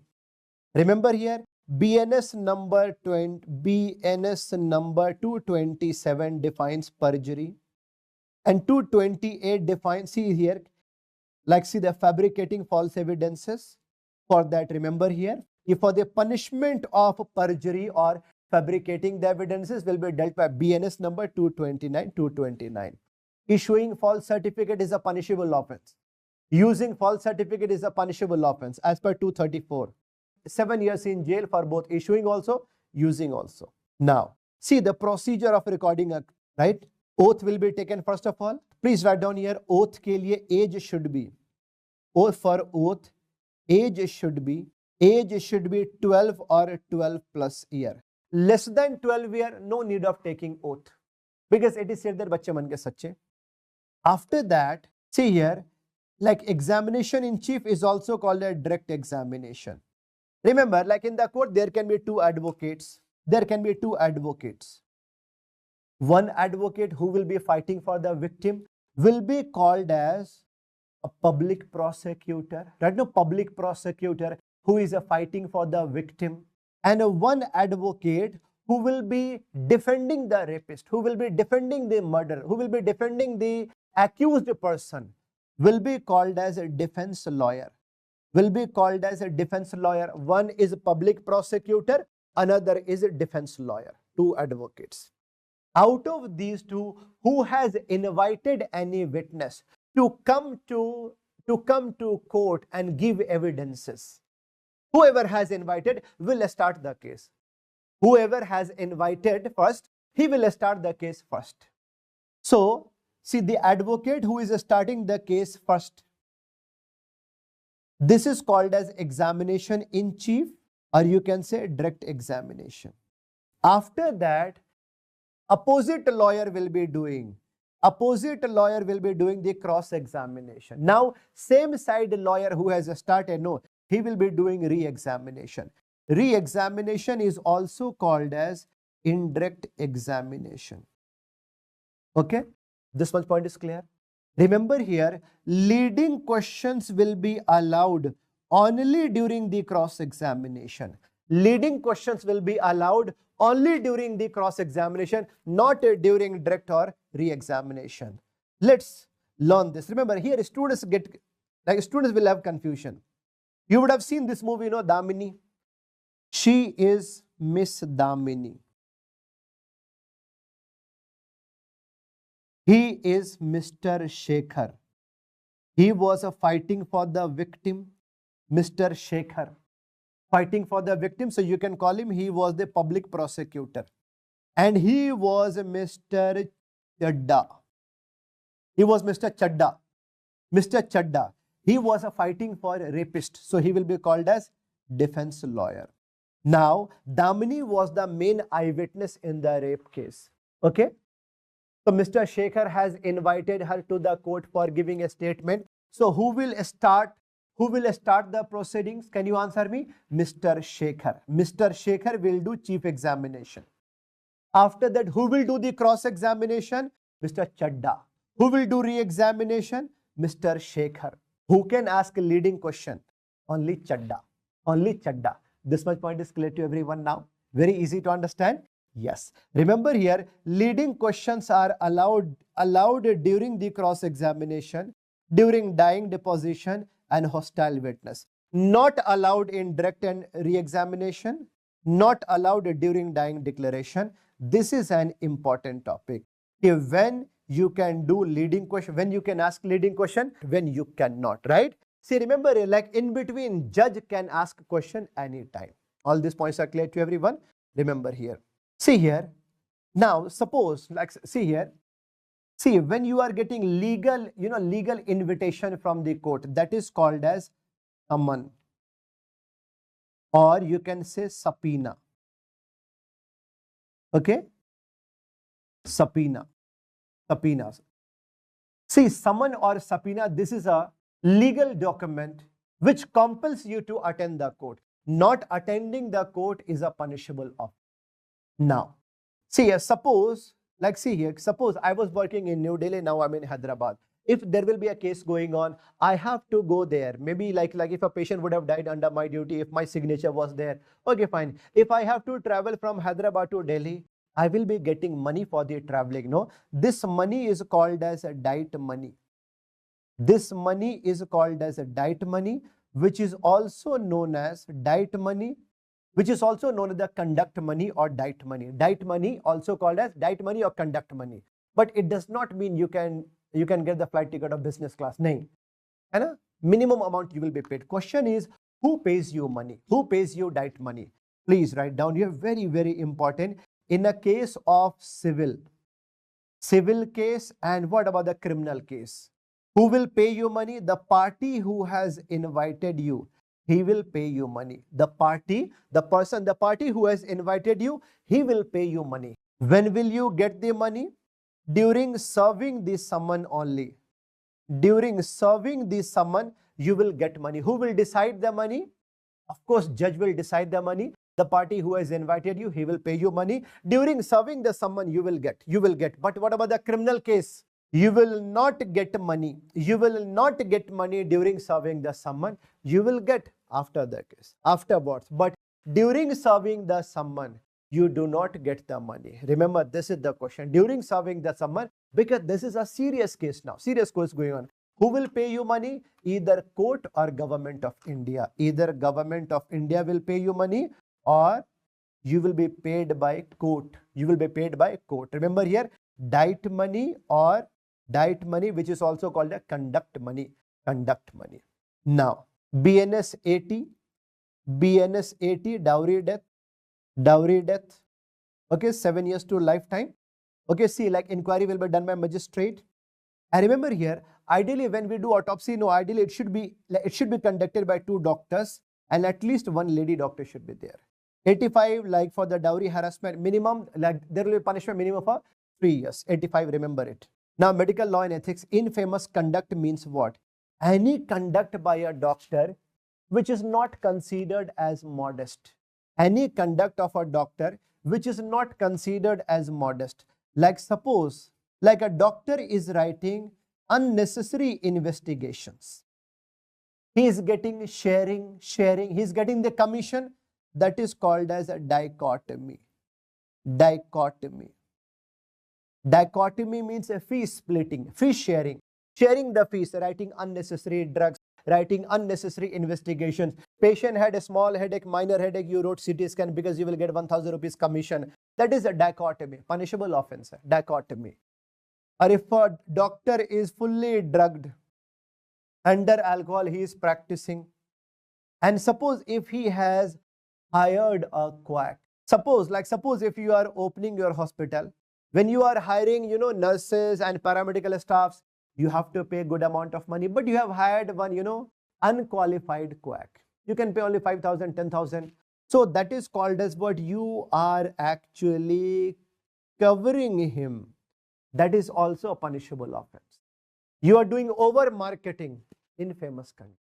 Okay, infamous conduct means what? For which a doctor can get suspended notice. For which a doctor can get what? Suspension notice.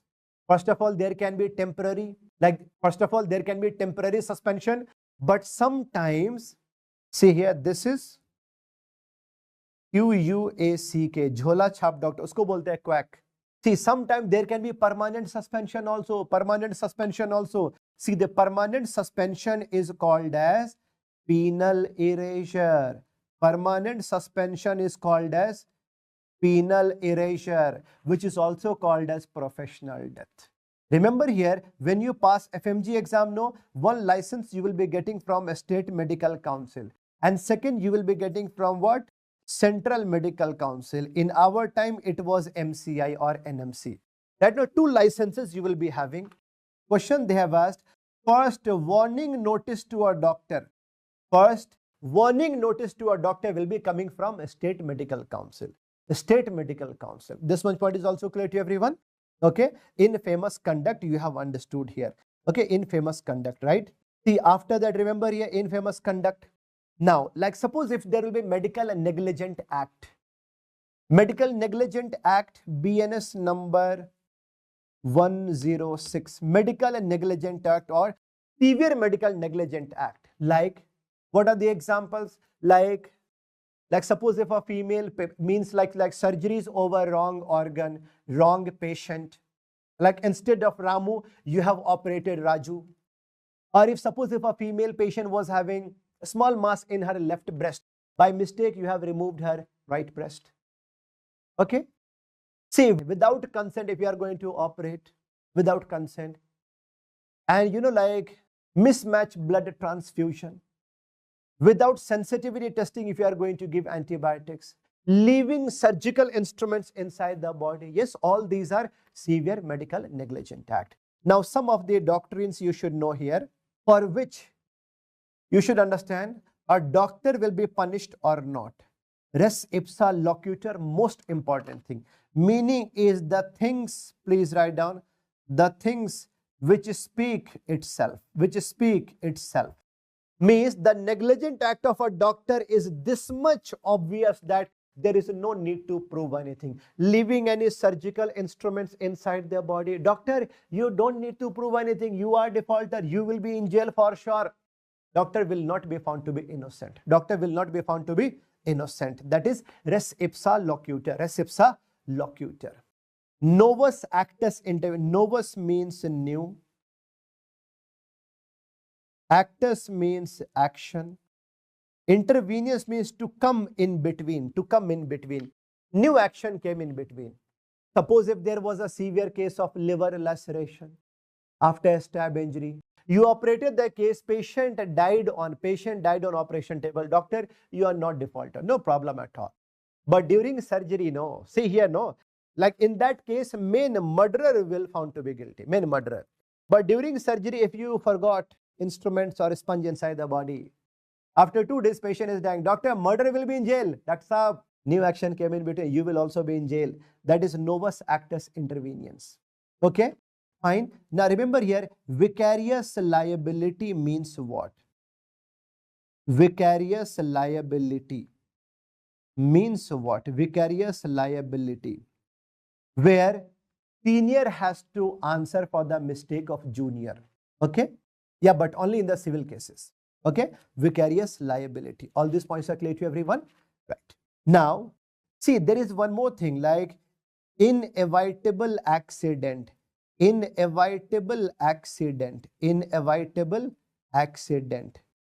which is also called as act of God. Act of God means even if you have taken all the precautions, but you cannot save the patient. Patient can die because of biological variation. So see here, the accident which you cannot prevent, that is called an inevitable accident. Inevitable accident or act of God. Okay, there can be the corporate negligent act also. See, the corporate negligent act where, like, see, your hospital is defaulter, where the main company is defaulter, right? All these points are clear. See, one is called the product liability also. Product liability. What is the meaning of the product liability? Where pharmaceutical company will be responsible for, and a pharmaceutical company will be responsible in the case of the product liability. Product liability, pharmaceutical company, machine making company, right? But see, what about the corporate negligent act?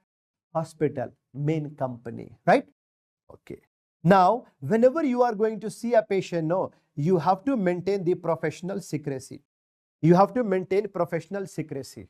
You have to keep everything confidential. But in some special cases, you can speak about the patient. You can speak about the patient where you have the privilege. You have the privilege that yes, you can speak about the patient. Like in the case of the court, or if there will be a risk of infection to other people. Suppose if there was a 25-year-old patient of yours. After 1 month, he was about to get married. Now, recently, he is found to be HIV positive. You have to inform his fiancée. Yes, you have to inform. Suppose if there is a bus driver who came for physical examination, medical examination, he was found to be colorblind. He could not differentiate red and green color. Please inform the authority. He is a colorblind. So in these cases where there can be a risk of other people, you have to inform the police. It is called as, you have to speak about the patient. It is called as privileged communication. Privileged communication. Remember here, all these we have learned. See, one more important point here. For a physical examination, as per the age, please write down, after 18 years, a person can give the consent for everything. A person can give, see here, I am mentioning here, I am writing here for the consent. After 18 or 18 plus, a person can give the consent for everything, for surgery also, for physical examination, everything. Below 20, no. All consent will be given by legal guardian only. But in between 12 to 18 years, no. A person can give the consent only for general physical examination. Only for general physical examination, but he cannot give the consent for injection, X-ray. He or she, they cannot give the consent for per rectal examination or per vaginal examination. Okay, only general physical examination. That's it. Only 18 or 18 plus for everything. Fine. Only general physical examination, remaining for everything, and a legal guardian will be giving the consent. I think I have taught you almost entire forensic medicine. Okay. So thank you so much, okay, for staying, and I wish you all the best for your exam. Okay. Thank you so much. Bye bye. Good night.